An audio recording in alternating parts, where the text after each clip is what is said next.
Anyway, let's get started. And that button. That button it is. Howdy. Let me just slightly lower that. Background music. Hope everyone's having a fantastic Thursday. Had to check that. Sorry if you missed me last week, because everyone missed me. No one missed me. But I wasn't here. I was very busy. Life just does its own things, whether you like it or not. Quagsiren 151 Blastoise. Good choice. Water choice is very good. Blastoise is very well designed. Yeah. Happy Thursday. My name's Bitman. And for those who don't know me, what we're doing here, or what we're going to do here every week, hopefully, is we're going to play retro games. Retro. We're basically going to celebrate games on their anniversary. Typically, that means that retro games are going to enjoy a lovely anniversary of their 25th or 20th year since being out, 50th year since being out, because, you know, we can actually do that nowadays. Though I don't know how I will play different versions of Pong for 8 hours a week. For you, Wednesday, yes. Happy Wednesday to you instead. Wednesday and then Thursday tomorrow. Well, actually, tomorrow is Australia Day. I'll get onto that later. So yes, we play games on their anniversary, and we're going to look at, and this is the new series idea that we're going to try to turn into videos, but we're going to look at what makes a game timeless. So the series is going to be, is it timeless? Timeless, I think, is just an interesting concept because, how do you say it? It's sort of a new series where I stroll down like memory lane and we have a look at, you know, how well games have aged, and do we think they probably just will survive forever? I mean, you know, if you look at other mediums such as, you know, books and movies and TV shows, you can totally look at some and go, oh, they are a product of their time. They've dated. They're a bit hard to watch now. Even Disney put up disclaimers before some of their movies saying, yes, this was made a reflection of the, you know, and the time. We're not changing it, blah, blah, blah, blah. But also, you know, there's no way that, despite that, you know, anything that they've done to Aladdin, that kids won't enjoy Aladdin. So they've put up those disclaimers because things do age, but they're also still pretty timeless. Those stories will sort of last for a long time. Are games going to be the same? You know, we're starting to get to an era now where games people sort of would go, oh, well, we're just going to be, that's old graphics. It's, you know, it's really dated. You still see people say, oh, that looks like a PlayStation 2 game. But more and more doesn't sort of matter sometimes. Sometimes games are ageless. You know, they're timeless, ageless, immortal, as it would be. There are games that you can play forever and ever, hopefully. I'm hoping, as someone who loves video games, who makes video games, that we are getting into this era where there are not always about chasing the newest shiny thing, but also about sometimes just not only appreciating classics, but actually getting into the classics. You know, could and this is where we're going to start today, could a kid born today play this when they, you know, learn the mechanics, learn to read, as I'm finding out myself? But would this be a great Pokemon game for them to play when we are now 20 years since its release? Would it not be better instead for them to say, so for you to say, hey, you know, if you're going to start and get interested in Pokemon, I recommend Let's Go Pikachu and Eevee, or I recommend the newest ones, Pokemon Violet, Scarlet. What would you recommend in that sort of case, right?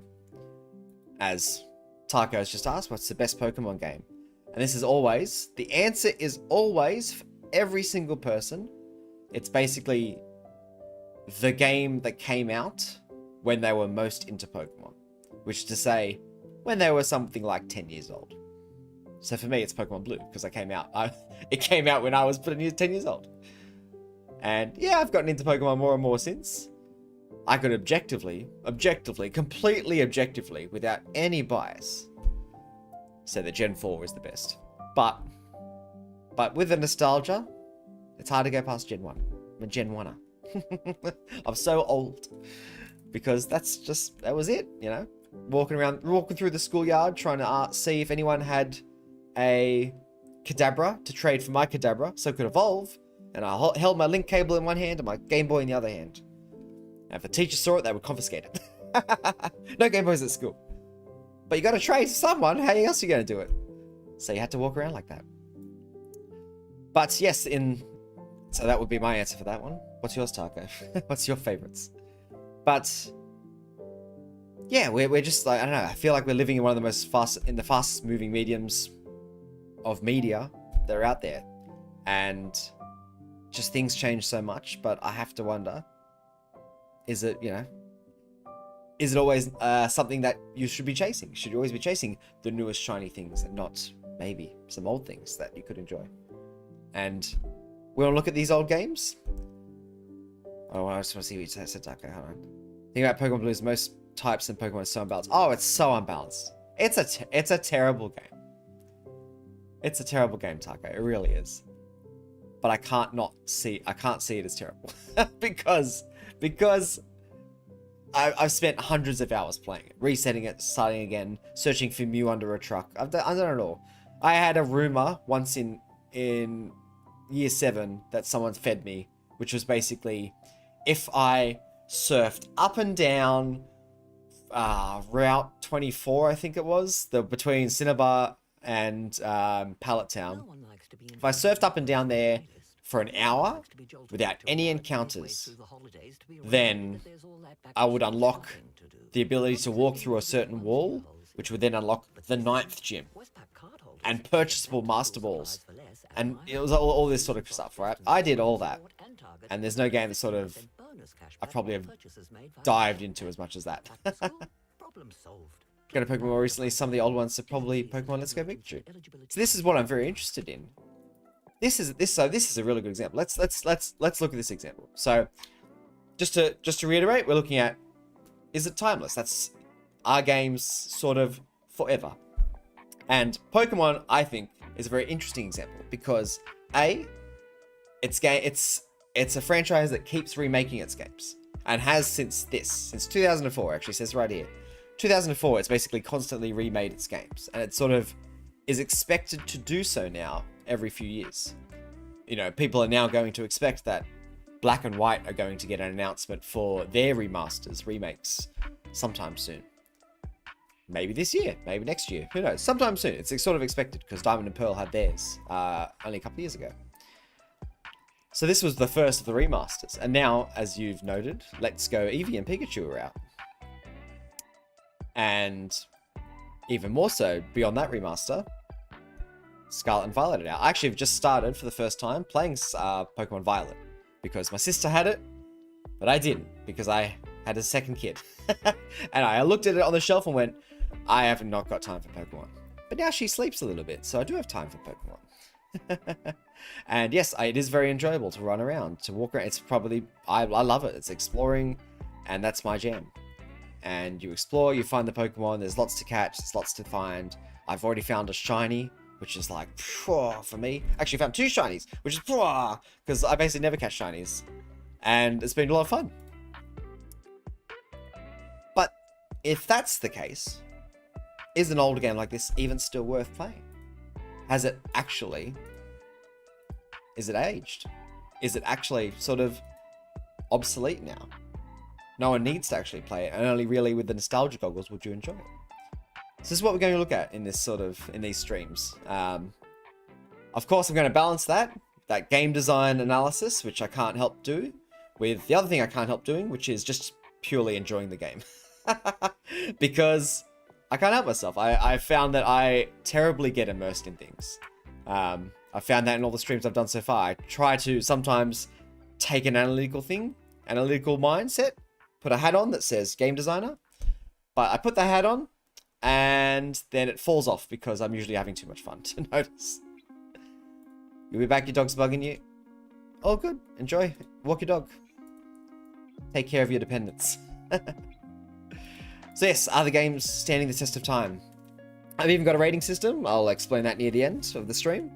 And I don't know how well that will survive. I'm sure I'll update that because time ever moves forward.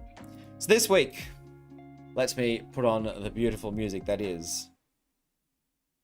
Where are ya?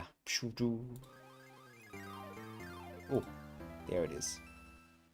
The beauty of the power of the Game Boy Advance, bringing audio in a quality never heard before in 2004 for a handheld console. I have to add lots of definers here.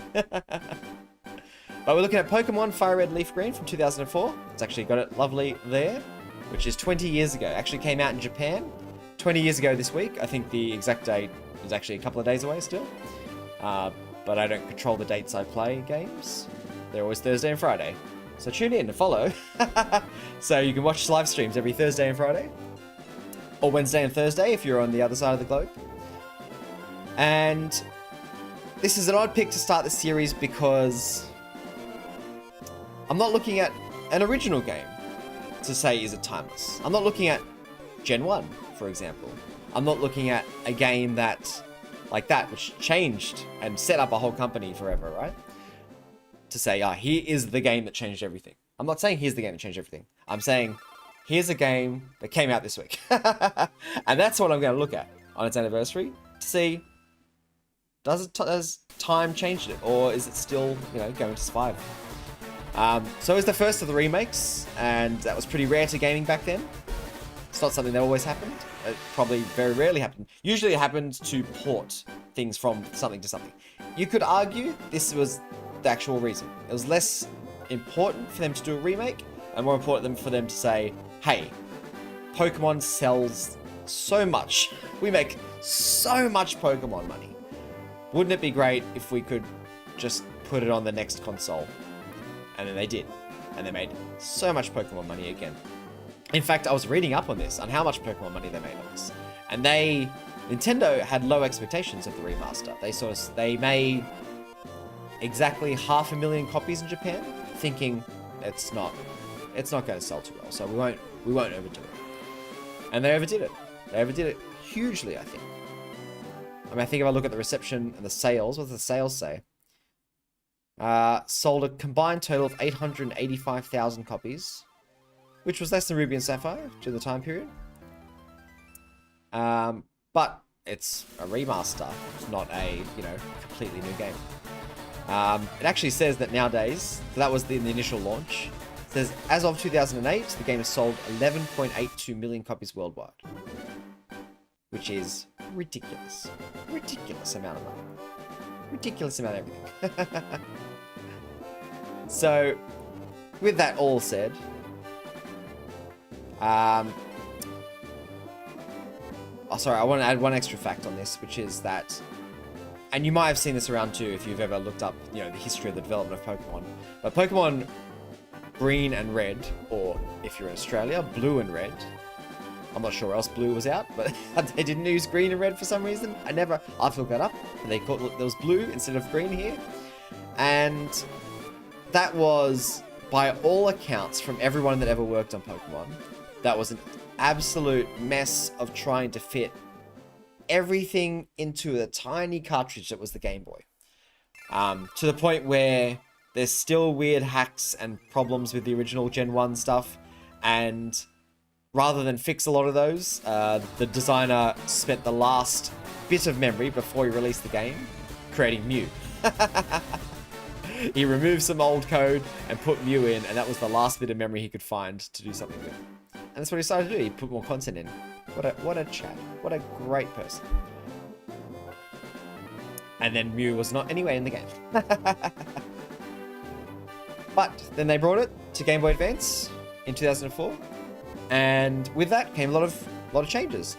Improved hardware, allows more audio. More audio. Improved audio with improved hardware, improved graphics. Oh, the graphics, wait till you see the graphics. But more importantly, gameplay. If they were struggling for memory, and as literally Taco noted, but it's disappeared in the message, Taco noted the poor balance of Gen 1. A lot of that had to be improved. And what better to do it than in the remake? So, before this came out, there's 3 generations of new Pokemon games. After this has come out, 9 generations of Pokemon games. We're up to Gen 9, sorry, not 9 generations. So 6 more generations have come out since then. Is this something you'd still play? Let's go. I'm just going to see if this holds up. I'm very curious. I expect... I've got some bias. I've got some bias with this. I expect that this game has dated a bit. We'll see. We'll see. Oh, control screen. So, various buttons were explained in order of their importance. Oh. A next. Move is the main character. Ultra. See, okay, and this was also in the era where people went, all right, we need tutorials. Sometimes you give a person a game and they go, I don't know what's going on. Used to be, but that was a selling point, because if you're in an arcade, a player not knowing how to play was great. You get an extra quarter out of them, or dollar, or whatever it was, depending on the arcade machine. When you're playing at home, not so fun to be like, hey, I died. Oh. So they would overdo tutorials a little bit. To be fair, I have a very good memory of this game.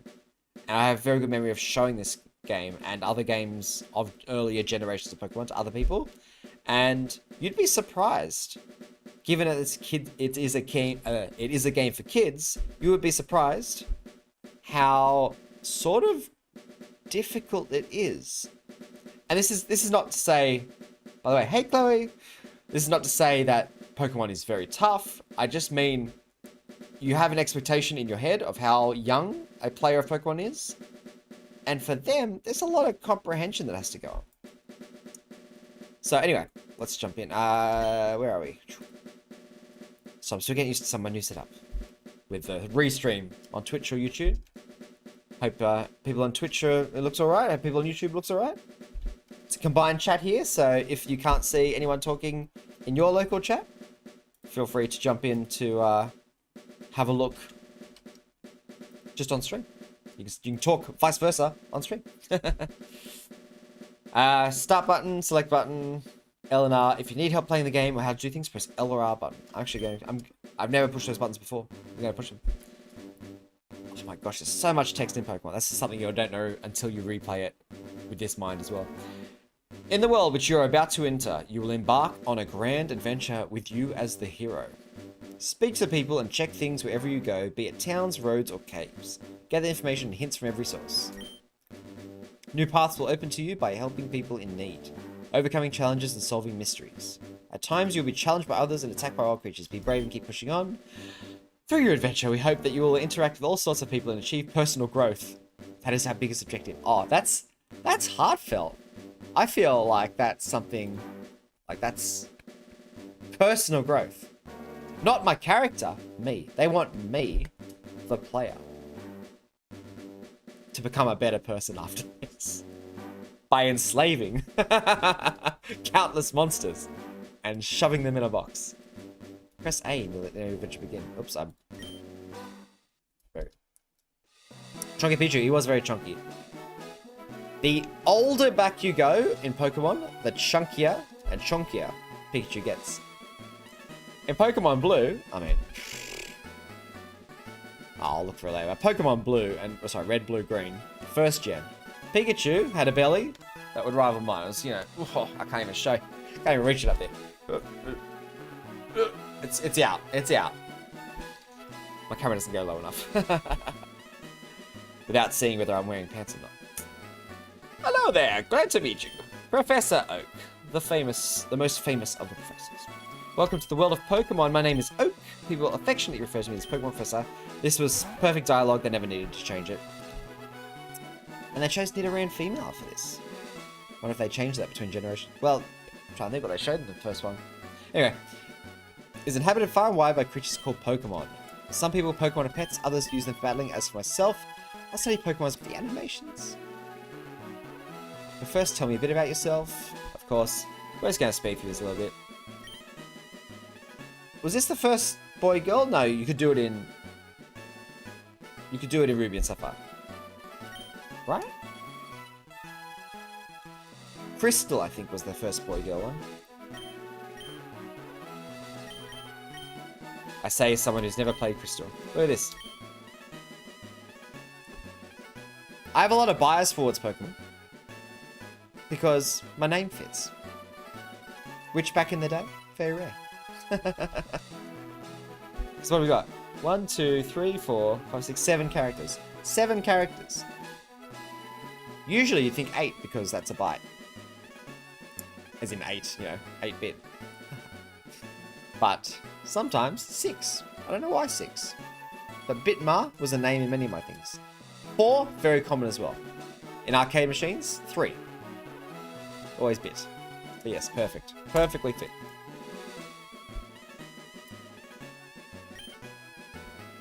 Right, so your name is Bitman. That is me. This is my grandson. He's been your rival since your babies. What was his name? You can call your rival Ash? Interesting. What are these names? Keen and Geki. I've never called them that. We're gonna call them Ash. It was Ash, sure. Because if you grew up with Pokemon, you imagined your own OC in the cartoon show. Ash was your rival. Or your friend. Or your frenemy. Your frival.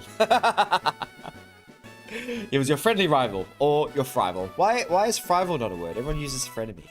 Your frival. World of dreams and adventures awaits. Alright. This is quickly going to evolve into story time.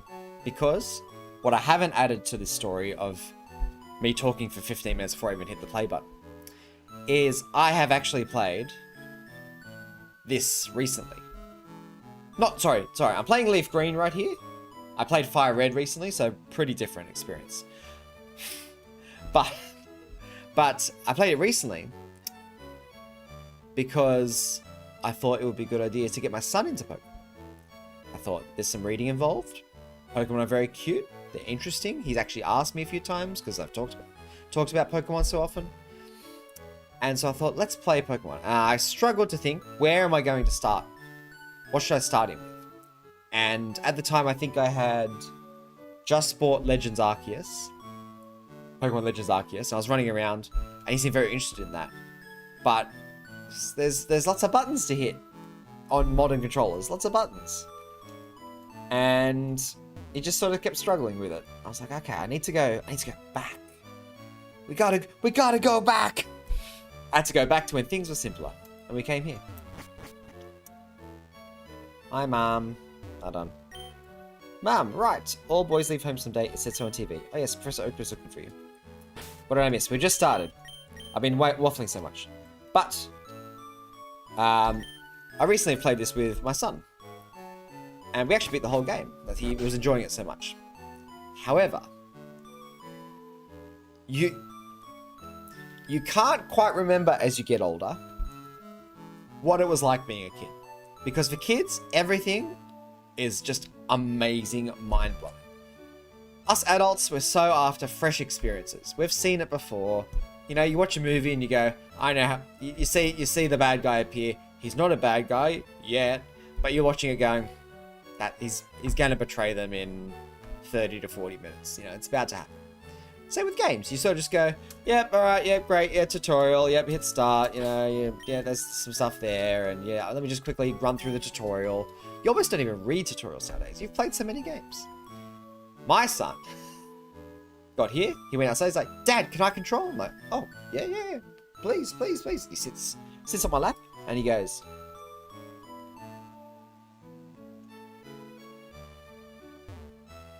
And then he goes this way.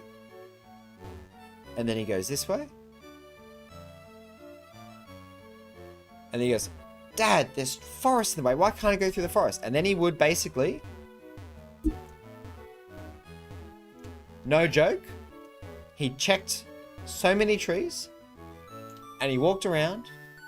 And around this town. And I'm not even exaggerating here. This is going to sound like an exaggeration, but it's not. He walked around this town for 30 minutes. We did nothing else. I made him leave. Because I was getting bored. And he's like, I'm like, Oscar, we got to play Pokemon. We got to actually play Pokemon. You're not playing. You're just walking around. And he goes, Okay, Dad. So, you know, I come out, I get a Pokemon. And then he goes, Dad, can I control again? Yeah, okay. And he comes back to this town, and he goes around. he just does laps of this town. That's all he wanted to do. He just wanted to try and get into the forest. That's all he wanted to do. Its entire Pokemon game. And then I got to Pallet Town. Sorry, I get to Pewter City eventually. I eventually convince him to get through the forest. Dad, can I control? Yeah. Walks all the way back down to Pallet Town. Starts trying to get through the trees again. You just don't remember what it's like to be a kid once you get older. Because for them, oh my, down? I hit down. Up? Hold on, what happens if I hit left? Oh my gosh, I hit a wall. I hit right, oh my gosh. For a kid, every button's like a new adventure. It's just amazing to see. It blew my mind what this was like when I saw him play it. I thought, yep, he's just gonna want to rush through and get through the tutorial. He doesn't know what a tutorial is. For him, walking around, so fun. Then he gets here and he goes, Dad, let's take all the Pokemon. Chaotic good? I don't know. Chaotic neutral is my kid, I think, probably. What? It's only Bitman? Gramps is around. Right, yes. So eventually, sorry, I didn't have to progress. He eventually went and decided he would try to leave the town. But then he got stopped leaving the town, so then didn't want to leave the town again. So we walked around it again and again. Where did he come from? Oh no. We'll deal with that later. You need a Pokemon for your own protection. One of the things, this is where the more modern Pokemon games I think sometimes are failing a bit. I think Violet and Scarlet have done pretty well. But Sun and Moon were torturous because they overdo the tutorials. This is added tutorial. Lots of text before you even hit play. But it's still, once you hit play, it's still sort of the same. There are 3 Pokemon here. Haha! I don't think I need to read this too much. I've read it 100 times. I hope anyone's playing this, anyone's watching me play this, has probably read this 100 times. This ain't a fresh experience. Alright. I've seen this described as the litmus test. You've seen videos of where, you've seen it before, everyone's seen it. Have you ever seen this litmus test where people grab their babies and they go, be free my child, but they put the 3 starters in front of them, like a plushie of Charmander, Squirtle, and Bulbasaur. As like a personality test. See what their favorite is. Am I going to name? That's a good question. Bulbasaur's a choice. Very easy to raise. Sure is. Do you want to go grasp some Pokemon Bulbasaur? Of course I will. So I'm a man. And also, I mean, look at that guy. That Bulbasaur is just to me, it's the Pokemon design. Just shows you everything about it. As for naming them, my opinion on naming. So, okay, first time I ever played this game, I didn't nickname anything. Why? And this has always been my philosophy for playing Pokemon games. Is there are so many Pokemon, if I start renaming them, I forget what they're called. I just started playing, as I said, Pokemon Violet. If I renamed Bellybolt, the giant electric frog thing with a giant electricity thing on his belly, if I named him something else, I would have forgotten his name was Bellybolt. I had to think. There's 1,000 and, I don't know, there was 1,008 Pokemon when Scarlet and Violet came out. I guess that number's been added to now. It's probably like 1,050 or something now, crazy. There's too many Pokemon. If I nickname them, old memory, exactly. That'll be you one day too, Taco. When you get this age, and there's 1,000 more Pokemon, you tell me how well you remember 2,000 Pokemon. So I can't rename them, because then someone will start going, hey, do you really like... And then they'll throw out a Pokemon name, and I'll just go... I say it to my wife sometimes, like, oh, that's Garganacl. And my wife goes, what? Garganacl? Well, yeah, Garganacl. It's too hard to remember. In fact, Pokemon have started giving up.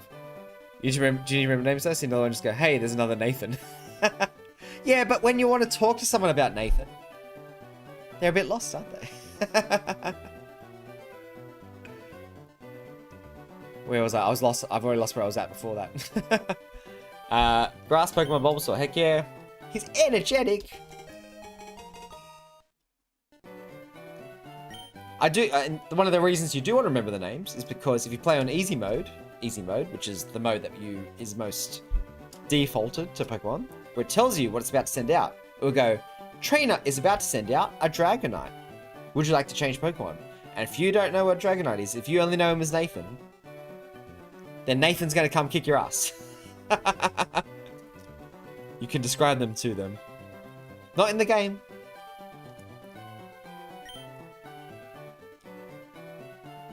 I'll tell you what though, I will rename some. I can't go past Bulbasaur. He's got to be Bulbasaur. But I will rename some I catch.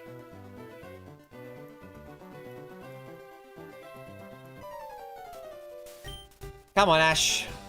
I mean, Gary. Ash.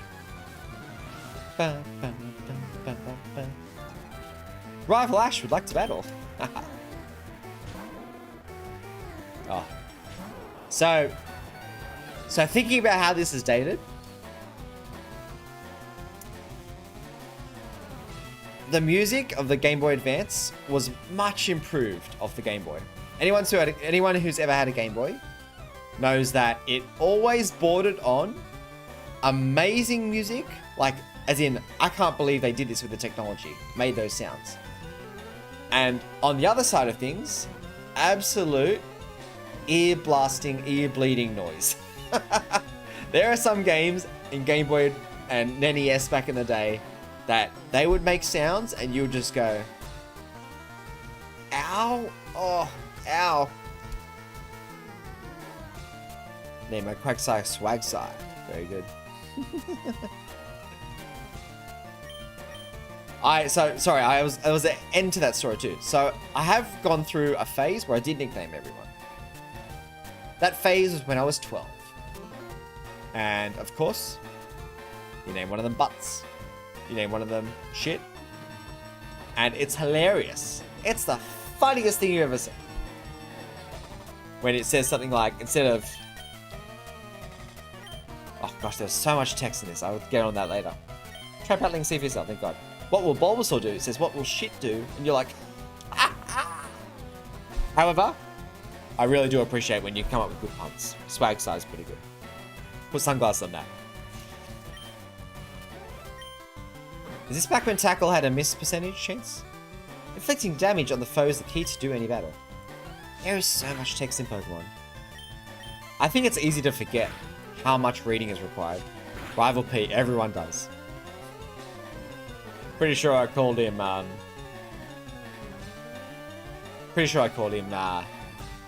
D-head.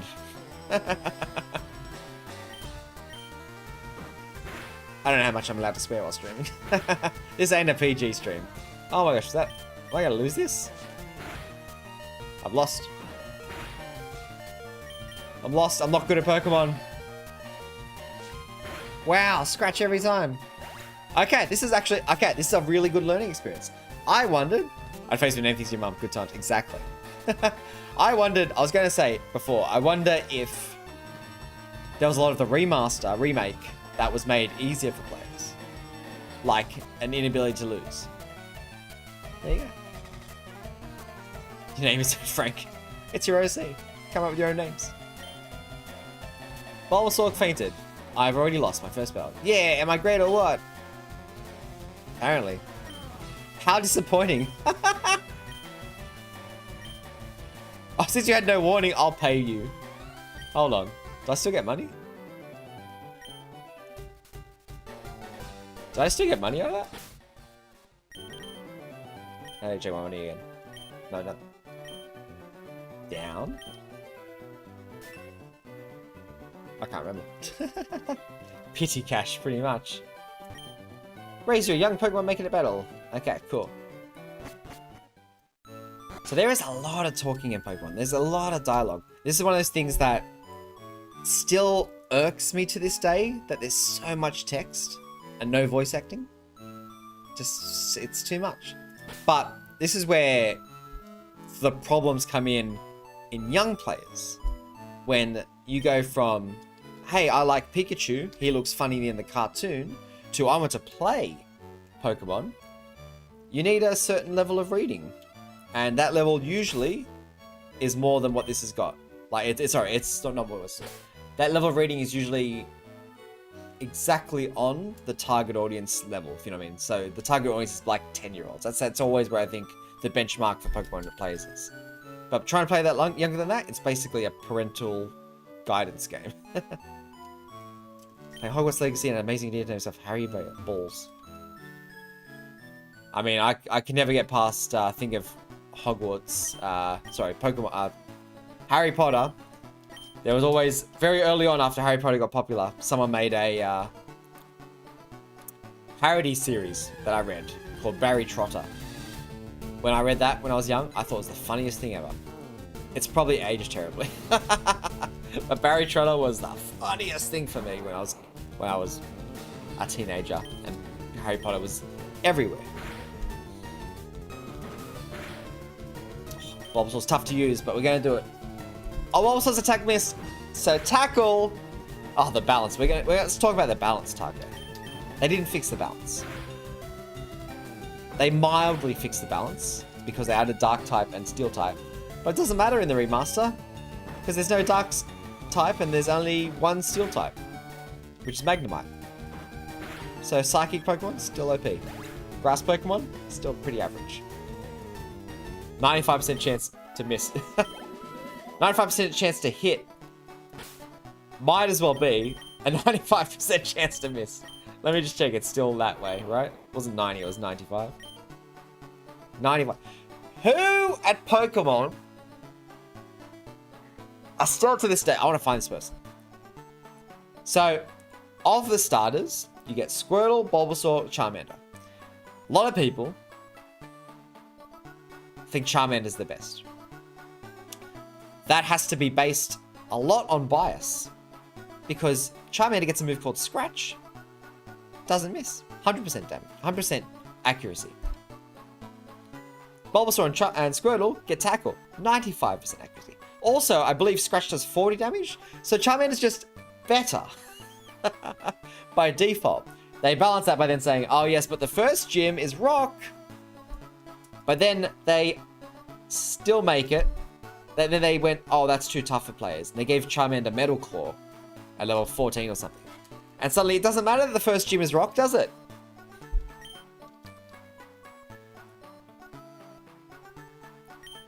It's actually the worst for the Elite Four and Gym Leaders. Yeah, for sure.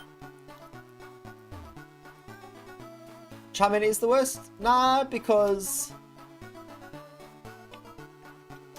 I think through the for Gym Leaders wise. Yeah, I guess the later one. I mean, the speed run of Pokemon, I know. Speedrun uses basically Blastoise, because Blastoise has the best coverage. Water moves have great coverage. That's just the general... In Gen 1, and arguably sort of in Pokemon as a whole, Water is just a great typing. The way that they balanced it. Water's just good. It's got not a huge number of resistances. It's not got a huge number of weaknesses. It's just a good typing. And just Squirtle.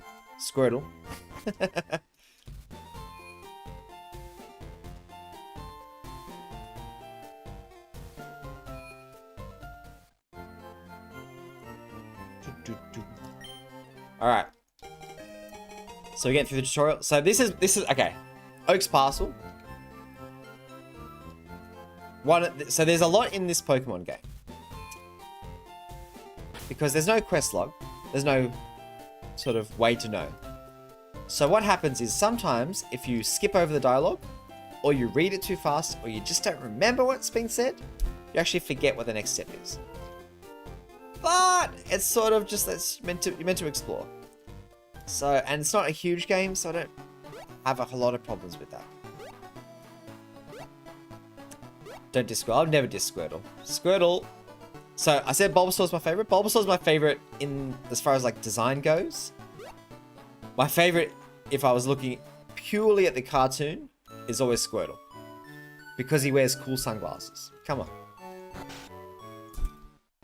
Tell me your favorite's not Squirtle in the cartoon, the anime.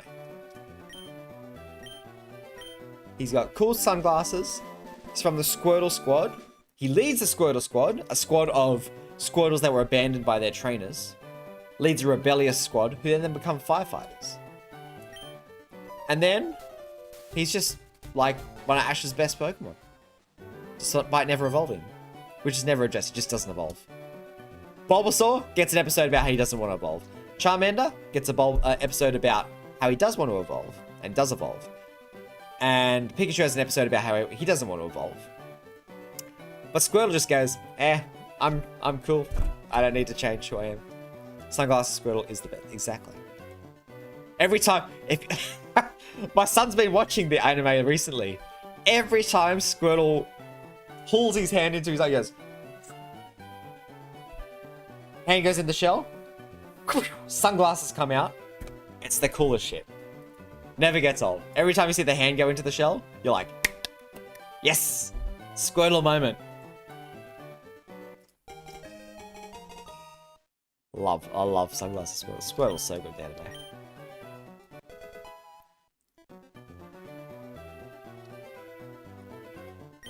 So cool, like all of Ash's coolest Pokemon. You had to let it go. Couldn't keep it in Professor Oak's lab. It's too cool for that. All the cool Pokemon do that. Charizard, Pidgeot, Butterfree, Lapras, Squirtle. The rest of them just hang around the lab. Retire. Basically, are retired. Every time Ash goes to a new region, he tells his Pokemon, who are usually like, some of them not even a year old, he goes, you've done enough. You can retire now. Do I play horror games? Funny you mentioned this, because, let me pull up my calendar. Funny you mentioned this. I don't really play horror games. I don't really play horror games at all. I don't like jump scares. That's sort of the thing. I'm not... Okay, I have my problem with horror games is, A, I usually see it coming. I don't feel too bad about it. So, despite being very immersed, I don't really get super immersed in horror games. Or 2 is, I hate jump scares. So I will actually go, sometimes. But I don't love that experience. So I don't really go out of my way to find that experience. But I say funny you mention that because if I'm going to play a game on their anniversary every week, there's a little game you might have heard of called Silent Hill. Came out in 1999, which means it's 25 years old next week. Next week it's 25 years old. I've never played it. I actually feel like I should. But it's a horror game. So, we'll see. Didn't he promise to come back for Pidgeot but was never mentioned again? I hate that fact. That's one of my... It's the most hated fact I have about all of Pokemon anime. That he goes off to the Orange Isles and he says, Pidgeot, you're too good. Stay here, protect the Pidgeys and the Pidgeotos. We'll be back. Just going for a quick trip on the Orange Isles. And he fucks off to Johto after that. And doesn't... He just takes a quick turn. If this was the way to Pidgeot, he takes a quick turn that way. Dodges him. And he dodges him for the rest of his life. Never talks about him again. Doesn't even acknowledge that he existed. Alright. It's catching time? It's catching time. Did I get Pokeballs? I was talking so much, I didn't actually say if I got Pokeballs. So, I did. I feel like I'm talking a lot because it's not very interesting at the start. This is something that has dated, but also the Pokemon Company haven't done a particularly good job about it. Pokemon's just not had good tutorials. Not ever. Not ever. never done it, I think. They're balancing this weird line between too much text and not enough text. Gen 1 might have been not enough text. Gen 7, too much text. Alright, let's get catching, because you gotta catch them all. Literally, the #1 mechanic of Pokemon is catching them all. Number 2 is probably the battles. But they didn't advertise fight them all. They advertised catch them all. And it's a super simple premise that's never been broken. And why is that premise so exciting? It's because, basically, this is the RPG mechanics of it. If you are playing a role-playing game, this is my personal thoughts on RPGs. If you're playing a role-playing game, Taco, you can be the PG. No, you like Quagsire. There's no Quagsires in this game. You tell me what you want to be, okay? For now, this is just, the PG just is. You tell me if you want to be a Pokemon, Taco. And Chloe? And what their great names should be. If you put it in chat if you have a great name for a Pokemon that when I catch it, I should name it. You each get one. Alright, I have to go here.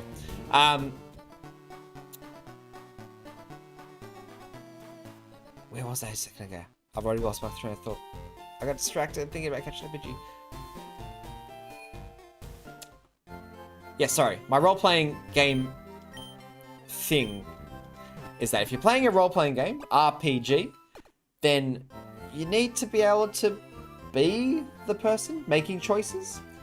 And an RPG where it just gives you a character and there's no choice to be made, might as well just be a PG. I guess it is an RPG, you are playing a role, but I like I guess myself versus a role, like I feel like they're two very different styles of game. And the choice you make in Pokemon is what Pokemon you use. That's basically your customization. Your team is your customization. Just name Magikarp with me. Done, Chloe. You wanna be an Oddish? LeafGreen? Yeah, I can get an Oddish. I was double checking, like Bellsprout or Oddish? Pretty sure it's Oddish. I got to horror games the worst possible way. The first horror game I played was Five Nights at Freddy. Help Wanted. I never interested in the horror games so recently. But if you didn't know, Five Nights at Fred is a VR horror game. I have played, so when I don't know if I've mentioned this fact to you, Taco, or Chloe will know this about me. I was a teacher. I was a game design / game programming teacher back in the day. Oh, we're getting manky. What a great design. Just have to mention that. I was a game design teacher back in the day. And what was very interesting as a game design teacher was that students loved to talk about games, which was great. Something you don't encounter in other jobs, is it? Not only is it fun to talk about games, but it's relevant to the class. So when the students, I say kids, most of them were my age, or just slightly younger. When the students would say, hey, have you heard of Five Nights at Freddy, for example? I would say, no, and then we would have a great discussion about it. Not just about why it was fun, but about how it was fun. I'm gonna lose this Mankey, aren't I? Bet you lose all my balls to this. I have terrible luck with Pokemon. So I have actually played Five Nights at Freddy's, basically because a student brought it to college, and I played it there, and they were so unimpressed with how unshocked I was. But that was the first one. I'm sure in VR, I'm sure I would be scared. I would struggle.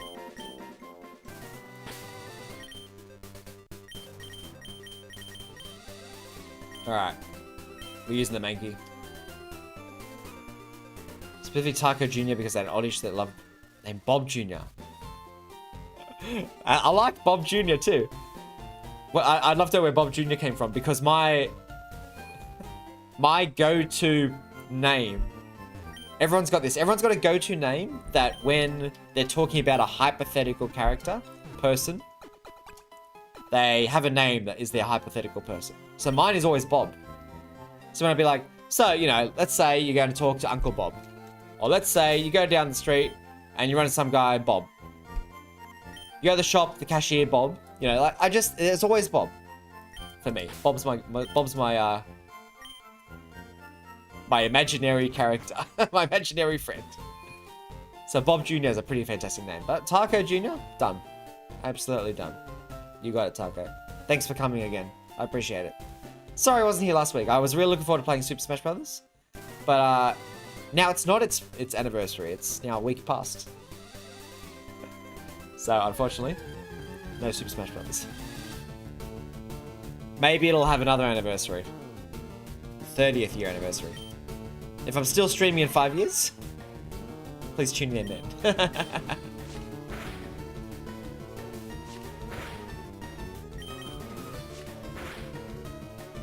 First round, let's go picture it. Bob. Second, Bob Jr. Perfect. Perfect.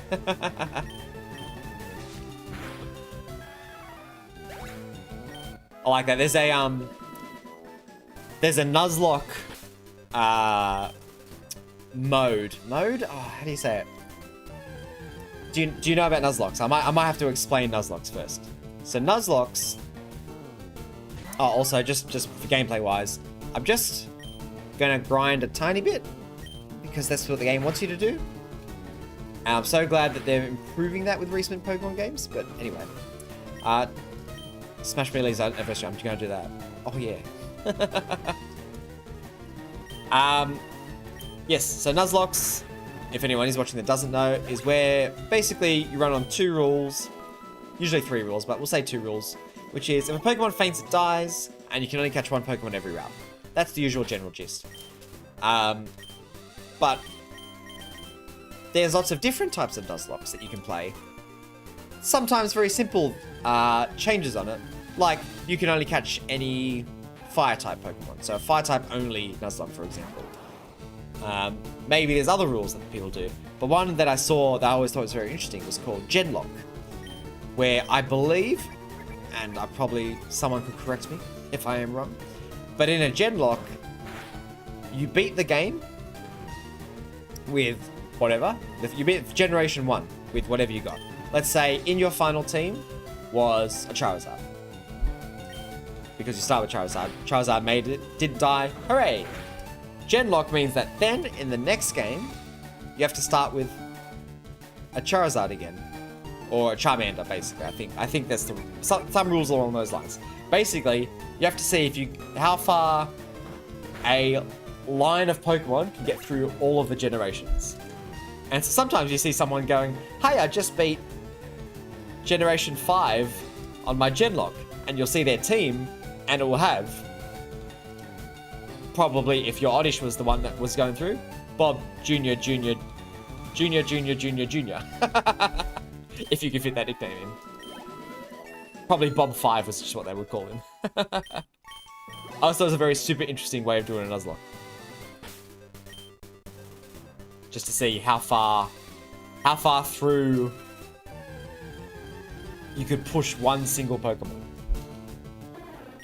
Spearow. I should start catching some of these, but I need the levels first. I can catch these anytime. So okay, so that's actually flying types, right? Duh. Flying types, duh. So this is a did I miss the running shoes? I get them later. Right? I missed the town map. I should get back. This is something when I was a kid, when I played Pokemon. Whenever I first saw a Pokemon, so in that example, there's a Spearow in that bush. I had to catch the Spearow wherever I first found it. So even if there was a level 20 Spearow further in the game, I had to catch the level 3 one. Hello, Miku. I don't know what that text is. But happy Thursday to you. Maybe even Wednesday, depending on where you live. Though if you are writing Japanese, you are not very far behind me in time, so good morning. I would try say good morning in Japanese, because I think I know how it's said, but I just expect to butcher the language. But either way, thank you for showing up. After you beat this one on the anniversary of Gen 2, use your final team from Gen 1. On the anniversary of it, yep, okay, yeah. But we've got to experience what they're like from the start. But yes, that would be a good callback. I could do a multiple, like a decade-long Genlock. I think, in fact, you know what? You maybe wonder. When does Gen 2 come out? When did Gen 2 come out? Hold on. Pokemon video games. Gen 2 came out 1999. Guess what? We're playing on November 21st, Taco. On November 21st, we are totally playing Gen 2. So you remind me. You remind me when it gets closer to that. I don't know Japanese, actually. I just have the keyboard. You just... Oh. Then what did you type? It's a mystery to you too. Thanks for popping by. Do I get the running shoes now or later? I can't remember. We're running shoes in Gen 3. Oh gosh, see this is... Nah, Mum doesn't give me running shoes. Konnichiwa. Ohio. Let me translate. Oh, is that what it is? Konnichiwa? Okay.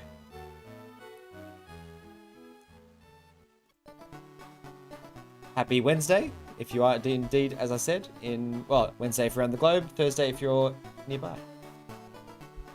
My name's Bitman if you missed it earlier, but we're playing on the 20th anniversary. Pokemon FireRed, LeafGreen. Something you've played before, or is this, like Taco, is this something that you've not actually played ever? You've never, right, Taco, I'm not wrong, you've never actually played this one? Tuesday.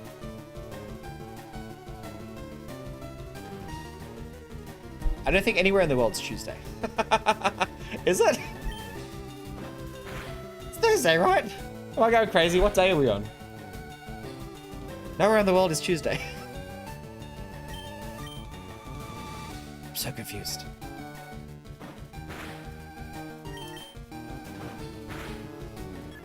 Hooray! But yes, Taco, you've never played this one, right? This is... You played Let's Go Eevee or Pikachu, which is basically this, but not this one. You've never played, yeah. There you go. So what I'm curious to see is... I'd love your opinion on this by the end of this, Taco. / before you have to go. Let's Go Pikachu, excellent. Before you have to go, I'd love to hear your thoughts on... Is this something you would play? Or you just go, well, I've played Let's Go Pikachu. I don't really need to play the older version. I've been playing Pokemon on and off for about a year or two, so I've seen a good bit of this game.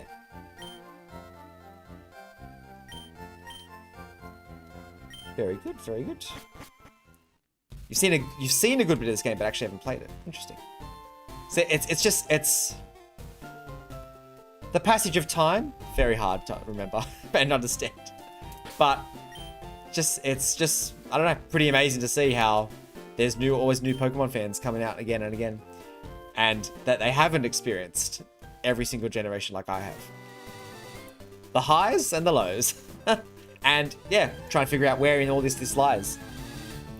Because I see people replay this game a lot.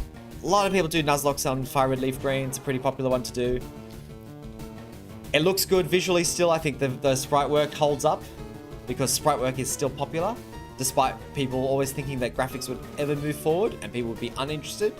And people are sometimes. They look at games and they go, that looks terrible. It looks like an old game. Because it is an old game. Maybe you don't like the old ones because no exhibition. It's very grindy. Super grindy. Past the fire gym right now. I don't want to pick it up again. That's fair. I think well, I was going to say every Pokemon game, but I think this is a broad statement on every game, and I can talk about why in a second. But every game has a point that you get to where suddenly it becomes a bit harder to get interested to play. And it's always what I call the 75% bit, or the two-thirds, three-quarter moment, where suddenly you've played a lot of the game, so a lot of the initial excitement is gone, and you're not quite at the great ultimate finale, which gets you also very excited to, you know, experience, to beat the game, to go hurrah. There's this little end bit where usually it's just going through the motions to get to the end. It's not particularly hard, because you're pretty good by now, but it's also nothing particularly new by now. So this is the moment in Elden Ring where you get to the snow mountains, It's the moment in Pokemon where you get to about the 7th-ish gym, as is the Fire Gym, as you mentioned. I got nothing good against the Pidgey that he's going to throw at me. Ah, well. Maybe I'll grind a tiny bit more later. Oh yeah, what Pokemon do you want to be named after? Good question. If and when I catch something that you like in the first generation, what am I naming it? Already beat Let's Go and Oras was my first game, so I already know what happens in the GBA games. Very good. Oras was your first game. Interesting. I actually am yet to play those. I actually really do want to play those because I think, what's that, Gen 6? I think Gen 6 is severely underrated. Or was it Gen 7 that Oras was? Pretty sure it was Gen 6, right? Because they had the Mega Evolutions. Gen 6, Oras, yeah. It's actually one of the few I haven't played. I haven't played that remaster. I haven't played a lot of the remasters, actually, since Gen 2's remaster. But Oras being the first game, very interesting. Probably wouldn't agree with the 7.8 rating for IGN. Too much water. Maybe in Pokemon, I'll just drop Kanto and skip to Sinnoh or Unova. I don't know. So Poke MMO, I actually have not played that one either. How do you find that? And is it something? It's obviously got multiple regions. I should look that up. I'm a I mean, look at this shit. I'm a bit of a Pokemon weeb through and through in many ways. Not so hardcore that I know every Pokemon on top of my head, like some people do. It's 1008 now, I can't remember them all. But I could name way too many. I don't know if it would be impressive how many I could name. Probably not in the Pokemon community, it would not be impressive. But to people who don't know much about Pokemon, it probably would be.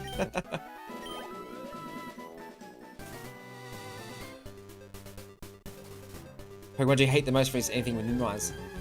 I'm not a huge fan of Pokemon that look too normal. I know some people have like problems with Pokemon that look really wacky. Like,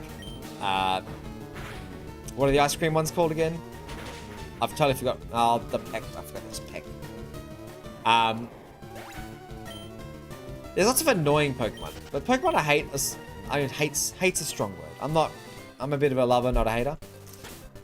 And, what if I find Nidoran here, just quickly? And, I don't know, I like a lot of Pokemon that people usually do find problems with. Minimize being, you know, like Clefairy, for example. Clefairy is pretty rare. I don't find a problem with it too much. Oops. I shouldn't have stayed. I should just go try beat old mate.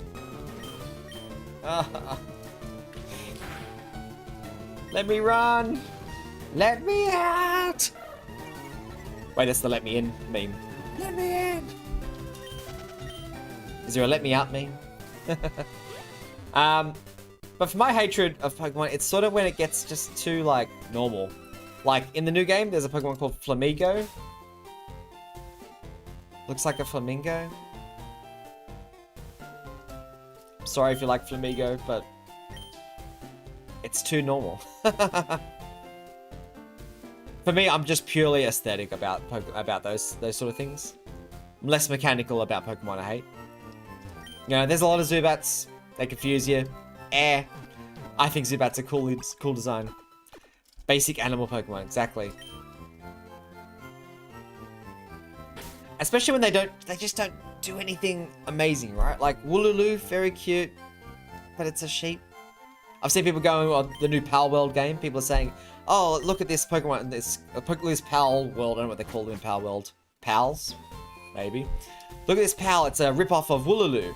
I'm like, Wooloo is a sheep. Is anyone blaming Pokemon for ripping off sheep? No? Then don't complain about that. Trying to poison you with a Muckasono has minimized protect. That guy sucks. I remember that guy. It's a grindy game.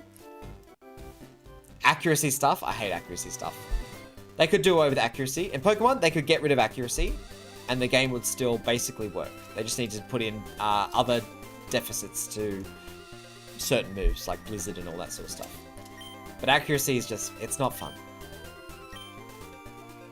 Not fun to try playing around. I should save. Throw a cheeky save. 42 minutes. I've been waffling. I don't think I played the whole time. For object Pokemon. I like the implications of object Pokemon. Like Voltorb. And Arceus, Legends Arceus sort of addressed it a bit, going, hey, it looks like an old Pokeball. It looks like a Pokeball. And Pokemon are born or evolve from like computers, like Rotom and Porygon and stuff. And some look like cars. And you just think, how do they... some are from garbage and muck, literally named muck.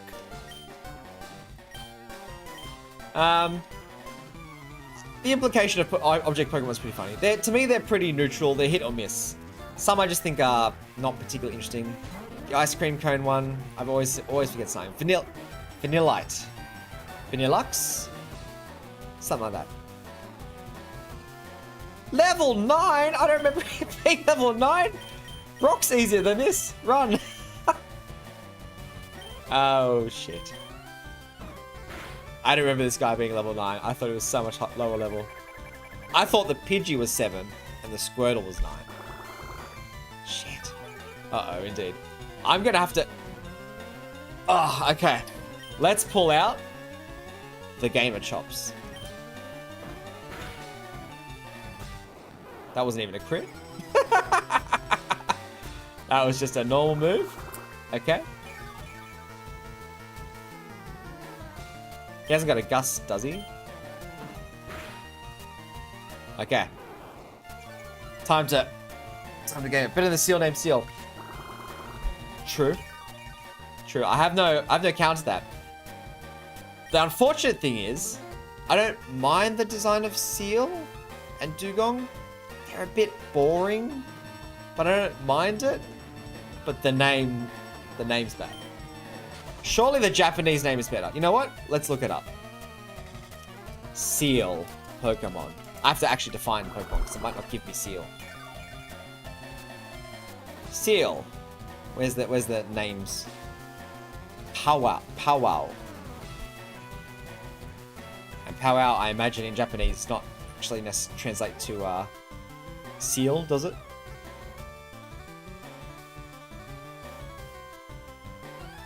What's seal in Japanese? Seal in Japanese. Shiryu. Completely different. See? Already better. Blame the English translators once again.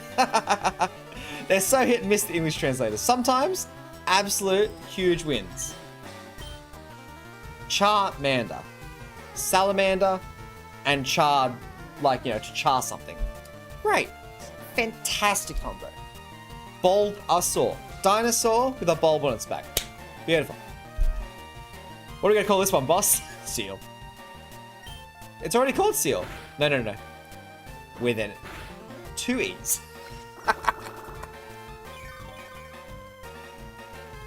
So, you like the E's? You didn't like the fact that it was EA? So American. Sorry. Get busy. See you later, Chloe. Thanks for dropping by. Seal's name French, German, and languages. Oh, you know, I have to look this up now. You're making me curious. Language. Whoa. Come on. Languages. No. Language. Other languages. Bam.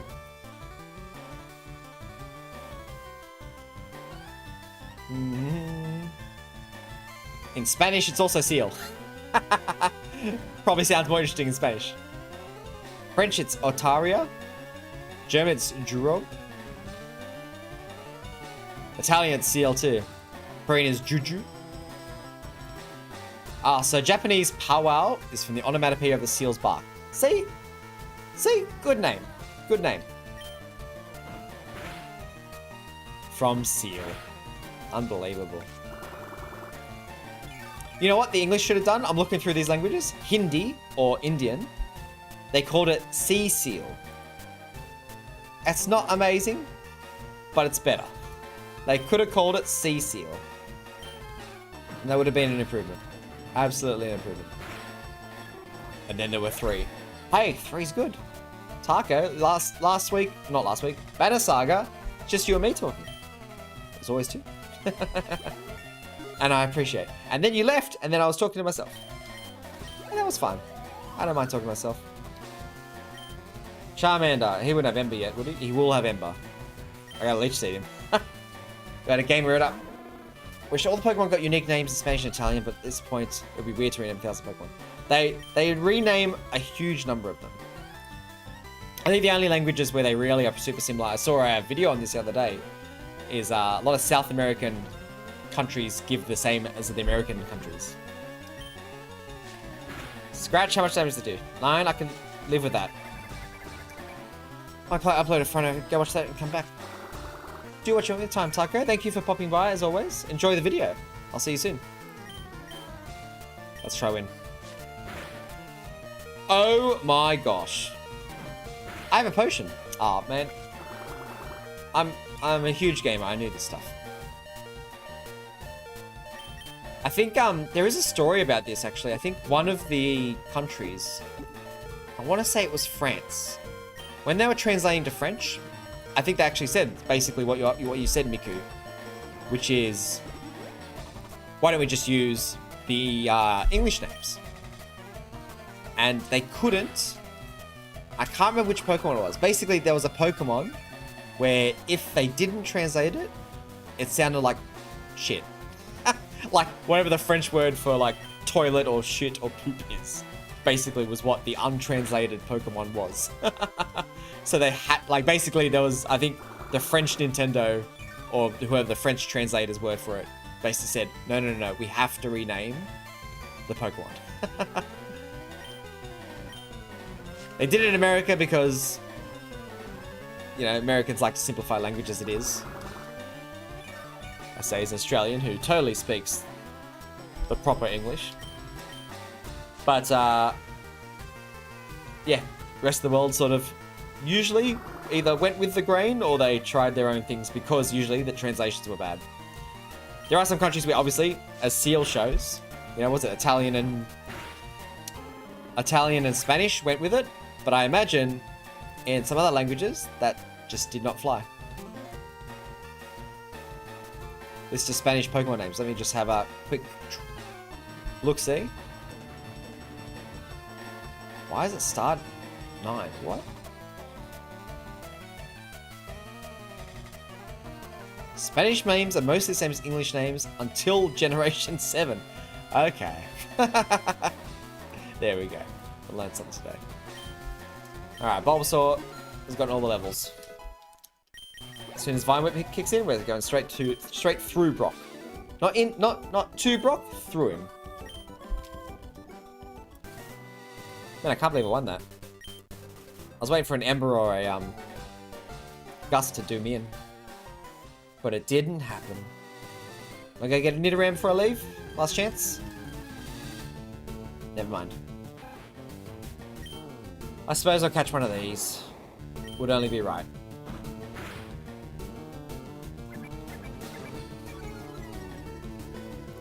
The Spanish Tony for top. No, that's, yeah, I just had a look. And the new Paradox Pokemon, because gouging fire probably doesn't sound as good. But odd that they just did it for those. I guess that's how cost effective. As someone who makes games, translations are a pain. Translating for as many countries as Pokemon wants to probably do is a huge pain, but it's also a billion-dollar company, so, you know, it is what it is. You haven't told me, Hatsune Miku, is there a Pokemon if I catch that I should give your name to? Or give a good name that you've got? Taco wants Oddish named Taco Jr. Chloe wanted a Magikarp named after her. So I have to buy a $500 Magikarp soon. Soon-ish. Speaking of which, I should buy some more Pokeballs. And then we'll head to... I was going to say Viridian City. I was going to do the theme song for Viridian City, but We are in Viridian City.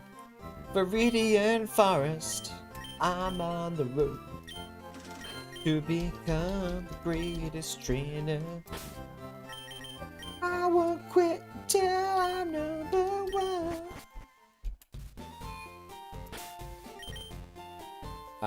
Monkey. Thank you. I should give you some levels too. We're gonna use Monkey. I like Monkey. It's also something I surprisingly have not used a lot of. Wait, I gotta learn to catch Pokemon. Yeah. Working on a Pokedex. Word of advice. Thanks. They should. This thing, they should basically have a step that sort of says, "Oh, have you already caught Pokemon?" We don't need this tutorial. Obviously, if conditions very tough in programming. Telling the lead designer that you think they should skip the tutorial, even tougher. Designers love tutorials. Programmers hate tutorials. Every time I have to program a tutorial for work, it's a nightmare. If you find a Farfetch, name it Loituma. I'll make a note of that. Hold on. Let me just put that in my notes. Where are ya? Stream plan. Oops, no, back. Far-fetched Loituma. Unfortunately, I only have today to play, so I'm gonna have to run to that Farfetched. Teachy TV. Oh, what does that do? I don't even want to know. Do I want to know? We'll find out. You trade a Farfetch, like a Doduo for a Farfetch somewhere, right? Need Gym 5? Ooh, okay, see what I can do. But I will. Hopefully on stream.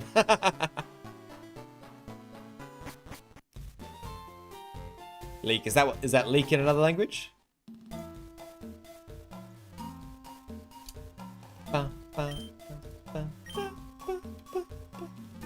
Do I want any Pokemon here? Nope. So, okay, so typically, when you're playing here, you gotta catch them all. And here you catch between 3 and 5 Pokemon. Or 6 if it's got Pidgeotto, but I think that was only Pokemon Yellow that did Pidgeottos in the old Viridian Forest. Because Ash caught a Pidgeotto in Viridian Forest. So of course Pokemon Yellow had to do it. The Caterpie did a critical hit. Are you kidding me? Finland. Oh yeah. Finland is on my bucket list of places I need to go. Oof. Calculated perfectly.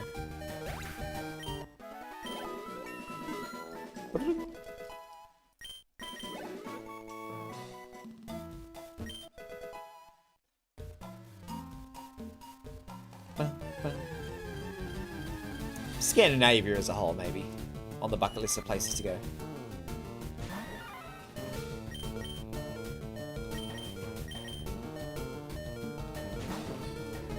So what am I doing here? Probably just going to gun through Viridian Forest, now I think about it. I'm trying to experience it again and not do the usual thing that I do when I play this game, which is basically catch everything, evolve everything, overly grind. I'll try not to do all that, because we're trying to see is this held up. So far, how do I take the rose-tinted goggles off? I think is the biggest question. It's gonna be very tough, because I look at the art and I think it still looks good. I love pixel art. This is what I grew up with. However, when I show this game to my son, Mojibo, yo, thanks for joining us. When I show this game to my son, he doesn't call this Pokemon. He doesn't call this Pokemon FireRed, not Pokemon LeafGreen. He has 2 names for this Pokemon. He goes, "Dad, can we play old Pokemon?" Ah, that hurts a bit, but it is old. It's you know, how many years? I'm back. It wasn't very entertaining. Poor Markiplier. Has he fallen off? I'm sure he's still great. But welcome back. So he calls it old Pokemon. That hurts, but you know, it is from Generation 3, not Generation 9 or whatever. But the other name he gives it is Blocky Pokemon. I'm like, oh, yeah, it's called Pixel Art, Oscar. And he goes, yeah, Blocky. I'm like, okay. Black and White was 10 years ago. Has that got an anniversary coming up? Can I play that this year? Because that's what we're doing here. We play anniversary games on their anniversaries. Nothing? Yes, beautiful. Why did I have to get that item? I don't even know what it was. Yeah, when did Black and White come out? Pokemon Black and White. In 2010.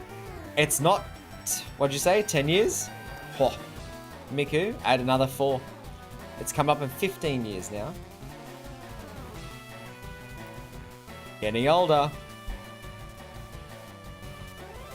Just time and place for him, yeah. Black and White's peak Pokemon. I always thought it was Diamond and Pearl. Well, Platinum, I guess, specifically. But, I can't disagree with you. Black and White was good. Black and White 2 is, I think, better. Black and White 1 is hard to get excited for the post-game. You get excited for it because you see half a map, and then you're like, oh my gosh, there's half a game left.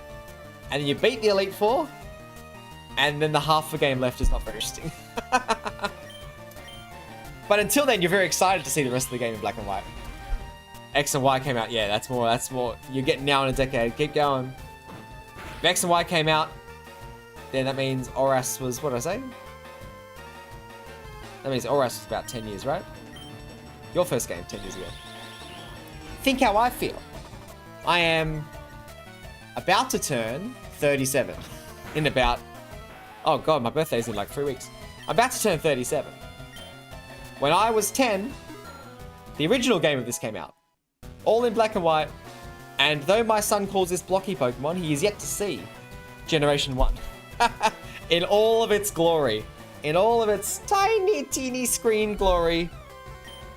And all of the colors of the rainbow. Black and white. And that's how I was at the age when that came out. I was 10. I'd played games already before that. Now I'm old. Same as Matchpat. And he just retired from YouTube.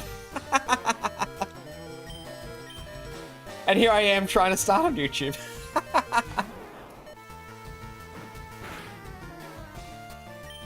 So if you're looking for a 37-ish-year-old guy on YouTube to watch, have fun with games, and talk about game design, and MatPat's left you now, so you're looking for someone else of the exact same age.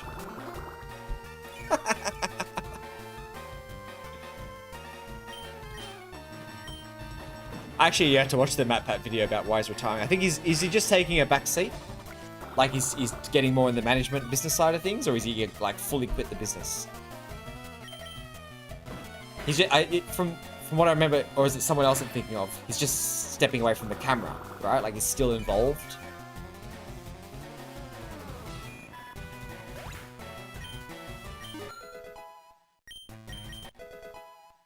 Thank you, low kick. All right, that'll do.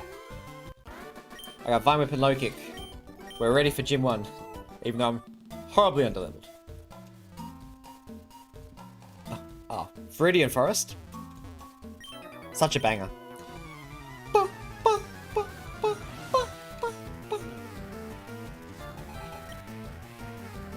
Can you believe, if anyone's listening to this music, can you believe that when this music came out,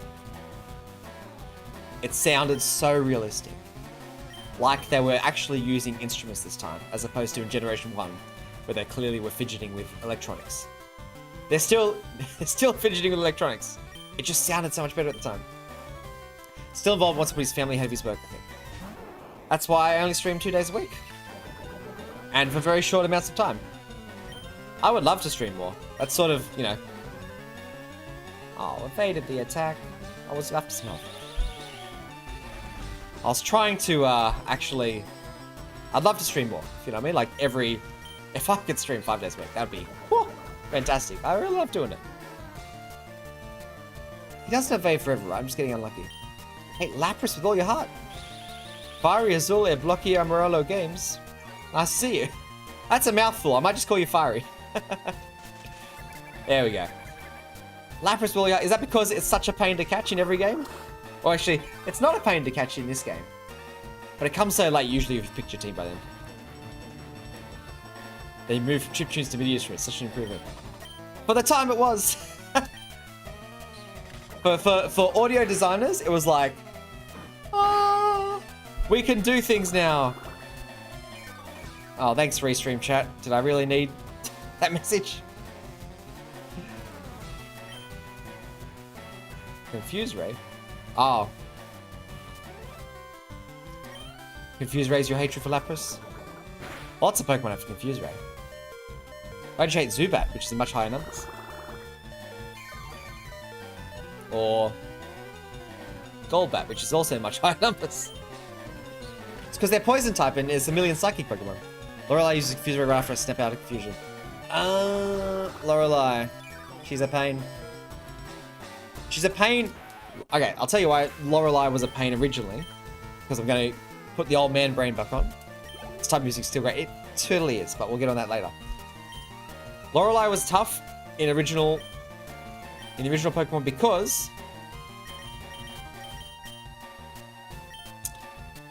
you just didn't really face many ice types until then.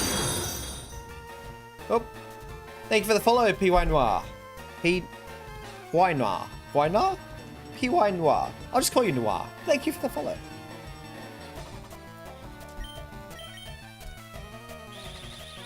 When I used my Alakazam on Gengar, somehow it was effective, but I realized that everything's a poison type in Generation 1. If you've got Alakazam, you're playing the right way. The easy way. The way to beat Generation 1. This type of music is still great. You look at any old game. Well, sorry, not any old game. Most popular Nintendo games. Because Nintendo solved it when they were doing music. They had proper audio designers. And these tunes have held up so much. It's like when you play, not when you play. It's like when you watch One Piece, and it's 1,000 episodes in, and then they start playing a track from episode 1 because they've never changed that background sounds because they're iconic. Pokemon's the same. Every game's got it. Kingdom Hearts has got those tracks where it's like, oh, it's Kingdom Hearts 4 will come out. 100% Dearly Beloved's going to be somewhere in there, whether you like it or not. Same with Pokemon battle themes and Pokemon background themes. They're just going to be there no matter what. They're always going to sound like some variation of this. Videos improving buying sound card for PC was understandable investment. Do you remember sound cards? Now, I mean, you still have sound cards. You don't really like... They're sound cards. Everyone's got them, unless you're really an audio designer. But, they used to have to be an actual, as you said, notable improvement. Digraph in real life, I have Platinum, I should trade my Shellos and Bronzo more. Chose Chimchar with my team is. Yeah, do tell me. Platinum is, as I said, very good. Very good game. I still think maybe one of the better ones they've ever made. And Chimchar is always my pick. Even though I like all three of those. That's one of the best generations of starters, Gen 4. Any Pokemon besides Bulbasaur, what's your favorite Pokemon? What I should do, I've seen this great chart, and I actually just want to do it personally. I don't need to do it on stream, I just want to do it personally. Which is, I've seen some people do like a chart where you pick your favorite Pokemon of every type in every generation. So you go, oh, what's my favorite Ghost type in Generation 1? There's only 3 choices, but you gotta pick your favorite out of those. What's your favorite Ghost type in Generation 2? It's Mischievous, because that's the only choice. But yeah, some of those are tough. What's your favorite Poison type in Generation 1? There's 37 choices or something crazy. Alright, 30... I don't know, there's way too many. Way too many Poison types in the first one. 151 Pokemon, they made 30 something of them Poison type. I want to do that chart and sort of see what shakes out. All the Generation 4 starters were always really, really good for me. DS Pokemon was the peak. I agree. That's when I was the most into Pokemon. Gen 4 and the remakes for Gen 2. Gen 2 was when it came out in black and white. Blah, mind-blowing. Blah, mind blowing. But Diamond and Pearl were great. And Diamond and Pearl were great for best stream watching weeks. Thank you, Noir. Oh, that's really nice. That's really nice of you to say. Oh, they actually hit me in the feels. Okay, sorry. Where am I? Yeah, DS Pokemon was pick. Favorite sound type Pokemon? What's the sound type? Chatot? Things that use Screech? Jigglypuff? Is that a sound type Pokemon? The chart is in... I think the chart's very interesting. I just want to do it for personal use. Maybe I'll stream it one day. When I'm in like a Pokemon binge. If I can ever do this full time, I'll probably have more time than I know what to do with streaming. And I totally will. I totally will do that chart because I'll have too much time. Too much time and not enough games probably. I'm slowly dying because there's no water to drink. My brother doesn't hear me. Is getting up tough? Hydration break? Fire, you gotta take your hydration break. Okay. Or just get a really, really big bottle. In fact, this isn't even that big. I've seen...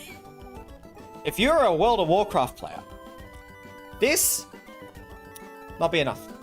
You'd have to have, like, a bottle. Because what if you miss out on the raid? What if your dots, your rotation is wrong? And you need to...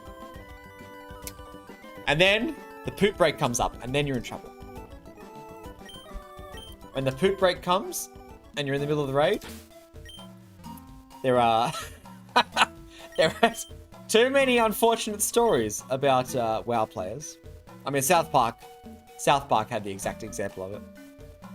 Be right back. Enjoy your water. Actually, I just showed my water and then actually drink it. Hold on. Get myself a comically large water bottle for real.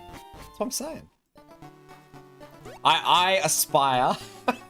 I aspire to be Sam Riegel from Critical Role. Giant, just canister that he drinks from every... I know it's not... That's only think in the third... Is that only in the third series that he's done this?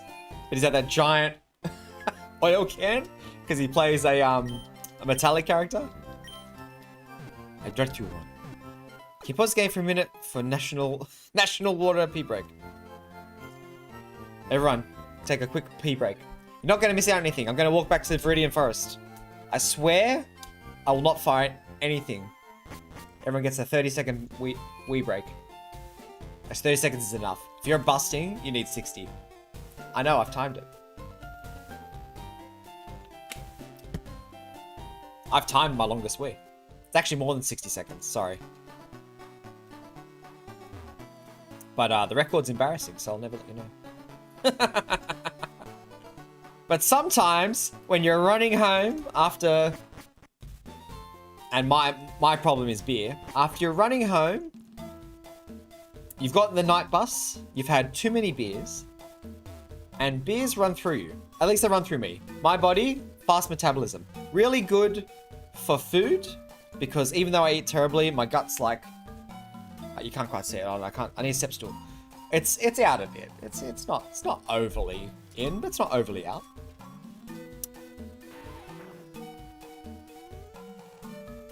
Did I just hear a Pokemon cry? Where'd that come from?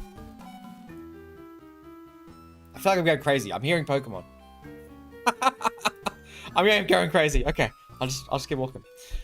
That time is out a bit. So metabolism, you know, it's good to have a good metabolism in that sense. But when you're drinking beer,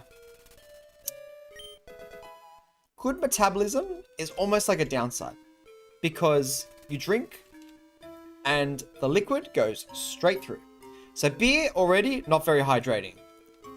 Drinking lots of beer and having to wee every beer, very tough. So didn't miss anything in next time to billion drink. That's how it is.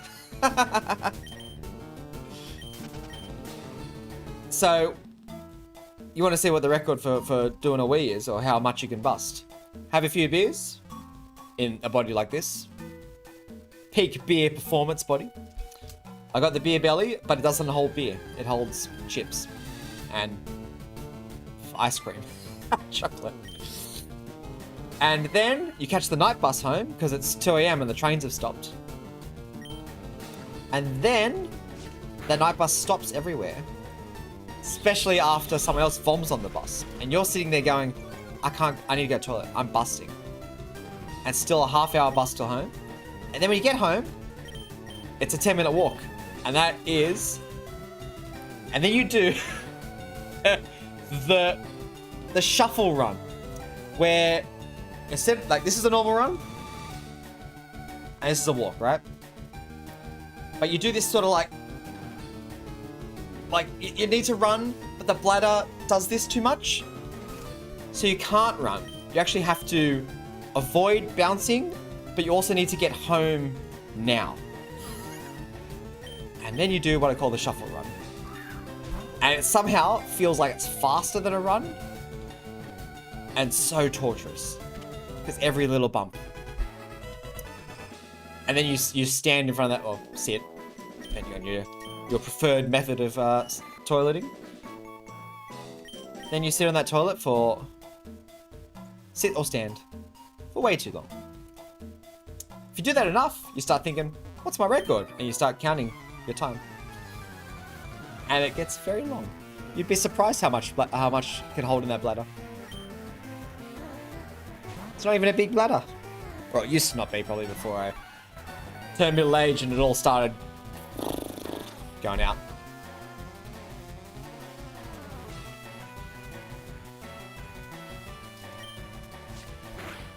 Also, there's a few chatters here that weren't here before, but if there's a Pokemon that you would like me to catch and give a comical name to, or your own name, please let me know.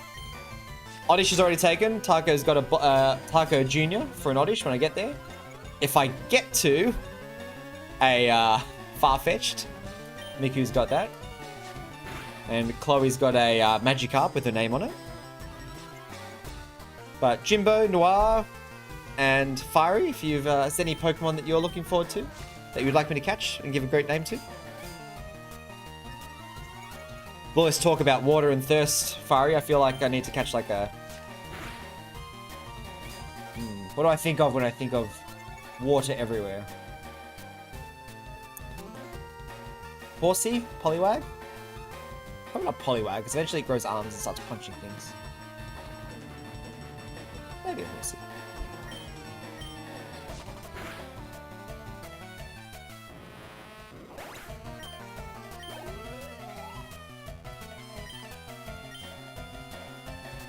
Alright.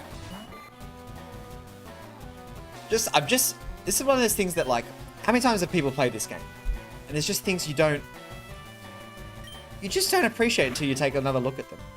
So I'm looking now, at the moment, I'm in a battle. I feel like I've never seen the scan lines. These gradient scan lines going down the battlefield to make sky... I mean, I can't point high enough, my camera doesn't go up there. But you look at all the way at the top, there's actually sky filtering into like a horizon, and then grass coming back down, and then just filling in the rest. In scan lines. I've never noticed that before. I swear I've played this game like 10 times. Minimum 10 times. Probably, I would not be exaggerating to say I've probably played this FireRed LeafGreen combo something like 25 times since it came out.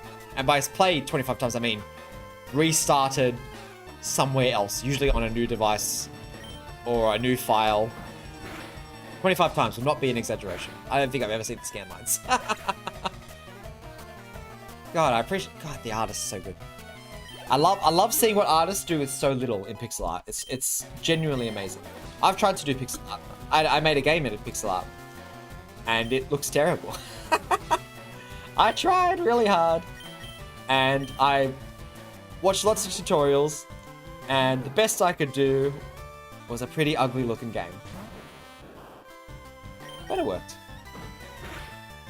I'm going to need to leech seed this just to even beat it in a reasonable time. Reasonable time. Ba, ba, ba.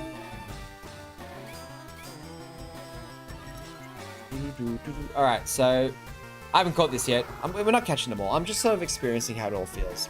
Again, it's a bit hard to do. Sorry, for those who have joined a bit later, let me explain what we're actually doing here today a bit. Hopefully, as I do more of these, you'll know. You'll see my other videos. But what I'm hoping to do is look at whether these games last forever. Are they timeless? And this is a very interesting game because it's sort of... We're 20 years old now. And, what, 20-something Pokemon games, mainline Pokemon games come out since then. Between remakes, remasters, alternate versions, and new generations. So much has come out since then. And yet... Is this still fun to play? It is for me. It's going to be so hard for me to take the rose-tinted goggles off this one. So it's a very interesting one to start with. But I'll try objectively review it before the stream ends. Majimbo, what'd you miss? I'm getting through Viridian Forest. You forget how slow Metapods are to kill, to defeat. But also I was saying, if there's a Pokemon you'd like a great name to give to, do let me know. Whip Your Kids by your favorite Martian. Is that a band? Firstly, your favorite Martian, fantastic name for a band. That's really good. I like it. Whip Your Kids, great name for a song. Once I played FireRed, LeafGreen, never have I ever returned to Gen 1. Once the remasters come out, it's very hard, I think, to go back. The only times... let's go through the remasters just quickly. Just quickly while I run away from this thing. This is the first remaster, but this also has been remastered again with Let's Go Eevee and Let's Go Pikachu. I actually have not played those, it'd be interesting to compare. But Gen 1 is very hard to play, as in blue, red, green. Depending on where you live, blue or green. Very hard to play because this came out.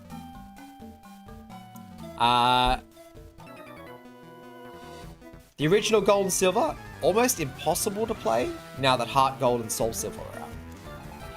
From what I've heard, Oras, as in Omega Ruby Alpha Sapphire, is really good. So I think the originals are hard to play. However, Emerald also exists. And Emerald is not remade, but Oras is sort of like Emerald. So Emerald, I understand, still gets played a lot too. Oops.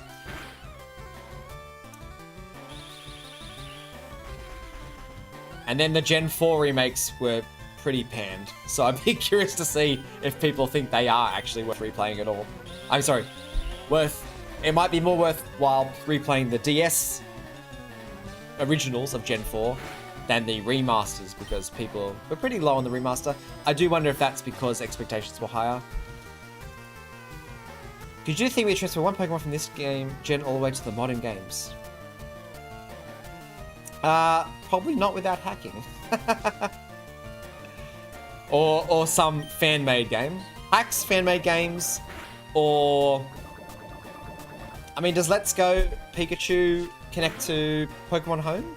That's the only way to do it, right? Pokemon Home is the only way to do these things nowadays. I don't know if Let's Go's connect to those. Heart Gold Soul Silver is a masterpiece, but Gen 1 had too much limitations on the hardware reflected in the gameplay. 100%, I've talked about this before. This is why the remaster was almost necessary, you could say. Almost something that had to be done. Nowadays, everyone does remasters. I actually don't know how valid a lot of those remasters are. Skyrim is good. It doesn't need to be in HD. And they didn't fix any of the bugs anyway. From what I've heard, the Resident Evil 4 remaster, very good. I would be curious to play that. But also, the original's really good too. Just looks a bit dated, so does it need to be played? But yes, Gen 1 was so limited on hardware. And the big limit on hardware, it was the memory limit that was the biggest thing. I might be discussing.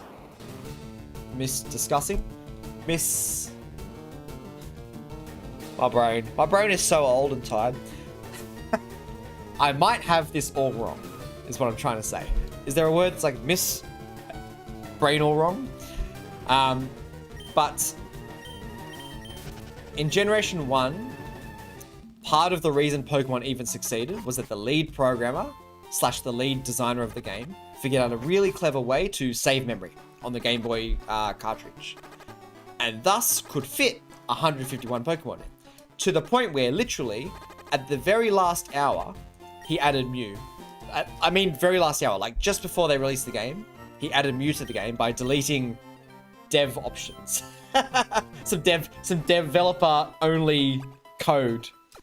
He deleted it and snuck a Mew in there as tinily as he could, which is why also Mew's not anywhere in the game that makes any sense.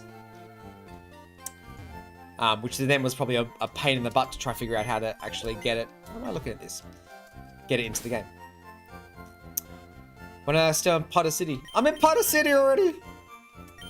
You have to transfer from Gen 3 to Gen 4 to Gen 5 and then put it in Pokemon Bank. Oh, that's a pain. Gen 1 and 2 are untouchable though. And Platinum is the one they should have remastered, 100%. Sorry, I've just been on a tangent. I haven't looked at this. Can't wait for Bethesda to remaster Skyrim for the next century. That's all they're going to do. They're not remastering Starfield, that's for sure. It's behind the truck. Everyone's done that, right? Or, well, I mean, I got a few younger people here in chat, I can tell for sure. If you hack Pokemon with Pokedex entry 00, Black White would just be a Victini. Yeah. I've heard that rumor. Behind the truck, yes. Everyone, that's one of the most famous rumors, Mew behind the truck. And it was a great rumor. Because if you were like me, I'm trying to think, what would it have been? Probably 11. When I was 10, I got my first Pokemon game. And then my sister got the other Pokemon game. So I got Pokemon Blue when I was 10. My sister got Pokemon Red for Christmas or birthday when she was 11. Like when I was 11, so like the next year. So she could play on my Game Boy. It's only one Game Boy, so we had to share. Sharing's tough with siblings. The great thing though was, eventually she got another Game Boy, and I bought myself a link cable with my pocket money, and I would transfer Pokemon back and forward. And so I basically, how'd I do it? I transferred in a Pokemon that knew Strength, so I could get there. And Surf. Get to surf to the truck as well. That was the tough thing, because the boat would go, and you had to get on the boat to get cut to even progress the game. So you needed to transfer a Pokemon that had Strength and Surf. And then you could move the truck! Except you couldn't! Hands down, developers for creating such an immersive world for teen child. So it's... I can't not harp on about Pokemon enough. It's still... like... I get so giddy just playing Pokemon all the time. This shirt didn't, purchase itself, for example. Actually, it did. I got this as a gift. For a birthday present from my sister, I think. But, yeah, it's definitely one of my probably all-time favorite franchises ever. And, yeah, it feels like it's just built on this great series of, Nintendo and other developers realizing that home consoles could be made to not just defeat you all the time for an extra quarter in the arcade machine. And they went, what else could you do that's fun? And all these developers seem to pop up. Miyamoto and... who's the lead Pokemon designer? I've got completely blank. Pokemon lead designer. I know this name. James Turner. No. Sugimori. Who always had these great memories of like exploring through, the mountains and hills and backyards. Gen 1 2, you had to extract the save data for your cartridge, put in 3DS releases, then into a bank, and then into yeah. Really? I thought once... Really? I have a shiny Mareep that died because I assumed I could never get it out of that game. And then the battery in the cartridge died eventually. All those old rumors so interesting to me since we don't have things like that anymore on the internet. We do. They're just debunked really quickly. But if you've spent any amount of time on TikTok, you'll see that... Well, sorry, not TikTok. If you spend any amount of time on the internet, you'll see that conspiracy theories sometimes are devoid of the truth. And by sometimes I mean always. And so, you can still make good rumors. In fact, we're probably coming up at an age, unfortunately, where AI voices and AI images will be able to completely fake things. So you can probably come up with rumors soon. Probably come up with an AI image of Miyamoto telling the world that the next Zelda will be trans, and then watch right-wingers absolutely lose their mind because they hate everything that's progressed. And understanding people and empathy. It's all tough. If you get it... Do you want to play this sometimes? Do you guys generally find evil, scary, spooky Ash? If you get an odd, you faint it, then the return turns to Ash, then come back to your house. These were the rumors at school. These were the rumors, 100%. Mew under the truck. Where the 9th gym is. The 9th gym, that was a big rumor. How to catch the Crystal Onyx. Oh. And Peekaboo. Oh my gosh, did you know about the Peekaboo one? Lincoln's trans, he should be. Breath of the Wild should have been. He's so effeminate there. Or is he? Maybe it's canon, I don't know. Aeon's consequences. I try to forget. I like to think that if I ignore it, my kids won't have to go through a world where AI is going to be used for bullying. And when that happens, I am going to be that old person who doesn't understand technology again. Because imagine using AI and its amazing inventions and ability for bullying. Someone's going to do it. And someone's probably already has done it. And it's shit. But bullying's shit, and bullies know that. And they like doing it because they're shit. Yeah, sorry, one of my favorite rumors, I actually just had a memory unlocks there, was, let's see if we can get Mankey to beat the Geodude. Let's pop a cheeky save. Was Peekaboo. Now, I don't know if anyone in the chat is old enough to remember Peekaboo. Peekaboo is what we called Marill before Marill had a name. Because before Tracy in the anime went, I've got a Marill, and everyone went, oh. There were Nintendo Power Mags. And you'd open that, bam, rumor, leaks. And here's a graphic of a Marill. But you didn't know it was Marill at the time. It was a leaked graphic of a Marill. And people went, oh my gosh, Pikachu can evolve into a water Pokemon. And that was the rumor at the time. And he was called Peekaboo. That was the rumor. And thus, everyone went mad with like, that must be in the game already. Where's Peekaboo? He's only in Pokemon Yellow. Oh, okay, where do we find Peekaboo in Pokemon Yellow? Well, you have to find the Orange Islands. How do you get to the Orange Islands? They're actually hidden secretly.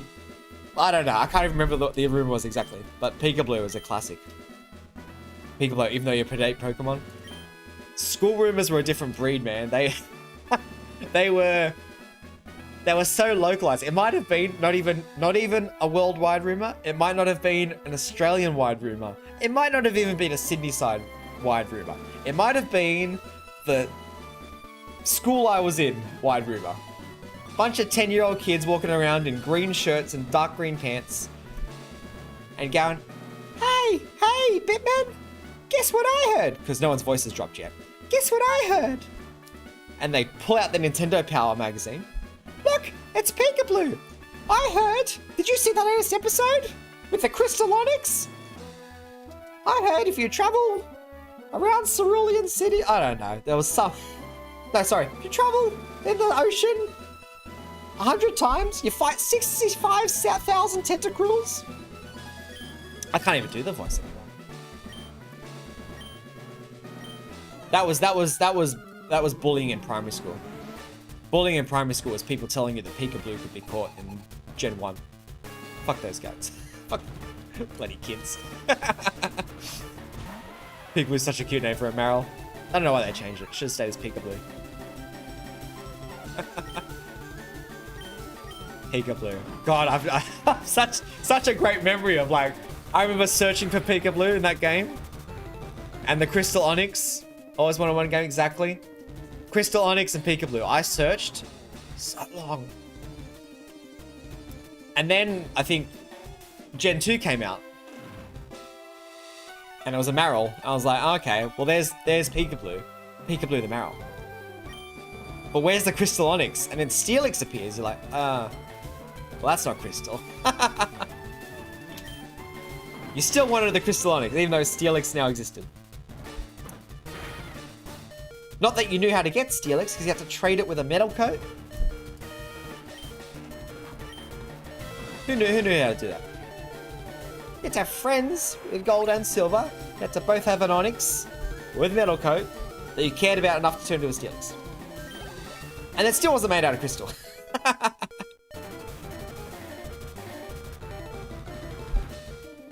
No, Crystal Onyx, Peekaboo in your party. That would be perfect. And you go to the 9th gym in a secret city that's in the grass. Hold on. Hold on. Let me show you. I can't show you. But remember, if you jump to earlier in the stream, I'm going to get it. Pokemon Red, Blue, Pallet Town. There it is. Hold on. Let me show you another rumor that I had pop up.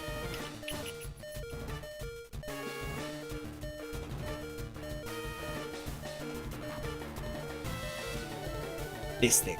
This. Let me grab it. Let me grab it. Hold on. I'm going to do it. Where's my game display capture? Yep.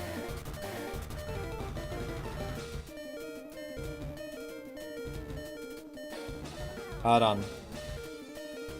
No, open the damn image. There it is. You want to talk rumors? You want to talk rumors?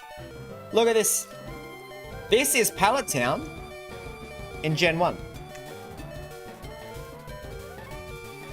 Go live a fantastic, good, amazing, happy, content, nice, joyful day. Thank you, Taco. Much love to you too. This is Pallet Town in Gen 1.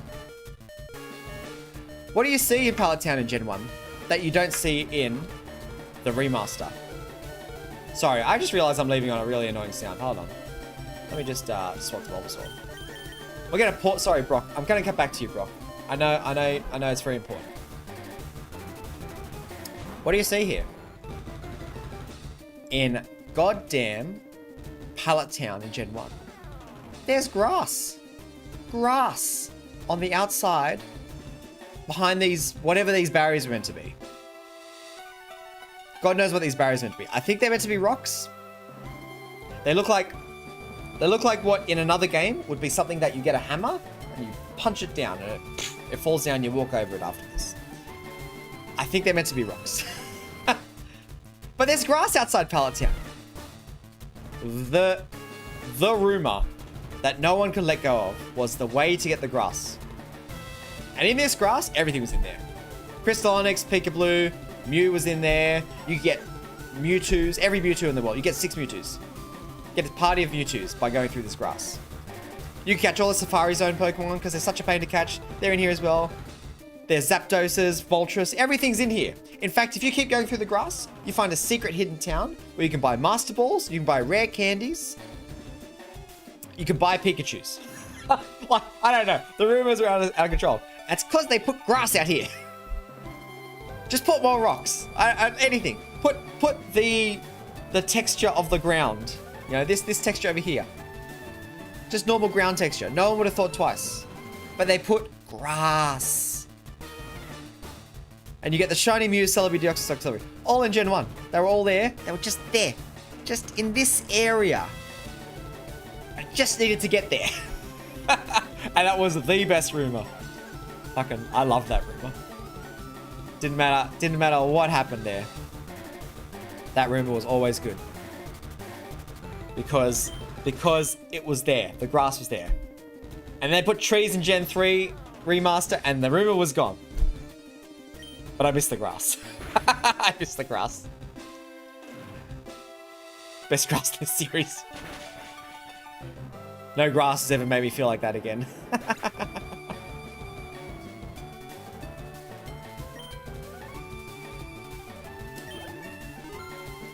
How scary is Ash in the cartoon? I named my rival Ash, so do you mean that Ash? Or do you mean Ash in real life? Don't inhale Ash. He's very scary. Boulder Badge, thanks Brock! I found out an interesting fact about Brock the other day. I feel like I'm meant to be talking about how this game is. But I just keep having all these memories hit me. Scary Ash is real. Oh, yes, right. Scary Ash. Gotcha. The rumor of Scary Ash. Wasn't that from a cart? Isn't that based on the episode where he dies and becomes a ghost for a bit, and then Haunter and Gengar and Ghastly put him back in, and then he befriends a Haunter. Yay! First gym badge. It's not. It's nothing's in concern here. It's not a Nuzlocke. If it was a Nuzlocke, I might be concerned. If it was randomized, I'd be very concerned. If it was, what's everyone playing at the moment? Kaizo, I think it's called, or something like that. Love to give that a go one day. I'd be worried, but not worried here. Ash from the anime, yes. Imitating fake, unscary creepypasta. Creepypastas were good back in the day. And by good, I mean they never got to me. I'm not a particularly scared... Sorry, I say I wasn't a particularly scared kid. As I'm finding having a kid myself, I'm unlocking memories of being a kid again. And I was just like every kid, I was scared of stuff. But by the time I could read, and the internet existed with creepypasta, I was old enough to realize it was just shit creepypasta. I was going to go tangent about Ash. Oh, I'll do it in a second. Brock in a second. Did you complete the Dex as a kid? I did. Only in Gen 1. Gen 1's the only... No, and Gen 2. They're the only 2 generations I've ever completed the Dex in. Because I had myself to trade with. I had 2 Game Boys, and a link cable, and I had gold and silver, and I had red and blue. So I could complete the Dex in both those games. From Generation 3 on, I never had both games. I only ever had one. And by then I was a teenager in high school, and Pokemon wasn't very cool then, for a little bit. What were we into instead? Yu-Gi-Oh! Pokemon's for kids. Anyway, here's Blue Eyes White Dragon. So much cooler. So much more mature. So I've never completed the Dex since then, and nowadays I would consider it basically... if I win Lotto and have all the time in the world, maybe I would. That'd be a fun thing to do. I could enjoy completing the Pokedex, but I don't have the time anymore. So desperate for time. I only have 2 days to stream. I wish I had more. Oh, is this the these be the running shoes? There must be a way to find Scary Ash. Somewhere in a creepypasta. Scary Ash isn't real. He can't hurt you, Fiery. Don't worry about it. Like every Pokemon fan goes through, the Pokemon faces is cool as they grow up. Every kid growing up today, sorry, not today. Every human in the history of being human has gone through a phase where they go, oh no, I'm too old for that now. I'm too cool. I'm cool. We're cool. I'm over things that I was as a kid. Not scared of the dark. I don't wet the bed. And Pokemon isn't cool. It's usually about the same time in life. And they become fans again. Yes. What you should realize, some life advice. What you should realize is, just enjoy what's fun. Don't stress about your social standing. Because if your social standing involves not having fun, then is being socially higher in the social hierarchy fun? I don't know. Sounds like just bullshit pressure.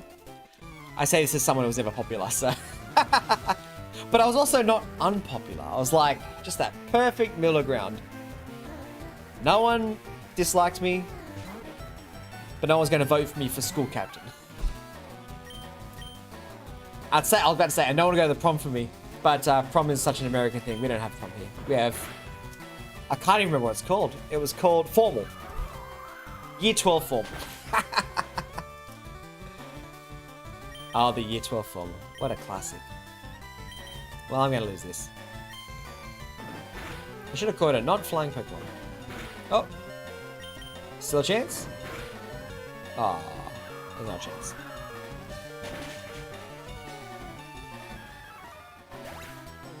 I don't think it was ever said that was 12 Pokemon just kind of grew out for a while without noticing. Yeah, 100%.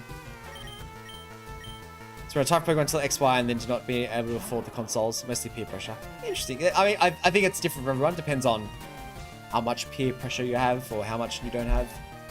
Or maybe, you know, strong in your own personal understanding philosophy you are as a kid. But this is the thing with kids and teenagers.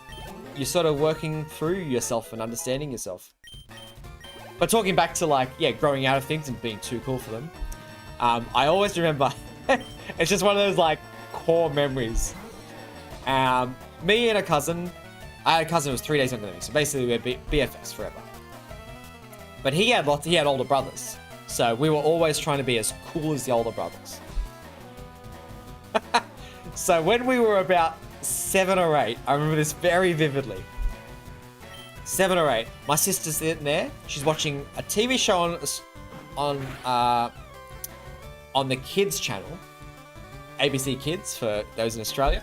Those out of Australia, just a kids channel, free to air kids channel.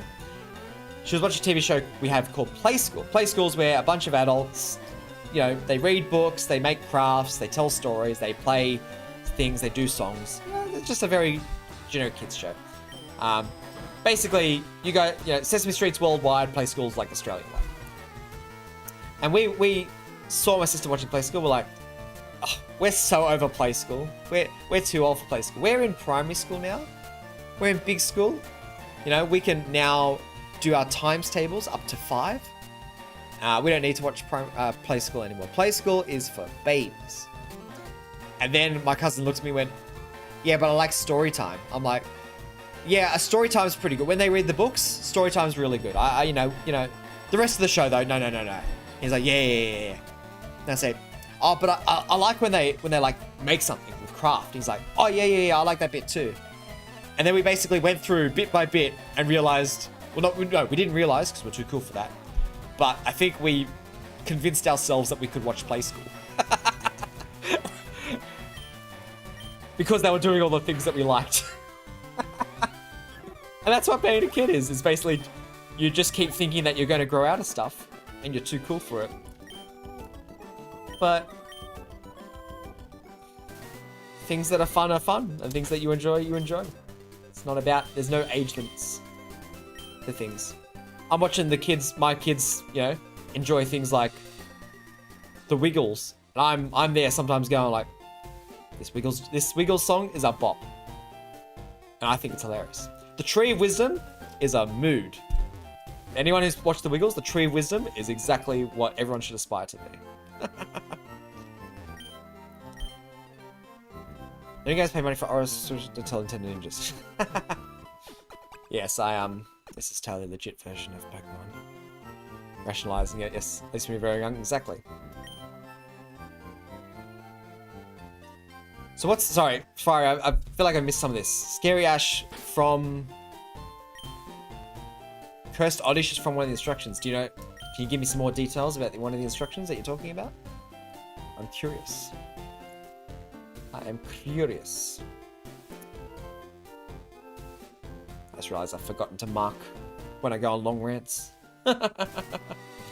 Very important. I'm at 2 hours and we've got 1 badge. Hooray! I might be able to get a nicknamed Magikarp before the episode ends. Ugh.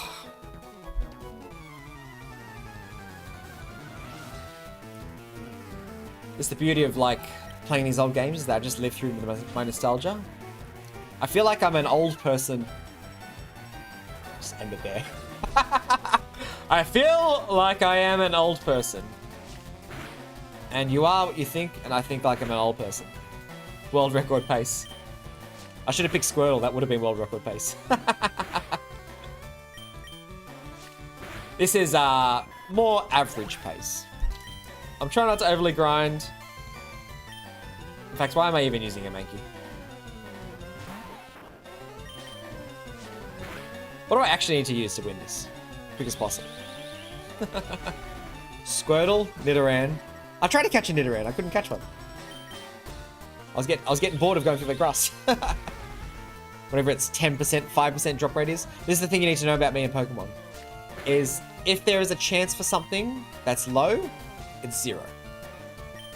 Shinies, I don't see them. I've only caught in my, and this is going to show how unlucky I am. In my long, very, very long, and I mean long, history of playing Pokemon, which is about as long as it can get, I have caught 1,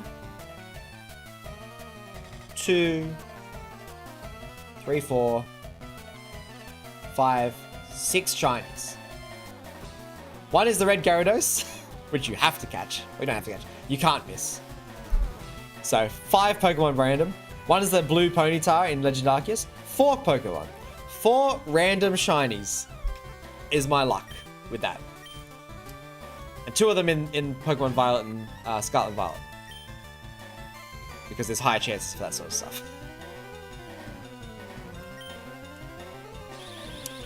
Did anyone actually use a strategy when playing Pokemon for the first time? Yeah, I did.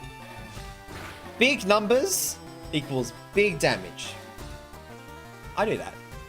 That's why I used Slash instead of Scratch. And I used Fire Blast instead of Flamethrower. That was my strategy. The bigger the number, the better the move. So I think by the end, my Charizard was basically like Hyper Beam, Fire Blast, Fly, Strength. That was probably my Charizard in one of my first playthroughs.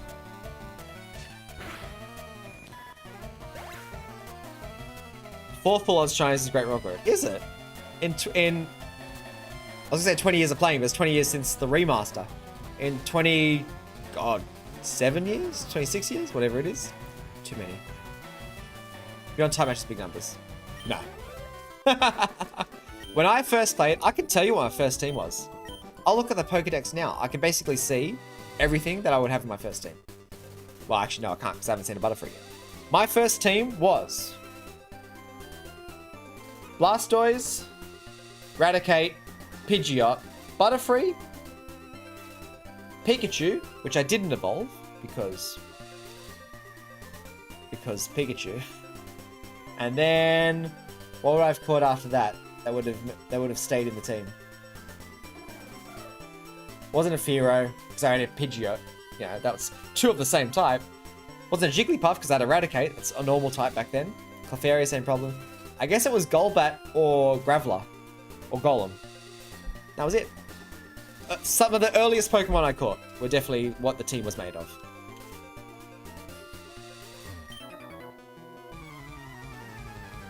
Shinies have encountered 4 shinies, 2 Pelipper and Emerald, 1 Sun and Moon. There you go.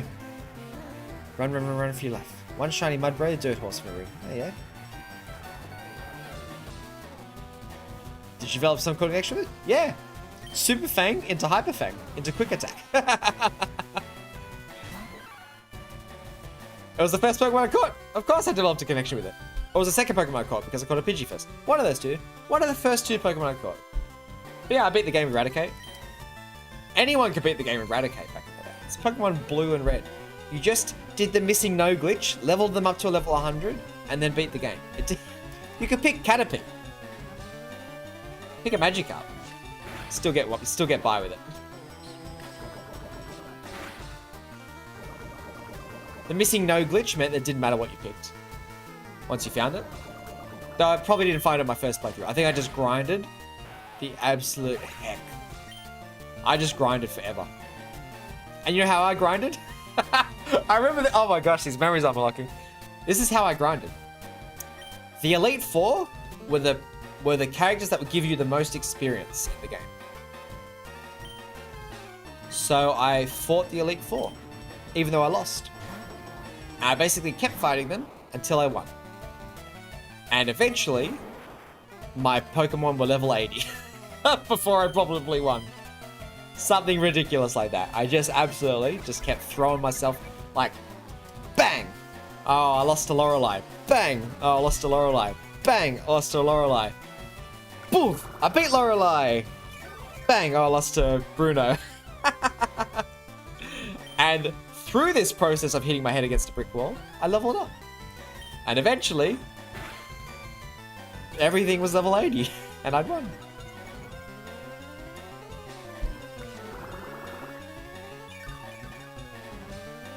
Help me a scare. I hear. Never did like it. The champion Pokemon will always include your starter in box legendary and route 1 bird. That's usually true. Yeah, you know what? I probably had Zapdos or something in my first gym they ever won. It's funny, but not really that much. Acting childish can be fun. I'm here playing Pokemon. I'm not going to judge you for acting childish. Overlord Star carrying us the team. That's it. If it's good enough for a speedrunner, it's good enough for you.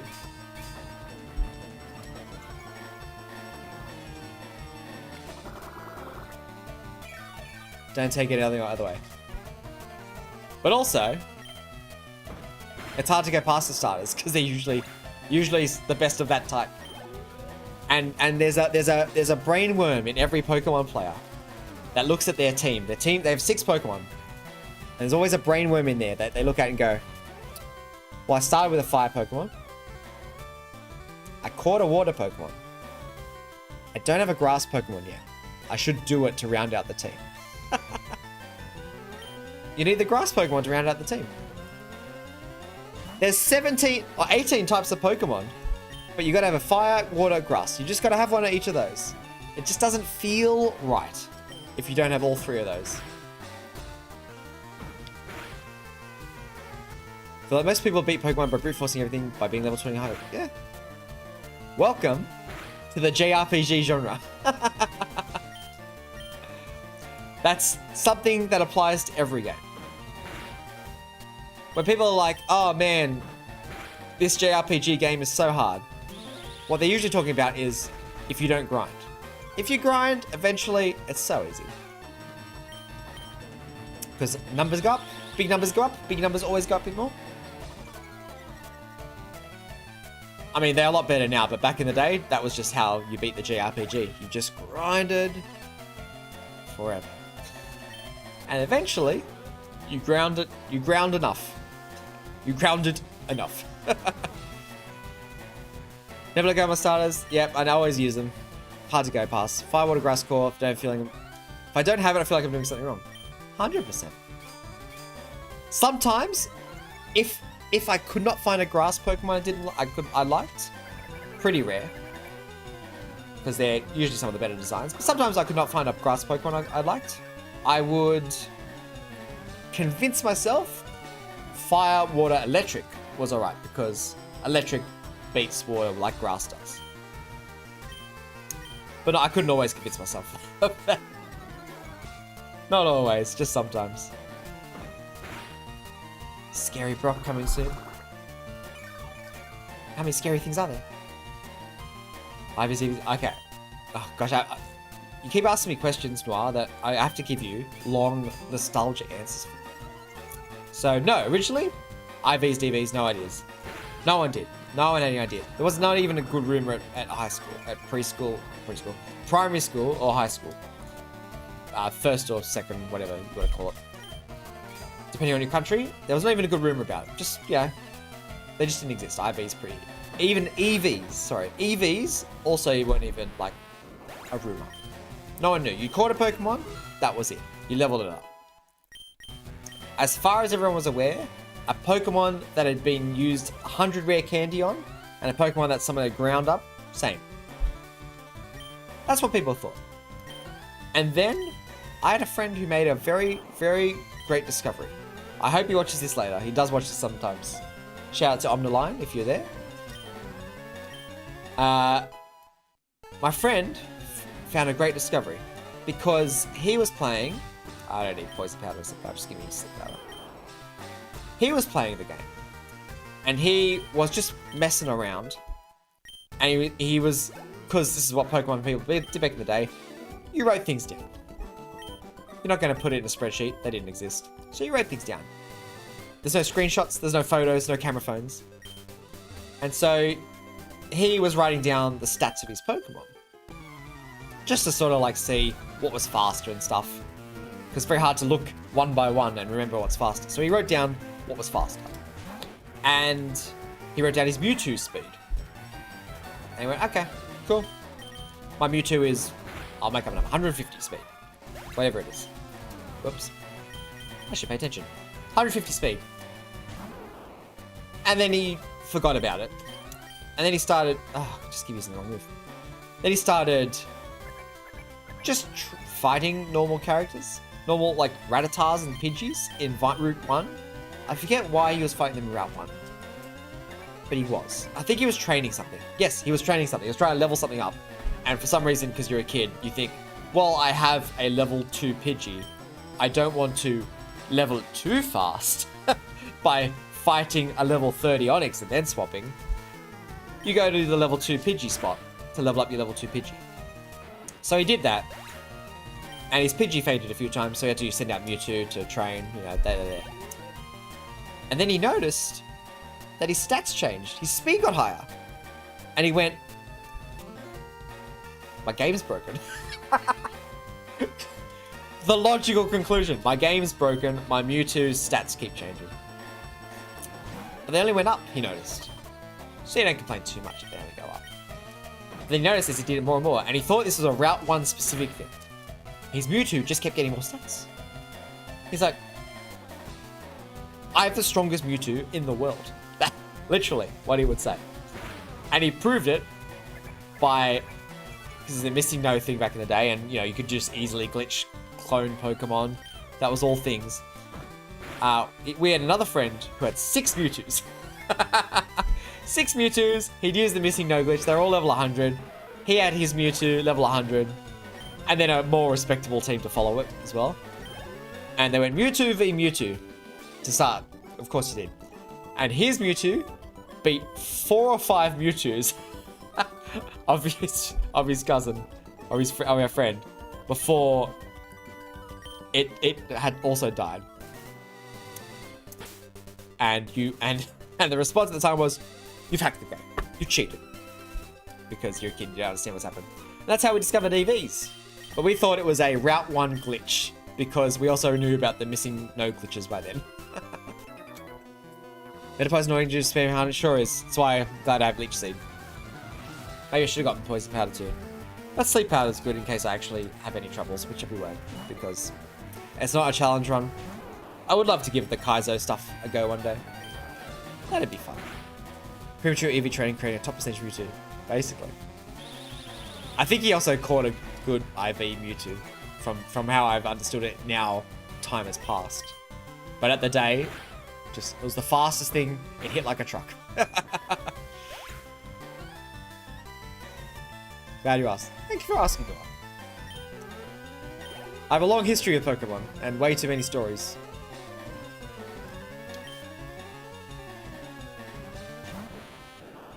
After Scarubro, what scary character do you want to see next? The scariest of them all. Fiery, obviously. Is anything scarier than?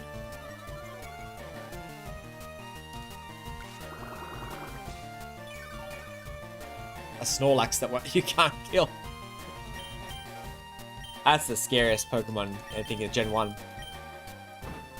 It's not about Poké Rust yet. I don't think I have a very interesting story for Poké Rust. I know it's a very interesting one of those things, probably added to a lot of school rumors back in the day.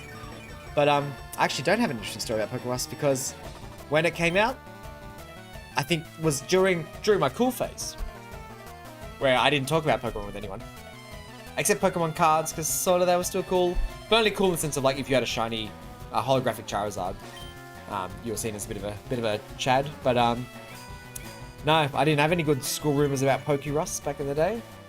And by the time I think I got it on something, and I went, I don't know what that is. And I noticed it went on to more things, and I was like, okay, I've got more things with a little purple Poké Rust. And but I didn't tell anyone. God, I wouldn't talk about Pokemon. I was 14. Imagine talking about people about Pokemon when there were Yu-Gi-Oh cards to buy. And Beyblades to buy. No, Beyblades, I was too cool for Beyblades. But my sister had Beyblades, so I played Beyblades with her. She wasn't too cool for Beyblades. She wasn't too cool for Pokemon either, but she was over it by then because she had a sport phase during that time. Anyway, I don't have a good Poké Rust story is the long and short of it. Is poison super effective against grass, only work against pure grass types? Yes. Which is why the first game is awfully balanced. Because everything's a poison type. And you get Bulbasaur, and you think, hey, he's great. And then everything resists all his Vine Whips. Until you get to basically starting to surf. One of the best evolutions ever. So I'm just going to appreciate it. Just going to appreciate it. Hold on.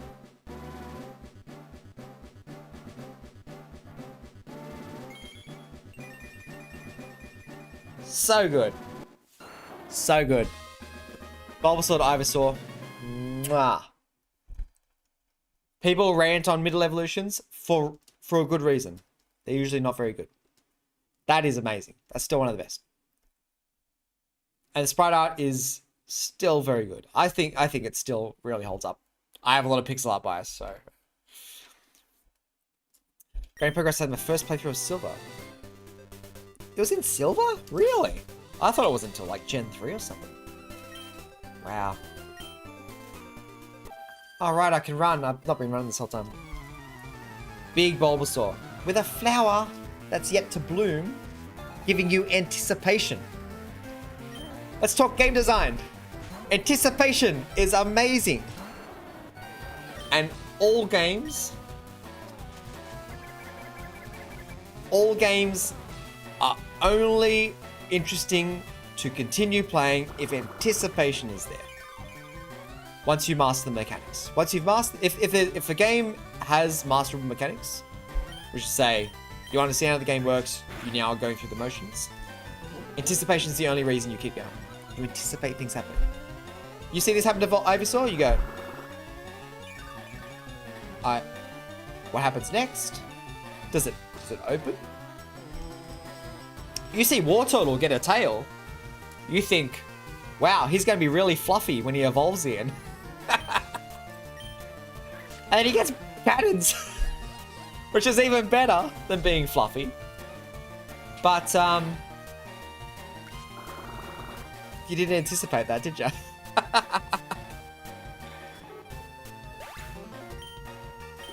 Otherwise, Ivysaur is just a big Bulbasaur. I can see that. I can see that.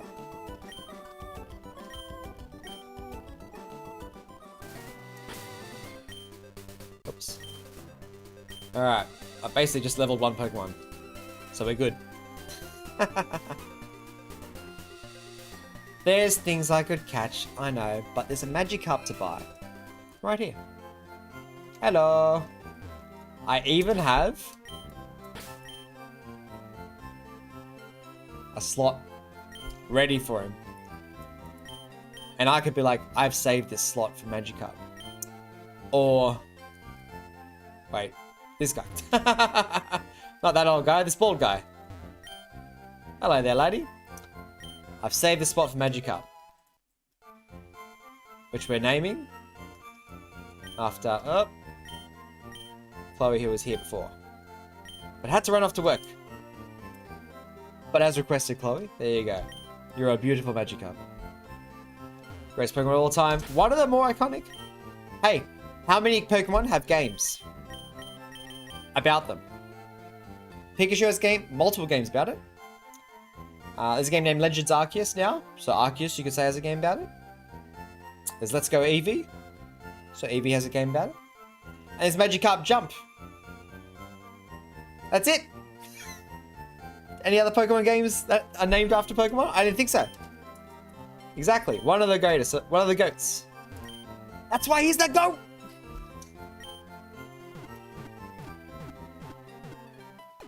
Helps that it evolves into a pretty good-looking Pokemon.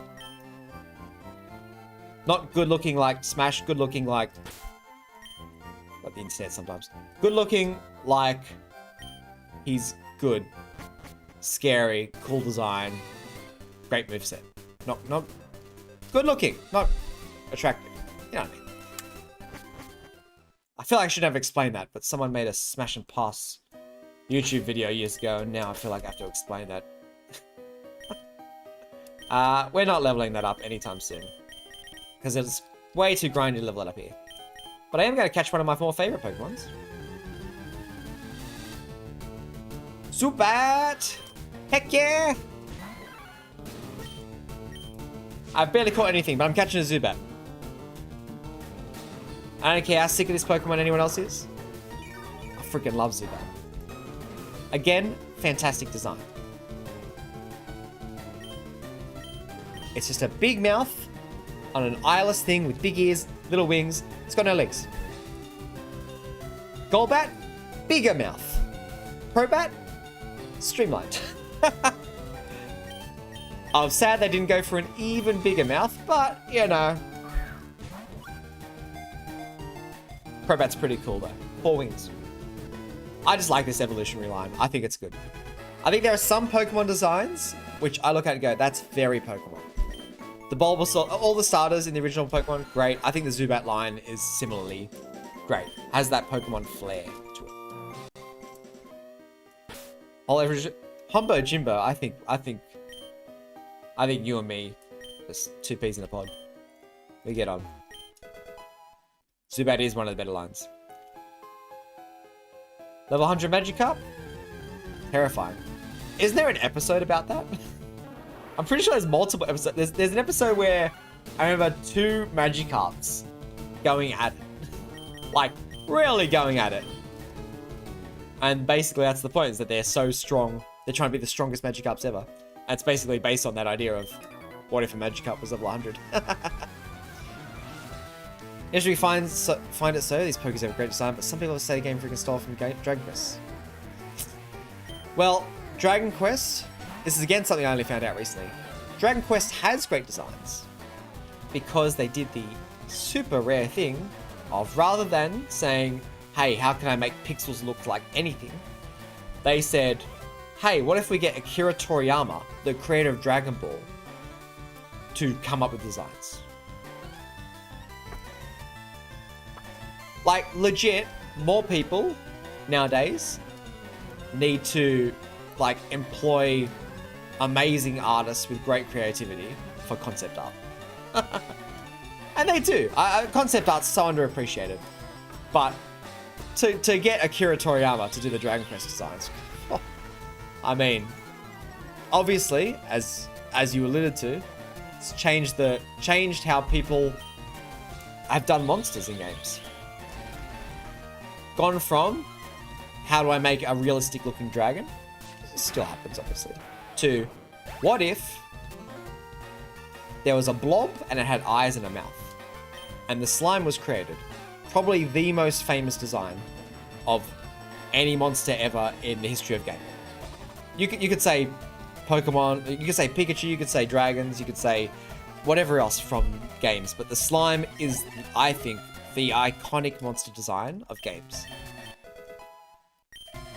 And nothing probably will ever surpass it. Because every game has a slime. And it's all thanks to Akira Toriyama putting eyes on a blob. I forgot what you're sending out. What are you sending out, so. Yeah, you could say Pokemon was stolen from Dragon Quest, but I mean, welcome to video games. We're all desperately skirting along the borders of inspiration and thievery. And that's everything. I mean, that's not just games. That's everything. I've seen, there's a joke in a book I've read. The book's called... I forgot what it's called. The Plot of Lost, or The Lost Well of Plots. The Well of Lost Plots? Something like that. By Jasper Ford. I'll have to look it up. And it's about a literary detective. And it's full of great satire and jokes. And one of the greatest jokes I remember reading was that there's no original ideas left in fiction. The last original idea was Flatland. And since then, everything's basically a rip-off of something that's already existed. Most of which are old myths. Hence the idea of the monomyth and all those sort of things. But, I mean, if it's good enough to fiction to steal, if it's good enough to for Shakespeare to steal, which is the constant rumor, it's good enough for most people to do the hero's journey again and again and again, the monomyth. It's good enough for Romeo and Juliet to basically have been done 100 million times in different, slightly changed formulas, then it should be good enough for games to put very similarly designed dragons and slimes in everything they've got.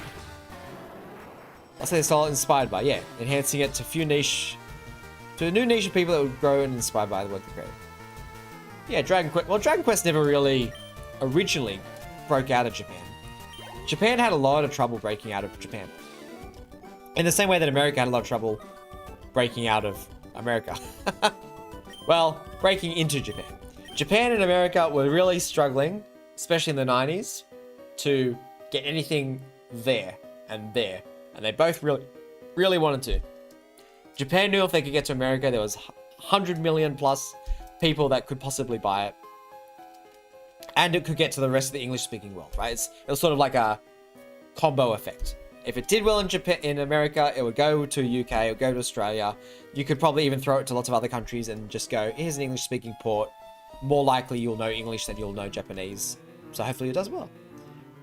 But likewise, America was like, God, if we can get stuff into Japan, gaming is huge there. We'd love to get stuff into Japan. And they both really trying to get each way.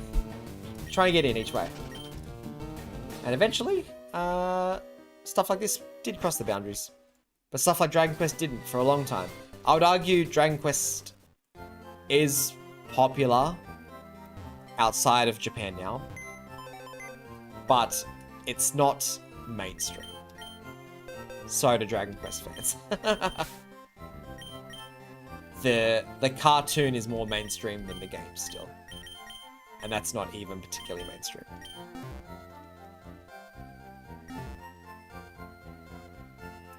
Do love that Die cartoon. What's it called? Dragon Quest Die or something? I can't remember. It's been a long time. And yeah, if the stories work, they work, of course. And same with inspiration in games. If designs work, if games work. How many Pokemon clones came out after I mean, anyone, people tell me in chat, what's their favorite Pokemon, not Pokemon? Their favorite Pokemon knockoff or clone or whatever. I need to sit down, my feet are hurting me. Oh! Dragon Quest cartoon sure is. Oh, let me read the name of it and absolutely butcher the pronunciation. Dragon Quest Die. Well, the English translation is Dragon Quest: The Adventure of Dai. I'll just leave it at that. I'll butcher the other pronunciation. It's both a very old cartoon and a very new cartoon. I read the manga because I am a bit more of a manga lover. I like the original source. I'd read more light novels too of original sources for animes, except usually the translations are fan-made and terrible. This is before fairy type, right? Heck yeah. Karate chop! I do love the fact they include these caves, underground passages, even the guard entrances of existing cities. It was the first time I experienced a world that seemed continuous. It makes sense. Yeah. It's something it's actually almost always been done in games. I think Zelda, it's a continuation of what Zelda brought to game design, which is basically, what if it felt like, rather than levels, you had a giant map you could explore. Sorry, let me fit my hands in. I want to put my hands out here. Giant map, but I'll put my hands in the camera. Giant map you could explore. And if that giant map you could explore, the only way to do that back on NES hardware was to make them all little tiny areas you could explore. But rather than levels that you hit the end of and then it started a loading, they tried to make sure that the loading was quick to little areas.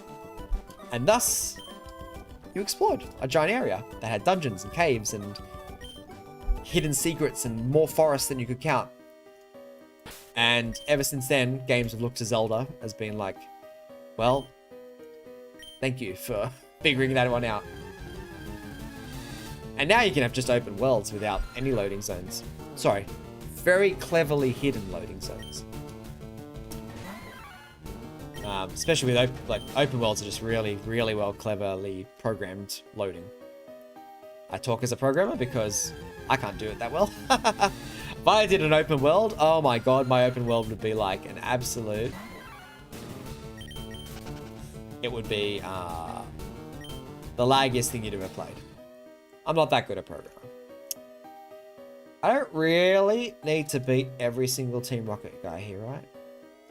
Let's try and get through Mount Moon. Speed run.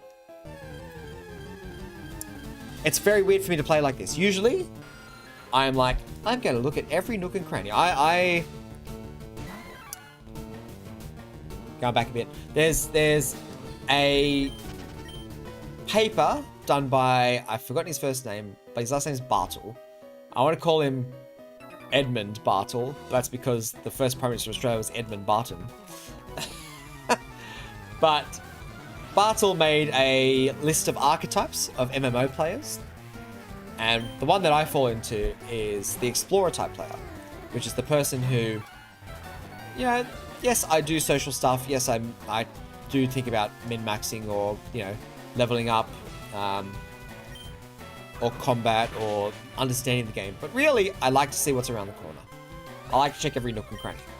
So for me to play Pokemon, and I've played it before, and this is why I'm doing it. But even then, for me to play and go, I'm just going to skip over that ladder, because I know it's just a dead end down there. It just feels wrong. It feels wrong. But I don't have a lot of time to stream, unfortunately. So I'm trying to make some amount of progress. But if this is me playing just at home, I would just be in every nook and cranny. Even though I've seen it before, it's just how I have to play. Yeah, whatever. Love exploring games. Same. If I did a top 100 games list, I'm going to exaggerate here. It's probably going to be an exaggeration. If I did a top 100 games I've played ever, I would be shocked if under 75% of those, as in 75 of those, were not games that have just like heaps to explore, heaps to see. Pokemon games, Souls-likes, Metroidvanias, heck, MMOs. But not because I want to socialize, because I want to see what's behind that boss. I want to see, oh, there's a dungeon down there. What's on level 5? Oh, I need to be level 50 to get to level 5 because the monsters are a bit stronger. Okay, I'll grind. I'm not grinding because I want my character to be stronger. I'm grinding because level 5 is over there and a very strong monster's in the way. So I've got to be level 5. Paris. Isn't Paris like actually being taken over by the mushrooms? He's actually like a dead Pokemon. He moved, I didn't think he'd fight. How are you, Shriva? Hello! I've named a Magikarp Chloe. And we're slowly trekking through Mount Moon, but I keep getting distracted talking about life, nostalgia. Definitely, the more exploration the game has, the more enjoyment we get out. For sure, 100%. Discovering secrets and such. Yeah, this is usually where, when games... I actually don't finish a lot of games, because the final boss usually doesn't intrigue me. I'm not that interested in beating the final boss. So usually what happens is I get to a point where I've seen everything. And I go, cool, I've finished the game. So I've actually never beaten the final boss in Skyrim, for example, even though I've probably got 150 hours in Skyrim. I don't think I've ever beaten Fallout 4, which horrifies my wife because she has multiple times. But I'm just like, I just want to see everything. And once I've seen it, I feel very done playing. I don't really need to play after that. And this is why Pokemon's got such a brainworm in me, is because it's not just about exploring, but exploring the types of Pokemon, or finding Pokemon is like, I've got to catch them all, I've got to find them all.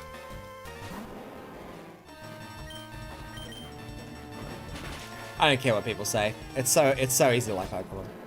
I think it's harder to hate Pokemon. You have to put some work in, I think.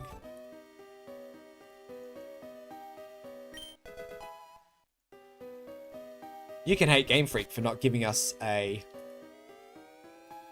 open world exploration game of Pokemon earlier. You can't hate Pokemon, so. and they need to beat games after exploring everything. Interesting. Guess we're opposites in that. I usually just hit a point where I'm like, okay, I've seen it all. And then the game starts trying to throw like a bunch of cutscenes and story at me. And I'm like, yeah, but I mean, I've already beaten. Often I've beaten secret bosses by now. It's like, oh, here's the final boss, but you beat the secret boss, and the secret boss is much tougher. Final Fantasy, I'm looking at you, you know? Or even Dark Souls and, you know, all that sort of stuff. So many games. You beat a secret boss. So tough.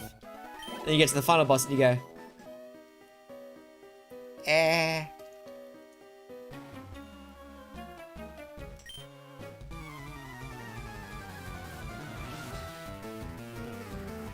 God, the scan lines are so good. I'm just noticing them. So I think, just look at this. The Spriteworks held up a lot. Spriteworks hold up a lot. Especially when you look at what a lot of modern games, indie games especially, do. Even non-indie games, there's still a lot of sprite work and pixel art out there. I think there's an age that some pixel art does show. But Pokemon is a great style, so it sort of holds pretty well. I don't think people look at this and go, is that a tree? I brought up the Pokemon Gen 1 thing with the grass before, and I was like, were they rocks? They didn't look like rocks. That's what I mean. When it gets a bit old, it's a bit hard to tell what things are. And that's where it starts to be like, okay, this has aged a bit. I think the sprite work's still pretty good. Definitely sometimes you just have to remember what you got. Because you look at the back of this and you're like, I guess that's Ivysaur's bulb. Has he got a head under that?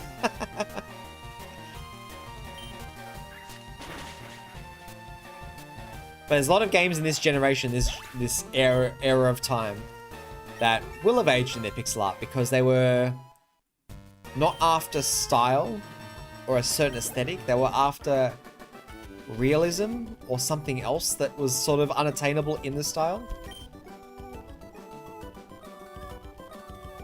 But, you know, like Pokemon sort of does pretty well on it. I think you can tell what all this is.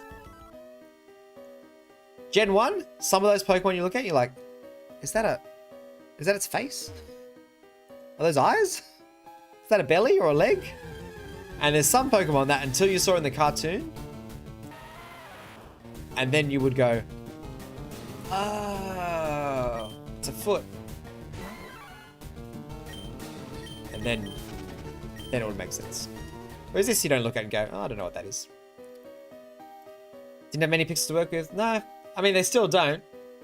You can still count every pixel on this screen. I mean, what do they count the Game Boy Advance as? They count it as 16-bit, I think, back in the days. They would call it 16-bit. Because it was a 16-bit memory. Let me just double check that one. Oops, I'm in the wrong. That's not my internet browser. Game Boy Advance. Wikipedia. It was bit.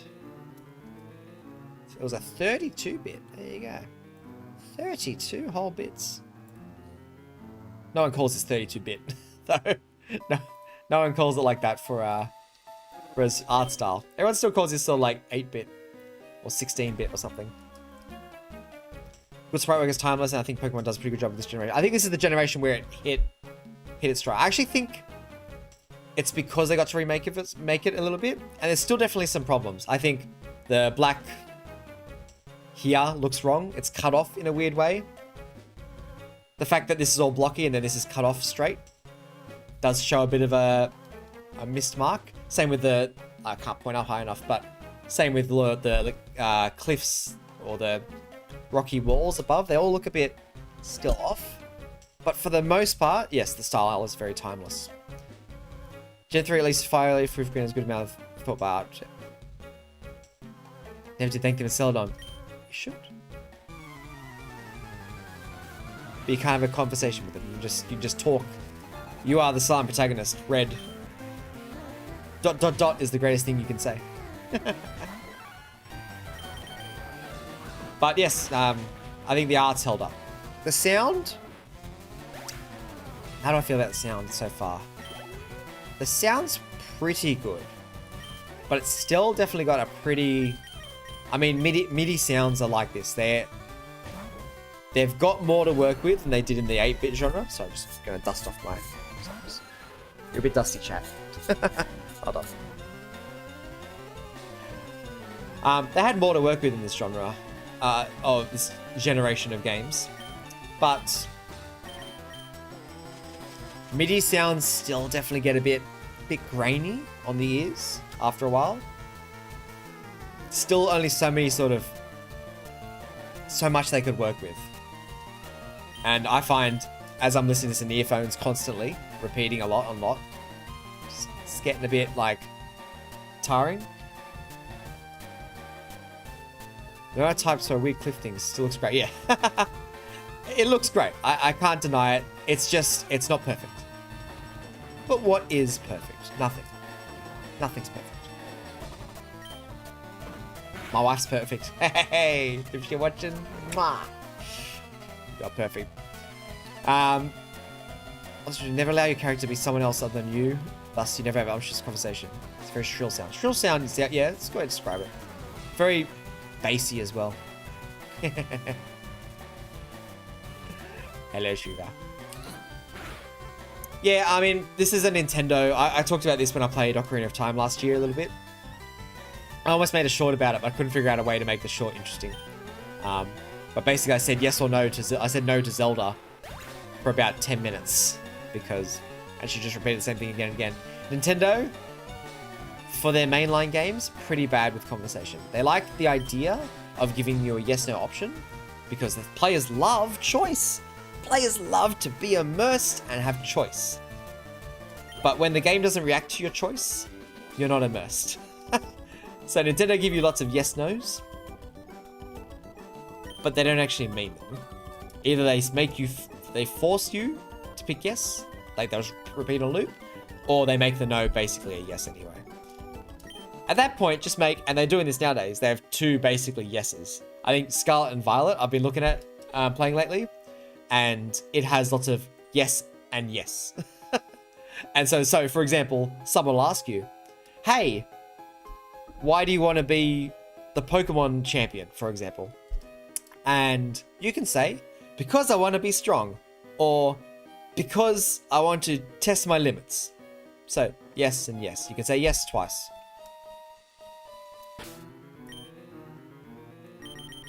Yeah, we're just gonna go in like this. How bad could it be? Oh my gosh.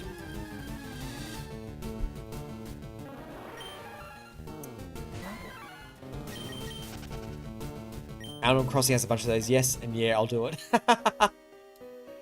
I don't think I've actually ever played an Animal Crossing game. I mean, other than for small amounts of time. My wife got into the newest Animal Crossing for a little bit, so I watched her play a lot. I've not experienced the history of Animal Crossing. I think when Animal Crossing became popular, I was sort of not playing as many Nintendo games at the time. Well, that's the wrong Pokemon. Illusion of Choice quite games. It's relaxing from time to time. Yeah, Animal Crossing does seem very relaxing. See, the illusion of choice in games is quite a bit with Nintendo games, which is why my favorite choice is Super Mario in the beginning of the game. Which, the original Super Paper Mario, I actually have not played. I've played 2 of them. And I can only remember one well, which is the 1,000-Year Door. 1,000-Year Door. But yeah, I mean, that's more an RPG. I mean, they called it Super Mario RPG originally, right? Because it's an RPG, and if it's an RPG, you gotta do some dialogue. It's sort of become a bit of a standard of the genre, but to me, a little bit of the trope of the genre, because they'll make you do dialogue choices, but they still don't move the needle. They just lead you to different dialogue choices. I have a long rant about dialogue to give. This is not the game for it. I need a game that gives you dialogue in a meaningful way to have this rant. And this ain't it. And it'll be a very long rant. I have a lot to say about dialogue. Maybe if Mass Effect has a or Dragon Age or something like that, something with lots of dialogue, has a an anniversary soon. The one on the Wii, you say no to saving the world, and if you're refusing, game over. That's good. Reminds me of, what's the game?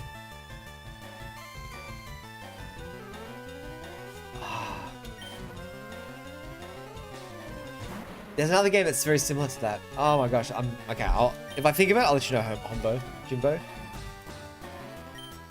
I'm gonna rack my brain for that one for a while. There's something where it's not Nier Automata or Drakengard, is it? I don't think so. It's something like that with multiple endings or like lots of ways to get game overs. It's gonna refuse to defeat the first guy or something. The game will be over. You'll be congratulated by being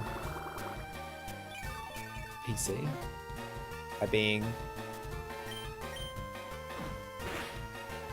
Can you defeat the first guy or something? The game will be over. Oh, PC.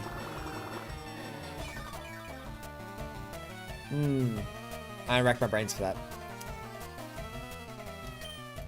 Yeah, I do think, I mean, I'm a big advocate of alternate endings to games. Because they don't give you the illusion of choice. So if you're going to be a role-playing game, to actually have multiple endings, I think is sort of good. Unfortunately, what most multiple endings do is they put themselves all at the same time. But the Mario RPG you mentioned, or Paper Mario, is a really good example because, yeah, if a story would go through an alternate... I mean, if you've ever read a Choose Your Own Adventure book, I'm going to get the dialogue brand. I'm trying not to, but just quickly. If you ever read a Choose Your Own Adventure book, and I used to read the Goosebumps ones when I was a kid. The Goosebumps Choose Your Own Adventure books were great because the guy you're reading about just kept dying or getting trapped in some other horror scenario. And then you'd pick pages like, what's he going to get stuck in? And you go to page 78. It's like, you know, do you want to open the jar or go into the next room? Page 78, page 16. Jump to 78. And he goes, you open the jar. Suddenly you get transported into the jar. And now you're trapped in a jar. You're like, whoa! And you died. Excellent. Go back. But they all end at different points. And your idea as a reader is almost like a player. You're basically trying to find the path to the correct answer. And so it's like playing a game, but you're reading a book. So I love Choose Your Own Adventure books. Voltog, sure. I'm going such long rants. I think I'm nowhere near where I expected to be. Sorry for those who are hoping that I would be further along in the game. I was hoping to be further along in the game. That's okay. That's not what this channel is going to be about. I'm not about completing games. It's about looking at games and the history of them, and you know, whether we think they've aged at all. And we'll go on that rant at the end of the stream. Because unfortunately I'm not streaming tomorrow. Expert Chow, thanks for popping by, Shriva. Always the Helix Fossil. Thank you to Twitch Plays Pokemon. But also, Omanite is just a superior design. Omastar, not as interesting as Kabutops, but Omanite's a better design. Search for the path, never thought about it in Pokemon. Yeah, in Pokemon it's less like... I mean, the optimal path is what the speedrunners would find in a way, right? In Pokemon, it is a role-playing game. It's something I think people forget about Pokemon. Pokemon is it's the start of a genre of the monster taming genre, which is what you would call it nowadays. But when it came out, it was an adventure RPG. People would liken this more to Zelda than anything else. Nowadays, no one would liken Zelda to Pokemon. They're seen as two very different genres. And now Pokemon is it's part of its own genre, the monster taming genre. But it's an RPG. In the RPG, the character you play is this. These 6 dudes are your character. They're your customization of the path you take. Love the Choose Your Own Adventure books. For me, it's like seeing all those guys die. Yes. Morbid curiosity. I love the... I mean, I don't know where you're from, but for Australia, Goosebumps Choose Your Own Adventure books were huge hits.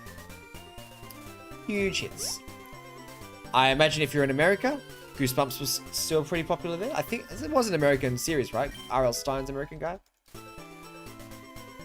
Um, if you're elsewhere in the world, maybe not. Hey, we're through. Time for the Nougat Bridge, or the Nougat?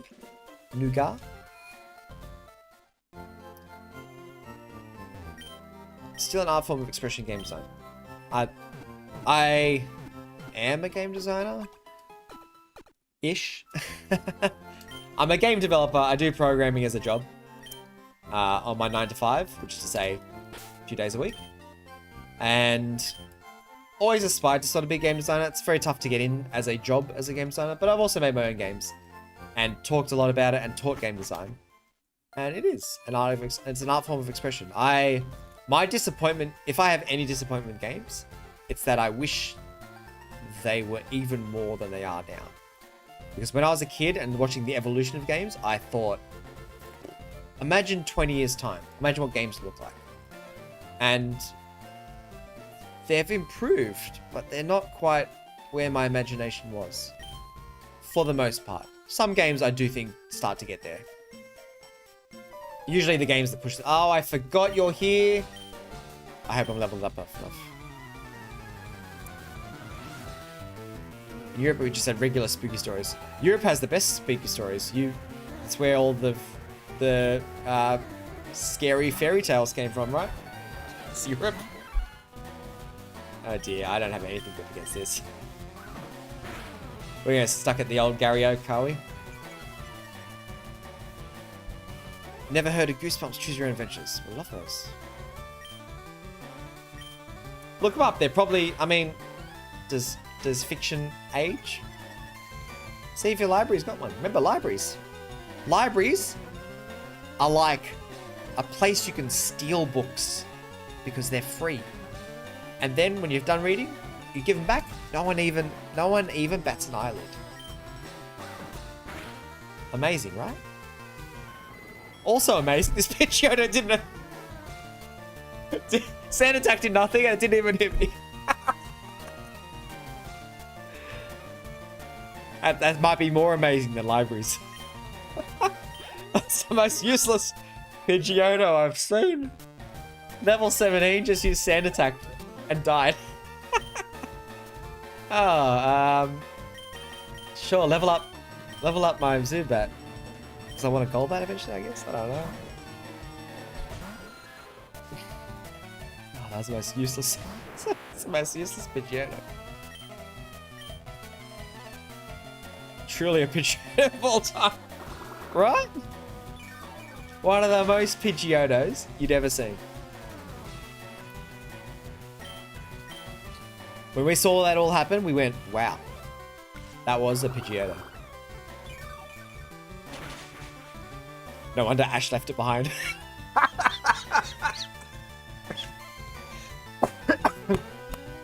Oh, God.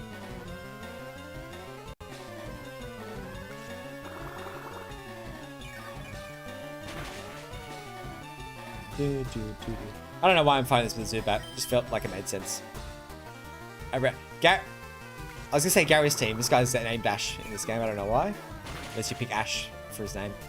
Gary's team, Blue's team, Green's team. God, he's got so many names. Let's just call him Gary. Gary's team? Pretty awful here, but high level. The levels should get you, and they do often, but the team's awful. So awful, his Rattata dies after this, which is the common fan theory.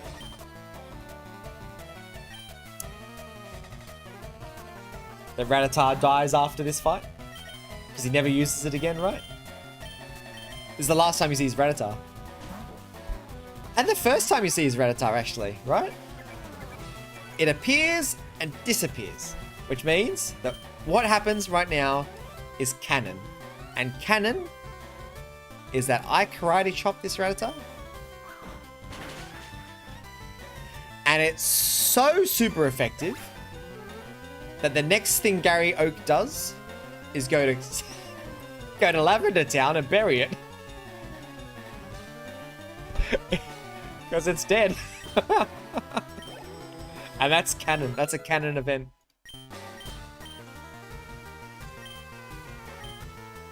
Poor Rattata. True story. Absolutely. For those who don't know sort of what I'm talking about, basically, yeah, it's a weird thing. Most rivals, context to the joke. Make it just peanut butter live. Exactly. It's a running joke that basically Gary Blue uses this Rattata in this fight. He never uses it again. Typically, in most other Pokemon games, the rival keeps the same team. So they'll catch Pokemon one by one, and then that Pokemon just gets stronger throughout. So in Pokemon Violet or Scarlet lately, your rival's Nimona. She starts with the starter that's weak to yours because she wants to be challenged. Then she catches a Pawmi, and then you expect throughout the game that'll evolve to a Pawmo and then a Pawmot. Terrible name scheme, by the way. Rant about that later. And she does. Never changes. Her team only grows and gets stronger. And that's typically what the rivals do. Their teams just grow and get stronger. Gary's the only one, or Blue's the only one I can think of that basically has a Pokemon that he then gets rid of, which is Rattata. He doesn't get rid of anything else, I don't think. The Pidgeotto stays to Pidgeot. The Abra becomes Alakazam. Just the Rattata dies. Or something. I don't know. Oh, I know it's super effective, mate, but it's just not going to work out for you. I'm sorry. Should have evolved. If you'd evolved, I might have been scared. Let's use a 95% accuracy move. That can't go badly. Lovely.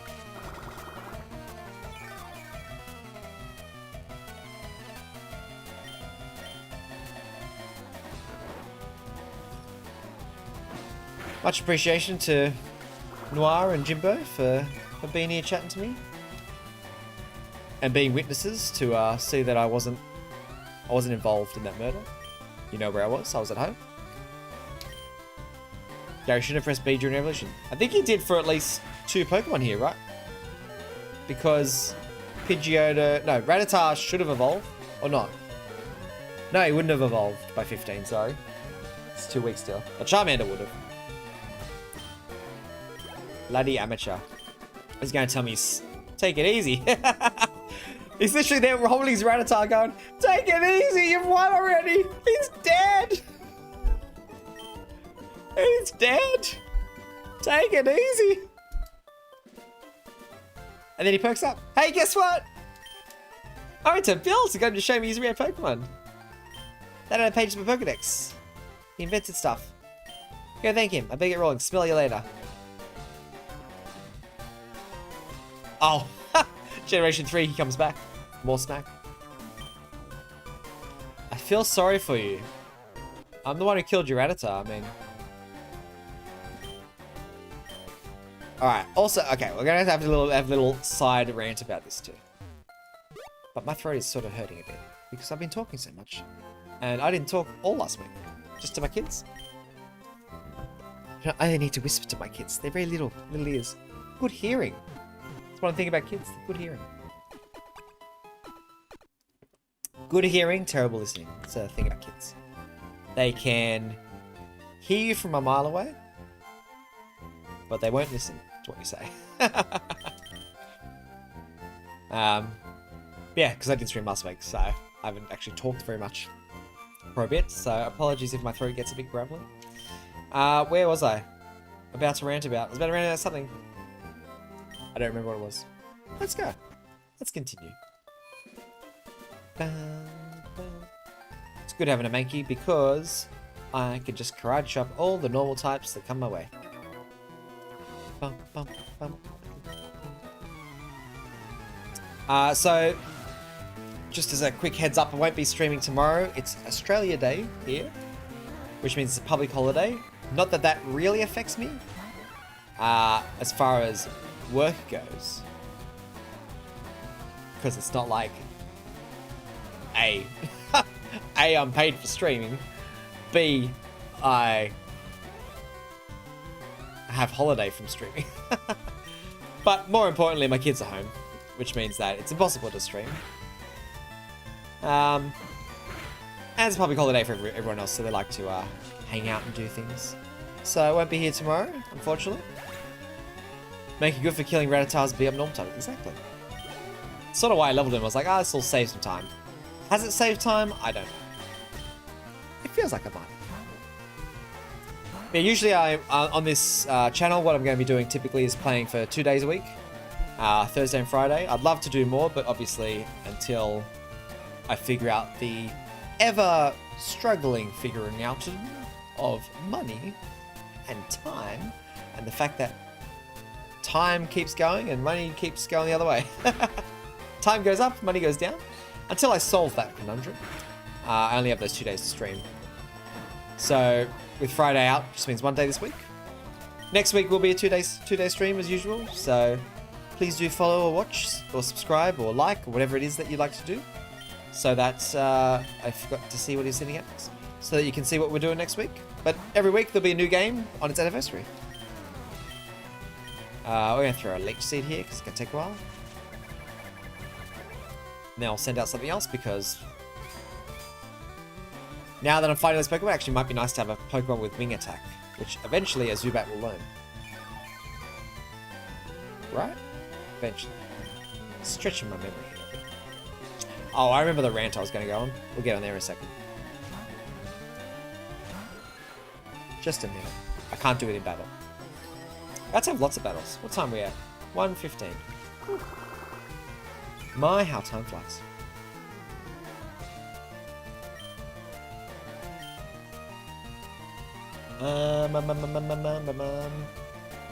It's just gonna take forever. Can I speed up a little bit? Not really. So yes, so next week, I'll tell you more about that. I'll try to show Pokemon V's action chat to school. Hey, I appreciate that you're here at all. Just, even if it's just today's stream, Jimbo, it's been great to chat to you. And great to have more people to chat to. Thank you for everyone for turning up. So to Fel, what are you studying out of curiosity? Oh, are we talking high school? In which case, studying everything. And as someone who peaked in high school, let me tell you, it's very important to at least peak somewhere. You're too good for just one stream. Come back next week. Hence the follow, though, right? Thanks again for that, Noir. Really appreciate it. Don't get a huge number of follows or subscribers or anything, but I enjoy doing it, so hopefully I can keep getting more. And I can keep doing more. Architectural engineering for me, college student. Oh, very good. Architectural engineering is probably what, if it wasn't for video games and computers, I would have gotten into. I really, really, really would have gotten into. Like, that's the one that I'm like, yeah, I could see myself enjoying that. So, good luck with that. Please don't fail. Very important. Need more architectural engineers. Should see these buildings falling apart. Good ones. The cracks going through here. Ooh. Ooh. Don't build one with cracks, please. Don't play in one with cracks, maybe. It's more the term.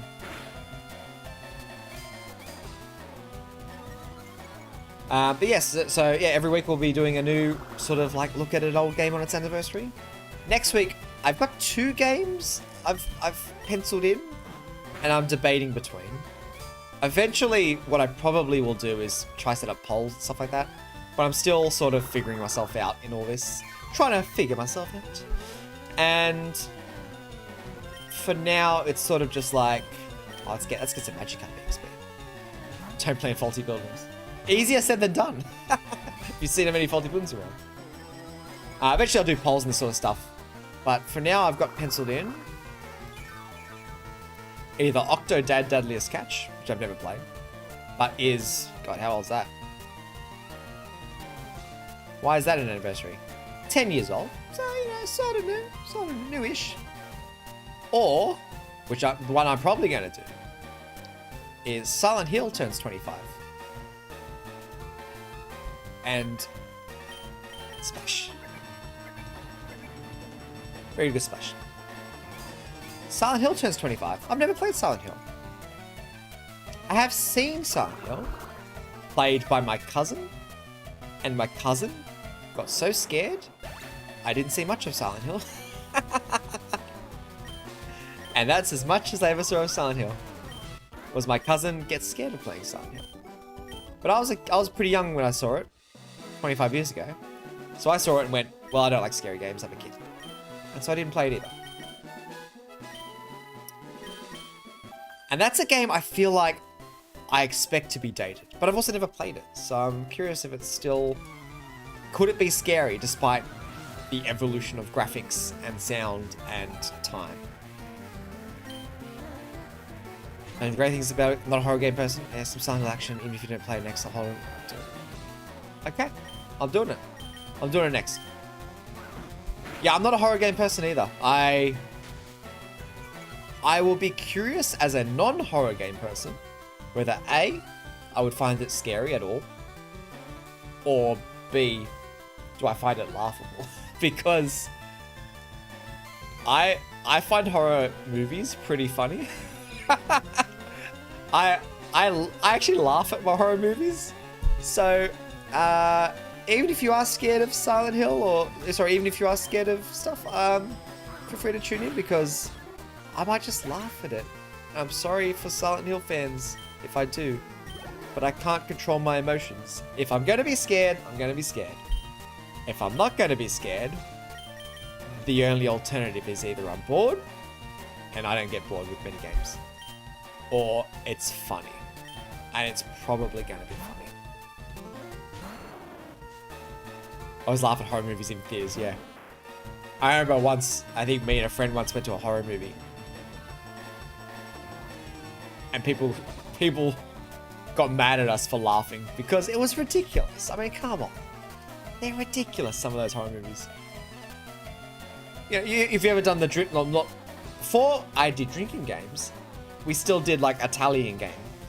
So, before you went, you would go, oh, they've stumbled into the woods to have sex. They're obviously going to die. Take a drink. Me and my friends would still tally. We'd have rules of things of, like, if they stumble in the woods to have sex, someone's going to die. Scary movies sort of push that in our face a bit by sort of saying, hey, here's all the tropes. And you're like, oh yeah, that's all the ones we knew about. I think my friend had, what was it, the rule of 3? Which is that in a horror movie, 3 or less people always survive. And usually you can pick them from the main cast the moment you see them. If there's 2 black people or more, it's never, always they won't survive.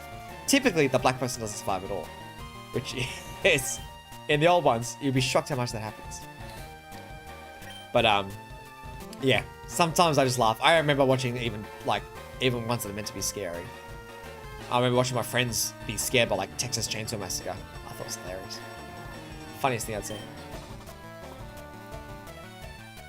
I feel like that meme, it's like, you know, saw this guy got cut up by a chainsaw. Funniest shit I've ever seen.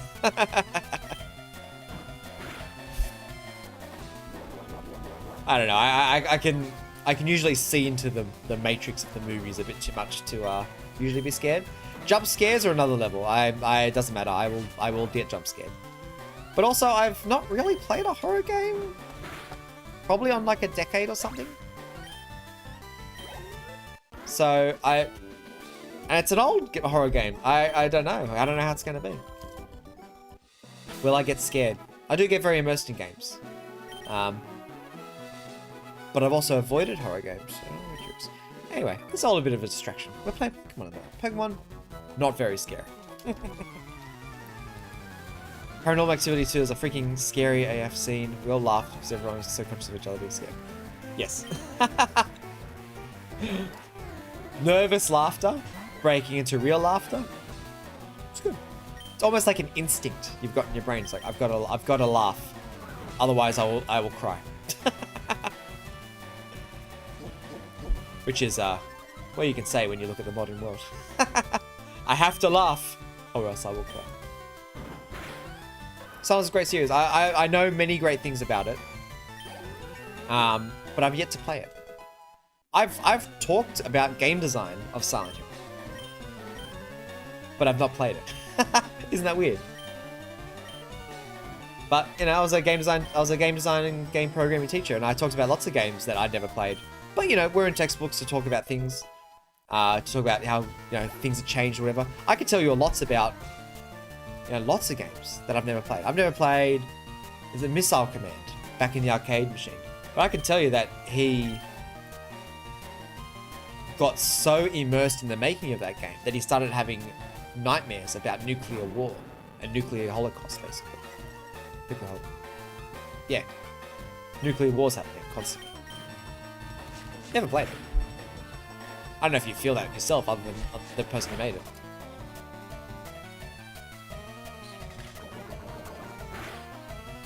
Don't think I've ever played an Uncharted game. I can tell you lots about how that revolutionized traversal mechanics in games, and how amazing its cameras were to emphasize that sort of stuff.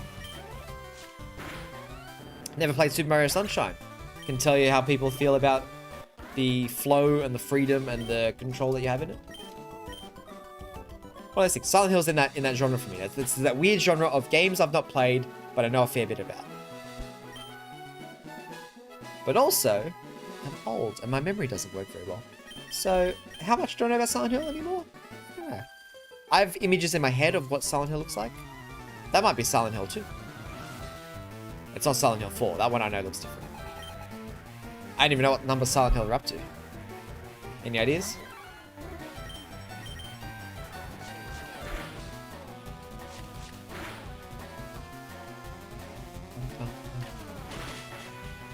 Alright, I promised myself at 2 o'clock the stream ends. I have to do that, otherwise I will starve. Oh wait, solve that. Right? It's an image with the anti-alias that it's 2. Good question. It's a very grey image, a lot of fog. I think that's all of them. Oh, 3 times! They go. That's why I make this let go. Yeah, sure. I have to stop at 2 because I have to make shorts and videos and stuff. Because no one else is going to do it. Need around, huh? Oh, I want to look at it again. Male or female? Better done in here than in the Gen 1, where you went like, is that a... Oh, that's the guy Metaram. Took me ages to even realize there was a difference. Game title and fog, yeah, right.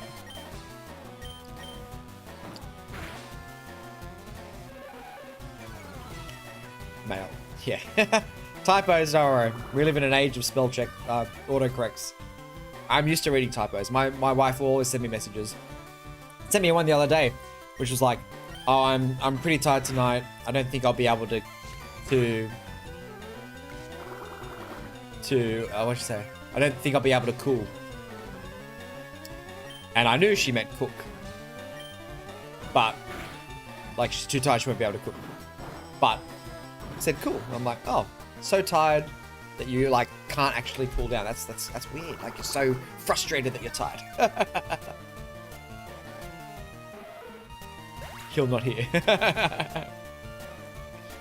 It is. Very nice that you two are able to chat a little bit across Twitch and YouTube. I hope that's not too bad. It's working all right a little bit. The multi-stream. It's my third multi-stream. Second week of multi-streaming. I did do the Banner Saga ones before. Seems to be working pretty good. Pretty good. It's nice that Twitch relaxed their rules on it. I don't know much about streaming, so I'm still learning it all. But it seemed to be something that a lot of streamers were worried about, the multi-stream thing, but it seems to be relaxing the rules is good. Cross-platform communication, yeah, it's good. Though I imagine you're both having to read on my stream to talk. So if the chat was faster. Might only work while it's a small community. I didn't even look at that level. Whoops. Back we go. future is now. Imagine multiple platforms doing the same thing. Can't help but leech seed. I probably don't need to leech seed. It just feels like the right thing to do. I do want to go on my little rant about some mechanics in this too. So from Gen 1 to Gen 3, part of the reason they had to do this change, right, looking at it, was in Gen 1 there was a few things that they did change for 2 and 3. And one is the big typing change. That said, that doesn't really affect the remake because, as I said before, Magnemite's the only steel type, and there's no dark types anyway. So it doesn't actually really affect the remaster because that doesn't change anything. Let's Go, Pikachu and Eevee, you could argue, changed a lot because it actually does have fairy types now. But here, for this, it doesn't actually, the typing change didn't really change too much here, per se. But, and let me just confirm this once I get out of this battle. Whee! Thank you, Abyssal. Love your work. Try and beat Misty before the end of the stream. This is the generation that added Natures, I believe, were added here, which is good. Increases the interests and mechanics of breeding and catching different Pokemon and differences between Pokemon. I believe abilities were a Generation 3 thing too, and that was big. The fact that there was an extra reason besides stats to choose between, you know, Bellsprout and Oddish. Stats are movable, right? But, you know, there actually could be different abilities that you might actually look forward to. And then also, I can't remember if this was Gen 2 or 3, but special attack and special defense used to be one stat in Generation 1, which was called Special. And it did everything. Which is, when people talk about balance, yeah, I think this physical special split, do you mean that moves weren't split in 2? Okay, right. Well, the special, yeah, the special split into 2 stats into, I guess. I think. Anyway, physical special split. You're talking the one where it's like you could have a fire move that did physical damage or a fire move that did special damage. So I don't think that was in Gen 3. I think that was in Gen 4, right? What would you call that? Pokemon physical special split. Damage category. Generation 4. You're thinking 4. I think that was one of the best changes to the game. But that was 4. Yeah, I can't remember either. I had to look. That's why I was like, gonna go on a rant about mechanics. Let me just check the mechanics again. So besides, you know, obviously improvements to art and hardware and audio and all that sort of stuff. The abilities, I think, was the big Gen 3 thing. That was like really changing how people could see the game. Made competitive stuff way more interesting. I think this is where people started to become a bit more interested in the competitive side of things. So, as of Generation 3, Pokemon now have natures, abilities, genders, and can hold items. Hold items is only in this generation to start. Because berries was introduced in Ruby Sapphire. Right. Because you could plant berries. And that's where suddenly hold items were very important. And then other things have changed. Versions. Yep, okay. But that was, I mean, that's the big thing. The Generation 3 things. Natures, abilities, genders, hold items. Genders probably less interesting, but they were there. And allowed for breeding to be more interesting, I guess. But hold items, natures and abilities. Very interesting. I think as a casual player, you probably wouldn't notice anything as far as natures go. But hold items and abilities, definitely you would. And they do improve the game a lot. I mean, looking through just even starter team I've got. Vital Spirit prevents sleep. That's something you'd run into. You'd encounter, even if you had played 1 and 2 generations, and you just bumped into 3 without even reading about it, and you never read this page, which you might. You'd run into these things, these effects. Prince loss of accuracy, Raises speed in swim. Raises speed in swim in rain. Ups attack of suffering. Prevents flinching. Ups grasp in a pinch. Like, these things that, like, would actually affect the game. And they're not even that impressive abilities. They're pretty simple. However, feature I definitely didn't use enough as a kid. Oh, yeah, 100%. Did you, like me, did you save all your citrus berries? Because one day, you go up against the Elite Four and you'll wish you had citrus berries. Because when you lose damage, you know, you get 30 health back. But then by then, you've got like Mystic Waters and Soft Sands and stuff that does more damage for those type of moves. Or leftovers.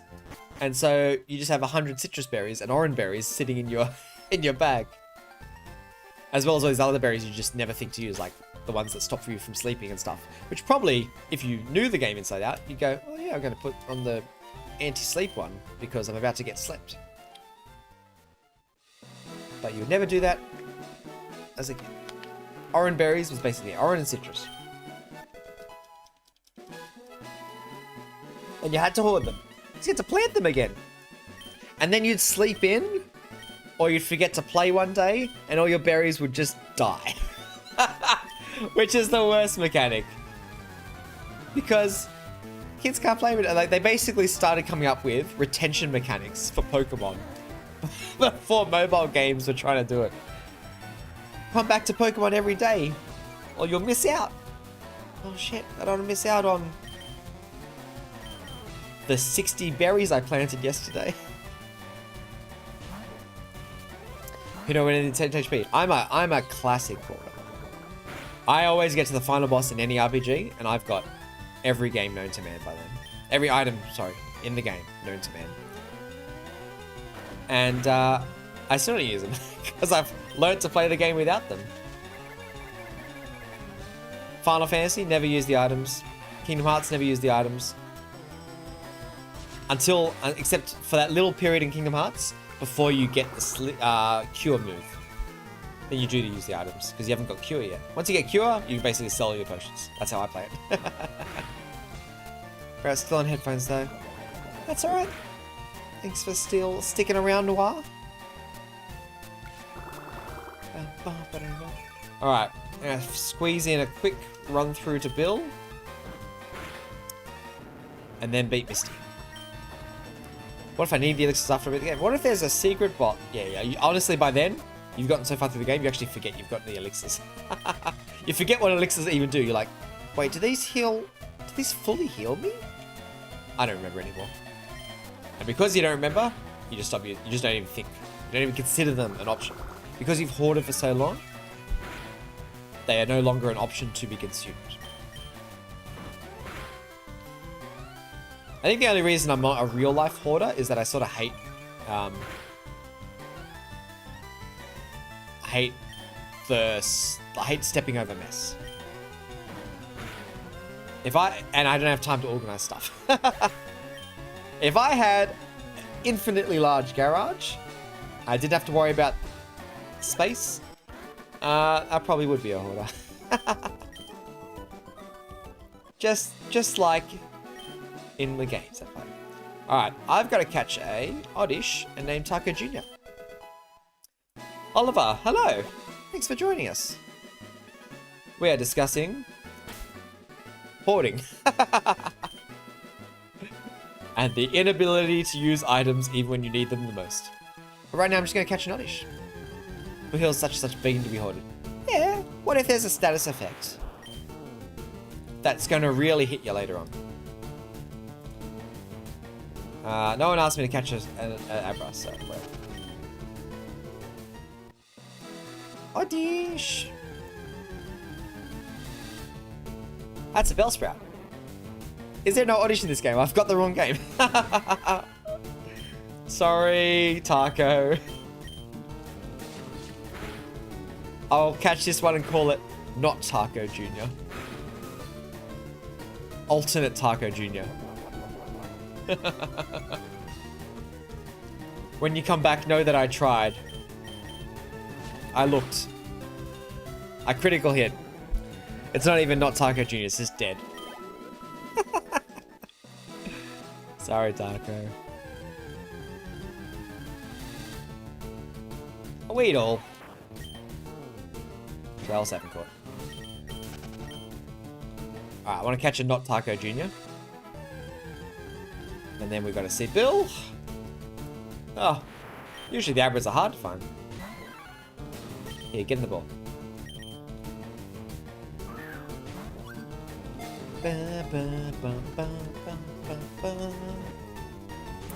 Oh, I celebrated too early. Had to run an Abra again. Like to have the nickname Jonathan. Jonathan, okay. Jonathan the Abra.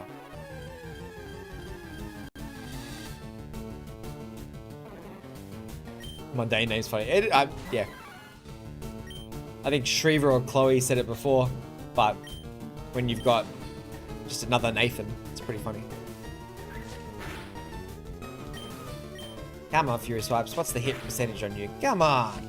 Come on.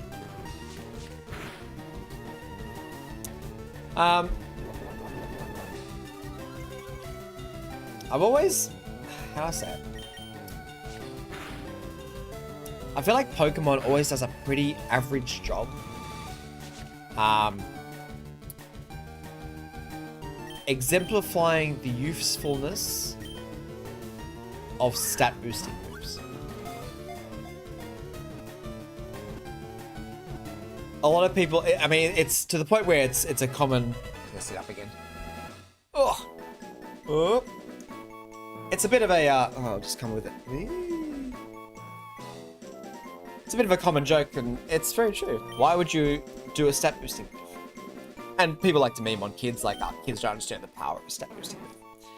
But I think Pokemon doesn't understand the power of a stat boosting move. Because it's so easy to play this game like you're gonna one-shot everything.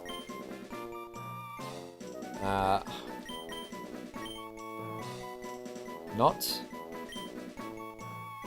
Taco.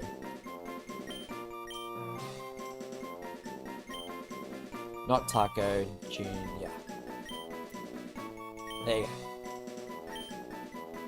Sorry, Taco. It's the best I could do. Because typically in a, you know, in a game where you have sets and RPG mechanics, boosts are very useful. Very useful. Doing more damage sounds good. But in Pokemon, for a lot of the game, you don't need to do more damage. You actually already do an insane amount of damage. Look at this.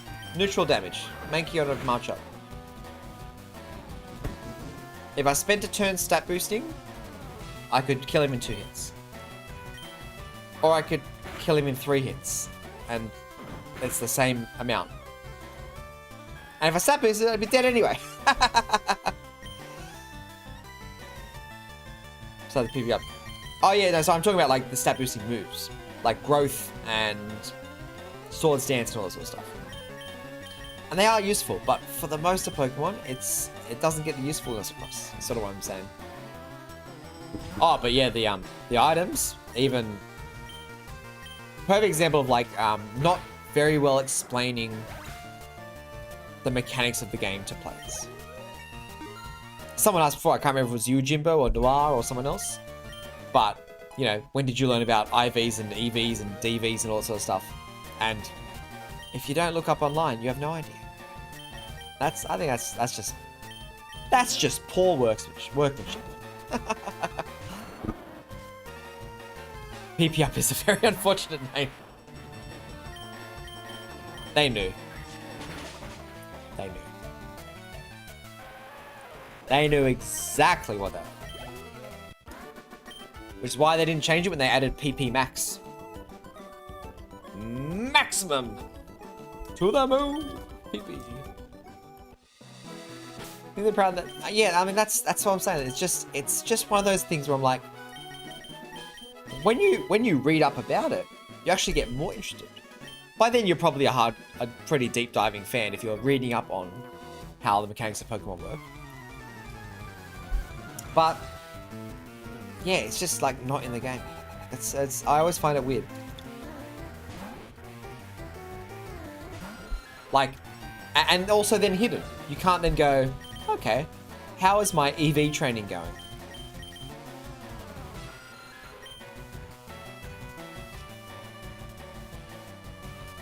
What's that tell me? Nothing.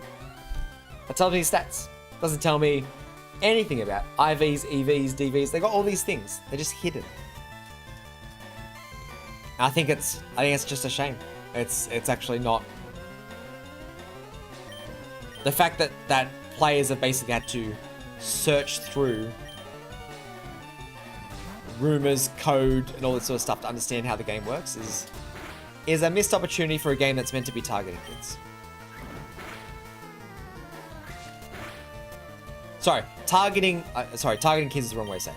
Targeting an age range from young to very old. And obviously these mechanics are aimed at an older audience, but they're not. I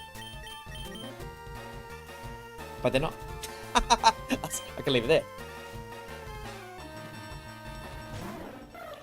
Have you used a gaming special IV? And even just a way to find out. That's all I'm asking. Like I remember reading once, and I can't remember which game this was. This might be Gen 8, 7, 9, I don't know. I remember once reading that someone was very happy because in this generation, they added an NPC you could talk to. And that NPC would say something like, hey, that's a really good Pokemon. And if they said that, it meant that the Pokemon had really good IVs. Like, it was something like that. And I was just like, can't they just tell me? Like, is there, it's not like there's the secret sauce, you know? It's not the 11 herbs and spices. It's code. It's stats. Just tell me how it works. They're worried, you know, Colonel Sanders is going to make a Pokemon game and then hide his things somewhere else. Like, it's not that secretive. Should never have been that secretive. It's probably my one gripe with competitive Pokemon is that basically there's an entry barrier. And it's a large one. I think it's a very large one to get into competitive Pokemon. I love the idea of competitive Pokemon. I wish I had time to... This thing just keeps waking up. I shouldn't even put it to sleep. I wish I had time to learn competitive Pokemon. I think it's really interesting. Watch heaps of Wolfie VGC's videos and other people that do that sort of stuff. Watch some of the world tournaments and all that jazz as well. But it's not something you can just stumble into. You can't just be like, oh, I'm just going to go into some competitive matches. It's just such a level of commitment to even try get good. Towards this era, a competitive profitable event. I think they maxed out the info there. Yeah, they do have tournaments in this era. I mean, by this point, the people in those tournaments might have known. And they might have somehow told, but I mean, you wouldn't have found it outside of like a Nintendo Power magazine or something. Wolfclick videos are great for getting info. Yeah, his stuff's great for sure. But it's, how do I say it? It's just such a level of entry. I can't.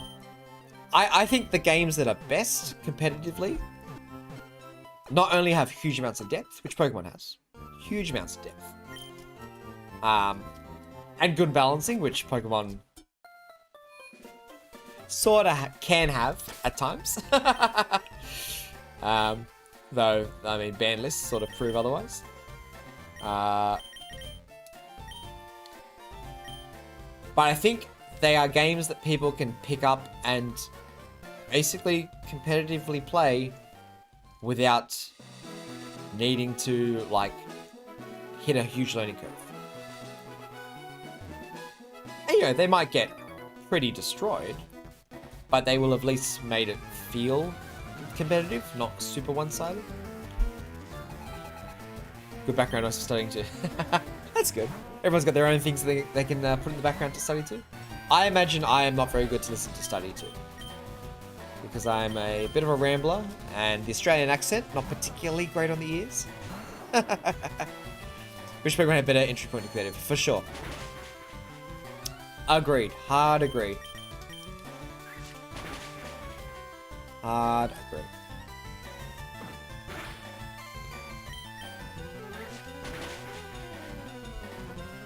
I think the addition of online from generations 4 and on have helped that a lot too. Like entries into competitive stuff. And people who have made, I mean, the, what's it called? There's like a fan-made Pokemon fighting simulator. That's the best thing for Pokemon competitive. That's, the best thing to get people into Pokemon competitive is something that the Pokemon Company and Game Freak have not even touched. Showdown, thank you. That's it. Pokemon Showdown. The best thing to get people into competitive Pokemon is Pokemon Showdown. That's not even close. And it's not an official anything, you know? And yeah, Game Freak will still hold these competitions. Like, all of their players have not totally been practicing everything on Pokemon Showdown for hours and hours.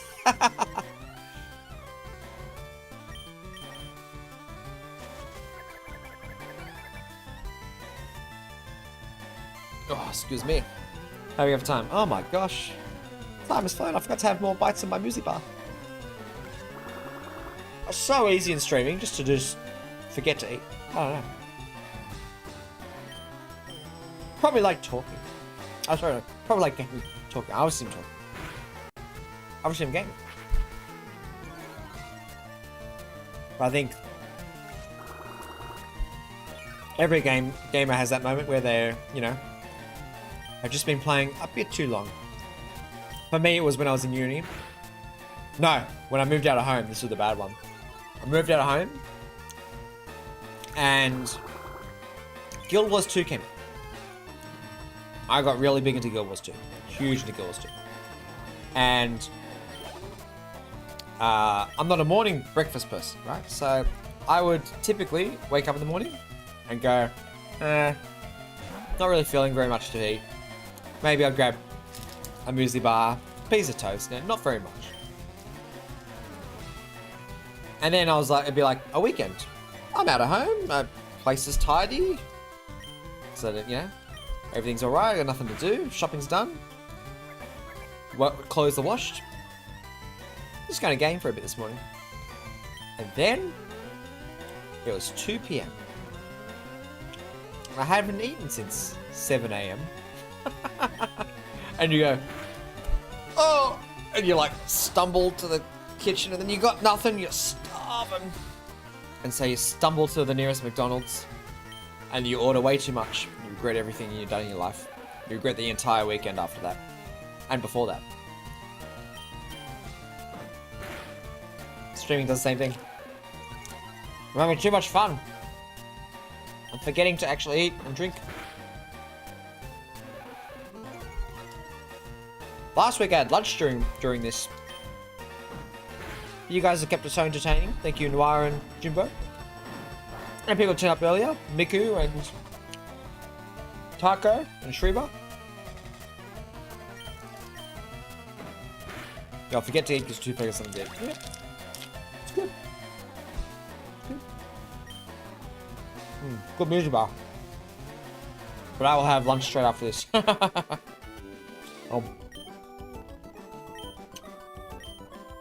Which means I should end at 2. Which means we're coming up. I haven't even got to Bill. Wow. Amazing. I thought I'd get way further than this. I guess A, I'll be rambling. But B, Pokemon's a slow game.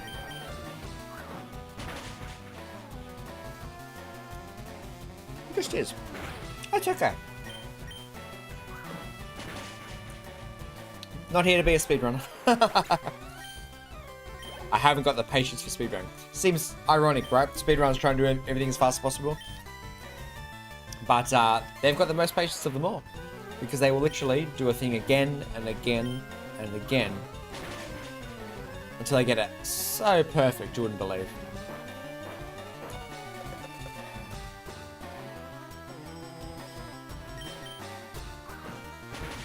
Alright, we're going to do a little review in a second. I try to time for eating. I beat this time to forget when I have lots of work playing something. I need to start doing that again. So, for the last few years, I've been doing work from home. Since COVID lockdowns basically were a big thing. I started doing work from home. But when I did that, my wife also had to go basically working from home, or, you know, stuck at home because of lockdowns. It meant that when I was at work, it was very easy to sort of like just go, oh, someone else is hungry, I'll go with them. I'll go have lunch at the same time as them. Or to be like, no, like that was basically it. It's a very social thing, lunch was. When I was home, the social thing continued. My wife would have lunch, I would have lunch with her. She would say, oh, I'm hungry. Great, let's have lunch. Let's break for lunch. And same with the kids. Then we had kids, they would be home, we had to feed them at specific times so that they would nap at specific times. Kids thrive on schedule. They love schedule. Funnily enough, what I found, ever since the kids have been at preschool and the wife's back at work and I'm at home alone, I thrive on schedule. Now, throw that out the window today. Oh, can I get to Bill? So close. Piece of orange fell on the keyboard. Well, code to you too, Noir. That's a funny combo of letters for an orange to fall on. But, you know, it is what it is. It is what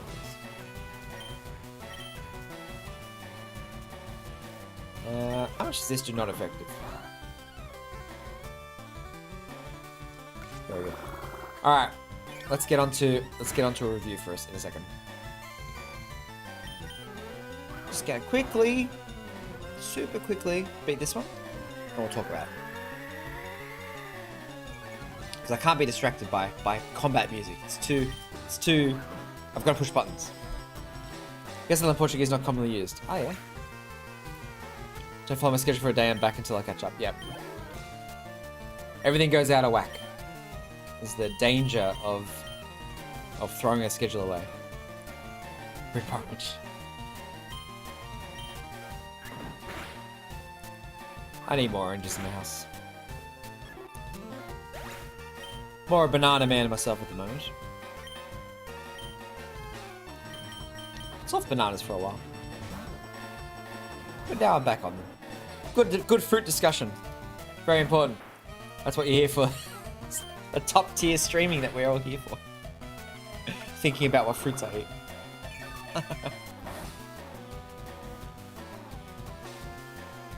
Alright, well. Apple's the best fruit. Alright, let's have a top tier fruit discussion.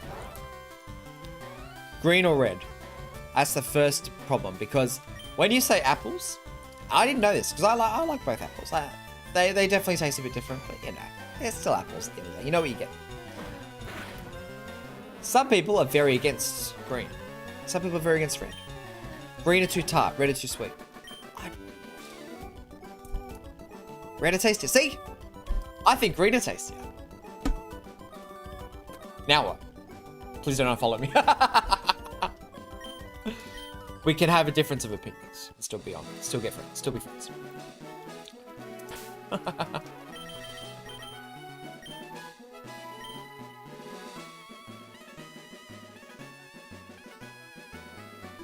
What is the top tier fruit?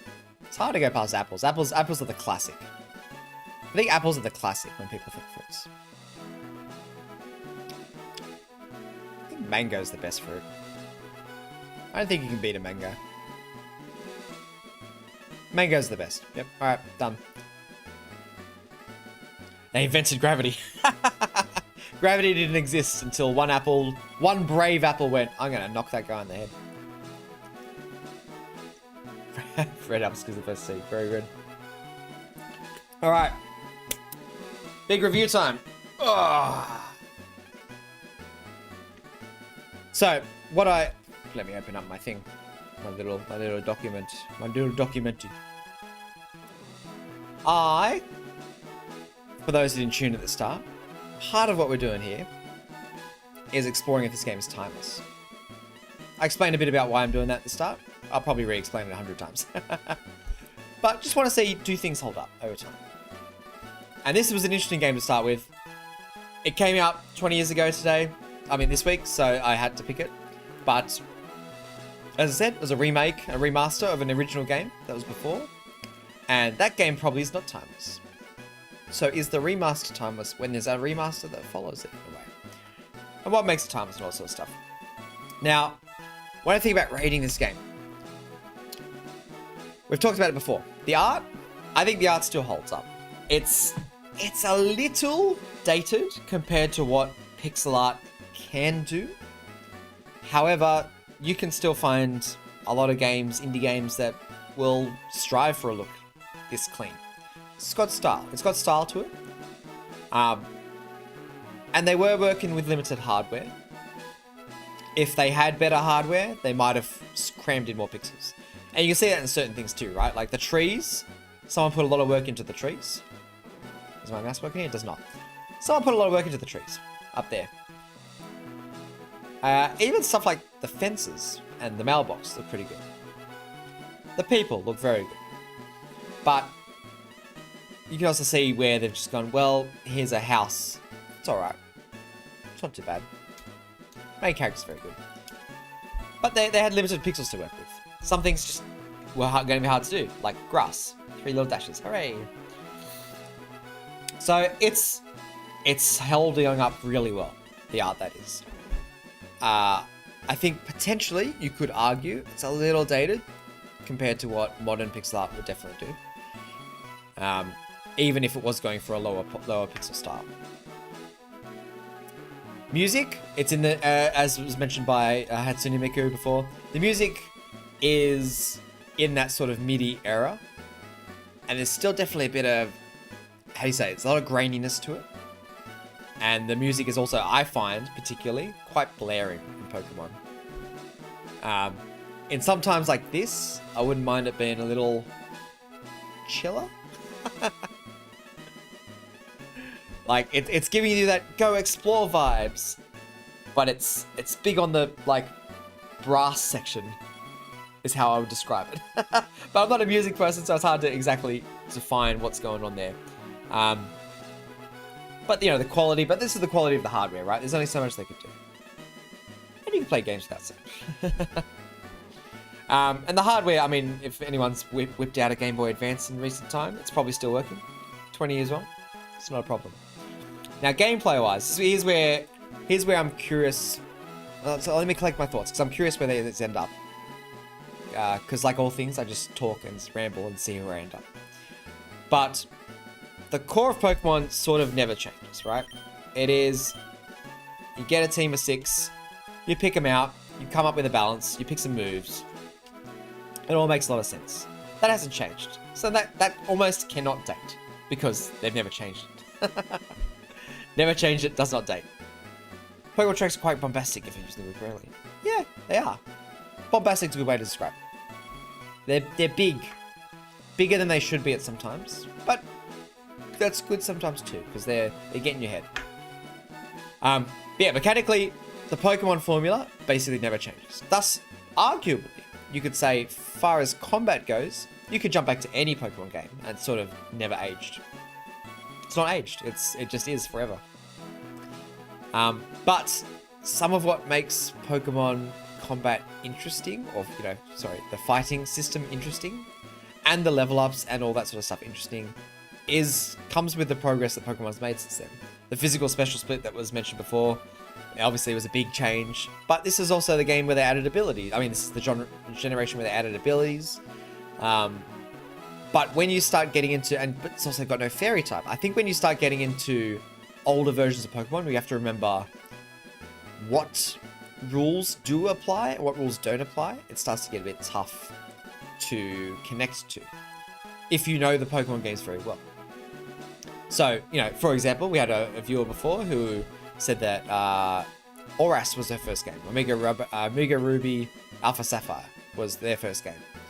And if that's your first game, then going back to here and not seeing fairy types and, not seeing certain evolutions which are locked for strange reasons, like they just didn't exist back then. You can't get a Crobat until you beat the game. Then you can get a Crobat, but it sort of seems like, but what? Why? just is stopped suddenly. It's because it's how the game was. So it's, I think, harder maybe for some newer players to go back if they haven't already gone back. But for a first timer who hasn't played a lot of these games, I think potentially you probably don't care too much about that. We talked before about how most people brute force their first playthrough of Pokemon. You sort of just pick 6 Pokemon that look really cool. Maybe you care about the typings. Maybe you care a little bit about the stats, but probably not too much. And then you pick the really high damaging moves and you just go through. You know, you probably don't think too much about the physical special splits, potential, or abilities, or what Pokemon you haven't got in this generation. Like certain types and mechanics usually trips me up when playing old games. Yeah, I always forget when Fairy starts and ends. You know, I always hit a Jigglypuff and go, is this going to be super effective? And then it is, or it isn't. It always changes my mind. And no abilities playing red and blue, or HM moves in general with the newer ones. Yes. And even then, they change the rules all the time. So it's always hard to... You might go into Generation 9 thinking that into Generation 8 after playing 9, if you went backwards, and think, oh, TMs are consumables. And then you get to 8 and they're infinite... Oh, no, they're consumables there too. What's the infinite use one? 7. So just, depending on where you jump to, you might go, oh, wait, I have to relearn some things. That can be a bit difficult. But at the same time, this is easy to get into. I mean, the tutorial for this game, super light. Lots of text, so I think a young kid might struggle here a little bit. But the text actually is not very important because, as was shown in Red and Blue in Generation 1, the mechanics are so easy sort of to understand that a kid can play it. I can prove that. I've played this game with my 5-year-old, and he gets it. He didn't need much explaining. He definitely needed a bit. He needed a couple of sessions to warm up to just the fact that you push buttons to fight or you push buttons to run. But then he was like, oh, you're in the red. We're going to win. Like he would understand how HP goes down, HP goes up. Pokemon level up. They get more stats. He doesn't quite understand what the stats do. That's not too bad. I think that's not, if you're after a casual playthrough, it's still pretty good. The lack of tutorial can hurt it. We're not actually up to this. I wanted to discuss this, but we didn't actually get far enough. The lack of tutorial can actually hurt old Pokemon a bit. At this point in the game, I know I have to go to Bill. I've played this game 100 times. It's actually not too bad either because you get to... What are we up to? Cerulean City? We're up to Cerulean City. There's really only 2 paths to take. Up to Bill or fight Misty. That's basically it. So you'd go up to Bill. There's sort of only one way to go. But I know from experience, having played this game, and seeing other people play this game, that there definitely come points where you go, I'm not sure where the game wants me to go next. I always find that point to hit Vermilion City when you can get cut. When you get cut from the SSN, after that, the game opens up and people get a little bit lost. I've seen my son, but I've also seen someone else do this. They get through the Diglett Cave because they think, hey, Diglett Cave, that's something I can explore now. Then you get to the other side, there's cuts. And then they're back in the original town and they go, oh, I've just done a loop. Where was I meant to go? Because until then, they've basically gone, dirt, dirt, dirt. And then what the game wants them to do is go back up to Cerulean City and then right. But they want to continue, you feel like you want to continue this way, but you haven't explored. So the lack of like a quest system and that sort of stuff, it starts to show its age a bit for someone who doesn't know what to do here a bit. But they also added a lot of interesting mechanics in this one. I just don't know how useful they are. They add stuff like Teachy TV. Teach me how to battle. Has anyone ever pushed the Teachy TV button? Most people, and you can confirm this in a way with the purchasing, when FireRed LeafGreen came out, it just had lower sale numbers than Ruby and Sapphire because people didn't really inspire too much. Teachy TV! I've never seen this. Me too. Pokemon is pretty good to guide the player next objective. I think they're either too much or they're not enough. But the older, so like I'm saying here, the older ones are so They're not very good at guiding the player, but they are... There's only so many places you can go. So it's sort of like a puzzle. You can eventually solve it. You just try this way, you try that way. You just eventually you'll figure it out. But that can lead to some frustration. It's more of a modern game design thing to be very quest markery. I don't know if you really would need it in a game like this, but I have seen people get lost. Hello trainers out there. ... Come on, let me hear you. Hello trainers, it's me, the Pokey Dude. I've never used this feature either. Let's all experience it for the first time. Today, the Pokey Dude's here to tell you about how you can battle Pokemon. It's unfortunate, Steph. Say you're out for a stroll when suddenly a wild Pokemon appears. It's up to you to smartly use your Pokemon and their moves to reduce the opponent's HP to nothing and claim victory. I'll show you how to do that in person for sure. Alright, here goes. Keep your eyes glued to the Super Pokey Dude Show. It's the Pokey Dude Show. Everyone's familiar with this feature, right? Yep. The Teachy TV feature. Everyone's favorite unused feature. The speeder of the battle is good. Oh my god, it's talking about speed? Amazing. I've never seen them discuss speed in a Pokemon game.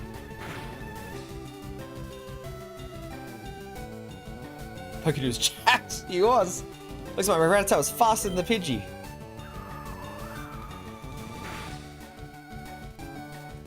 Battles take turns attacking and reducing each other's HP. It's a tight battle they've put on here. It's a shame if you missed.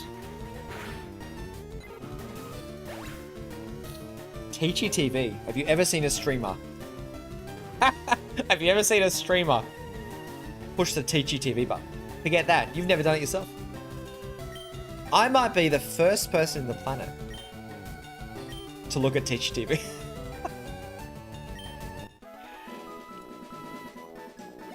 Explain experience? Nah, okay, it's too much for Teachy TV. Did you get that? Even if Pokemon's HP falls to 0, it becomes unable to battle. Not to worry. Just take it to any Pokemon Center and heal it. Alright, be seeing you. Remember, trainers, a good deed a day brings happiness to stay. Oh my god. Beautiful. Just beautiful. Pioneer experience I'll never forget. Hope so. Hold on, I want to see, do they teach you anything decent? No.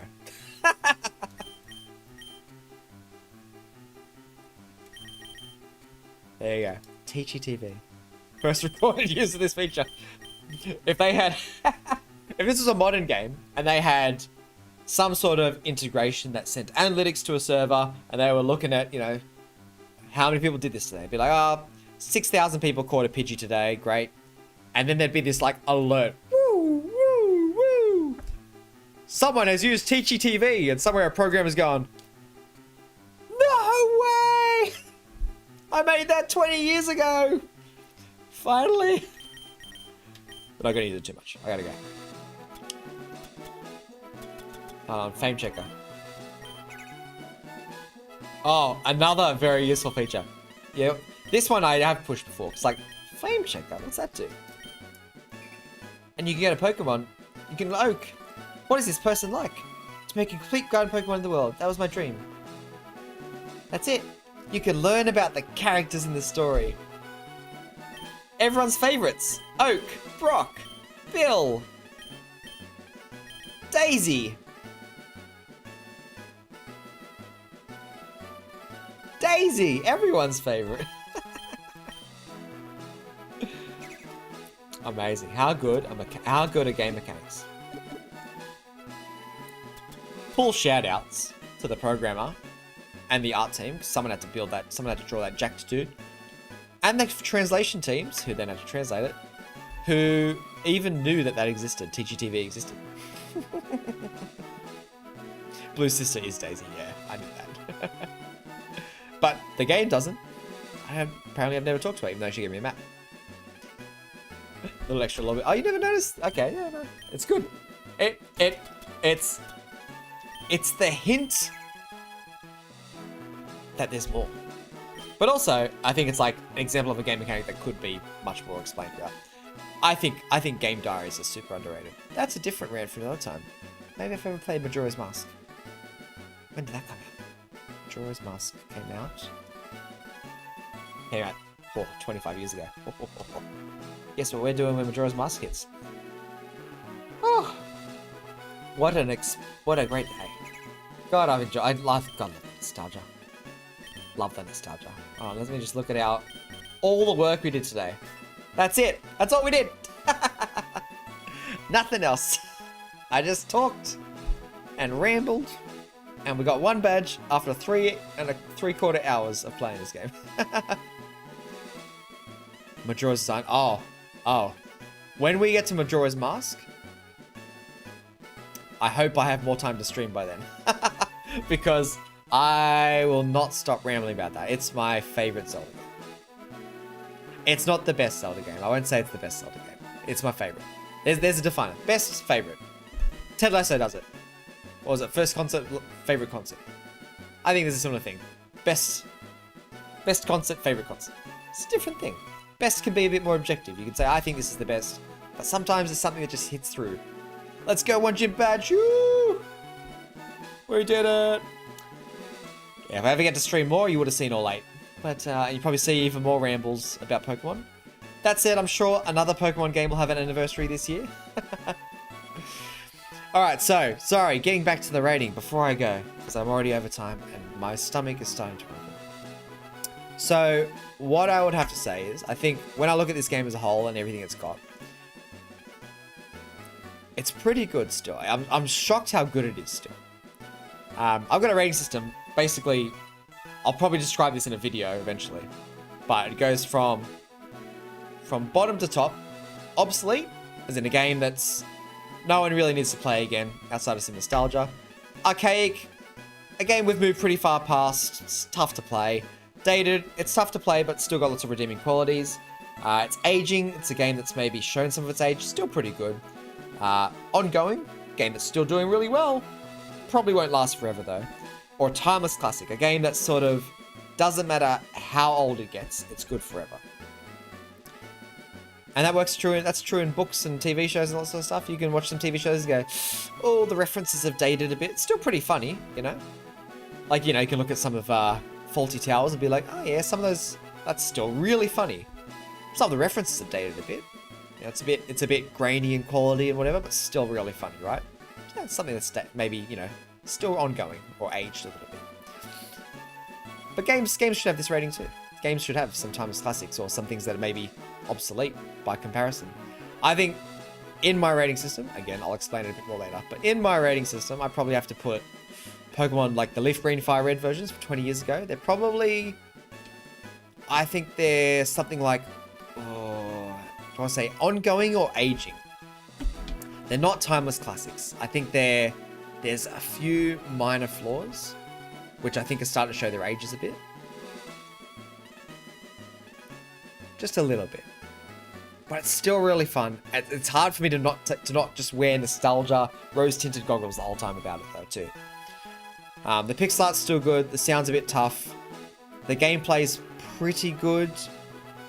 It's standard Pokemon gameplay. The fact that it is missing some mechanics that do improve it, I think makes it just not timeless classic. Not something that people just go back to, I think, as easily as maybe people who played this generation when it came out would find. So I think probably I would rate this game as aging. It's still really good. I'm not saying it's not good. If I say it's aging, I'm not saying it's not good. Let me be clear on that. But it is starting to show some age, I think. But it's still good. It might never get beyond that sort of rating. People just go, yeah, it's an old game. That's how people might think about it forever. They might go, it's an old game, still pretty fun. But not sort of one of those ones I think, like, especially since they keep remaking it and keep updating the same gameplay that is Pokemon.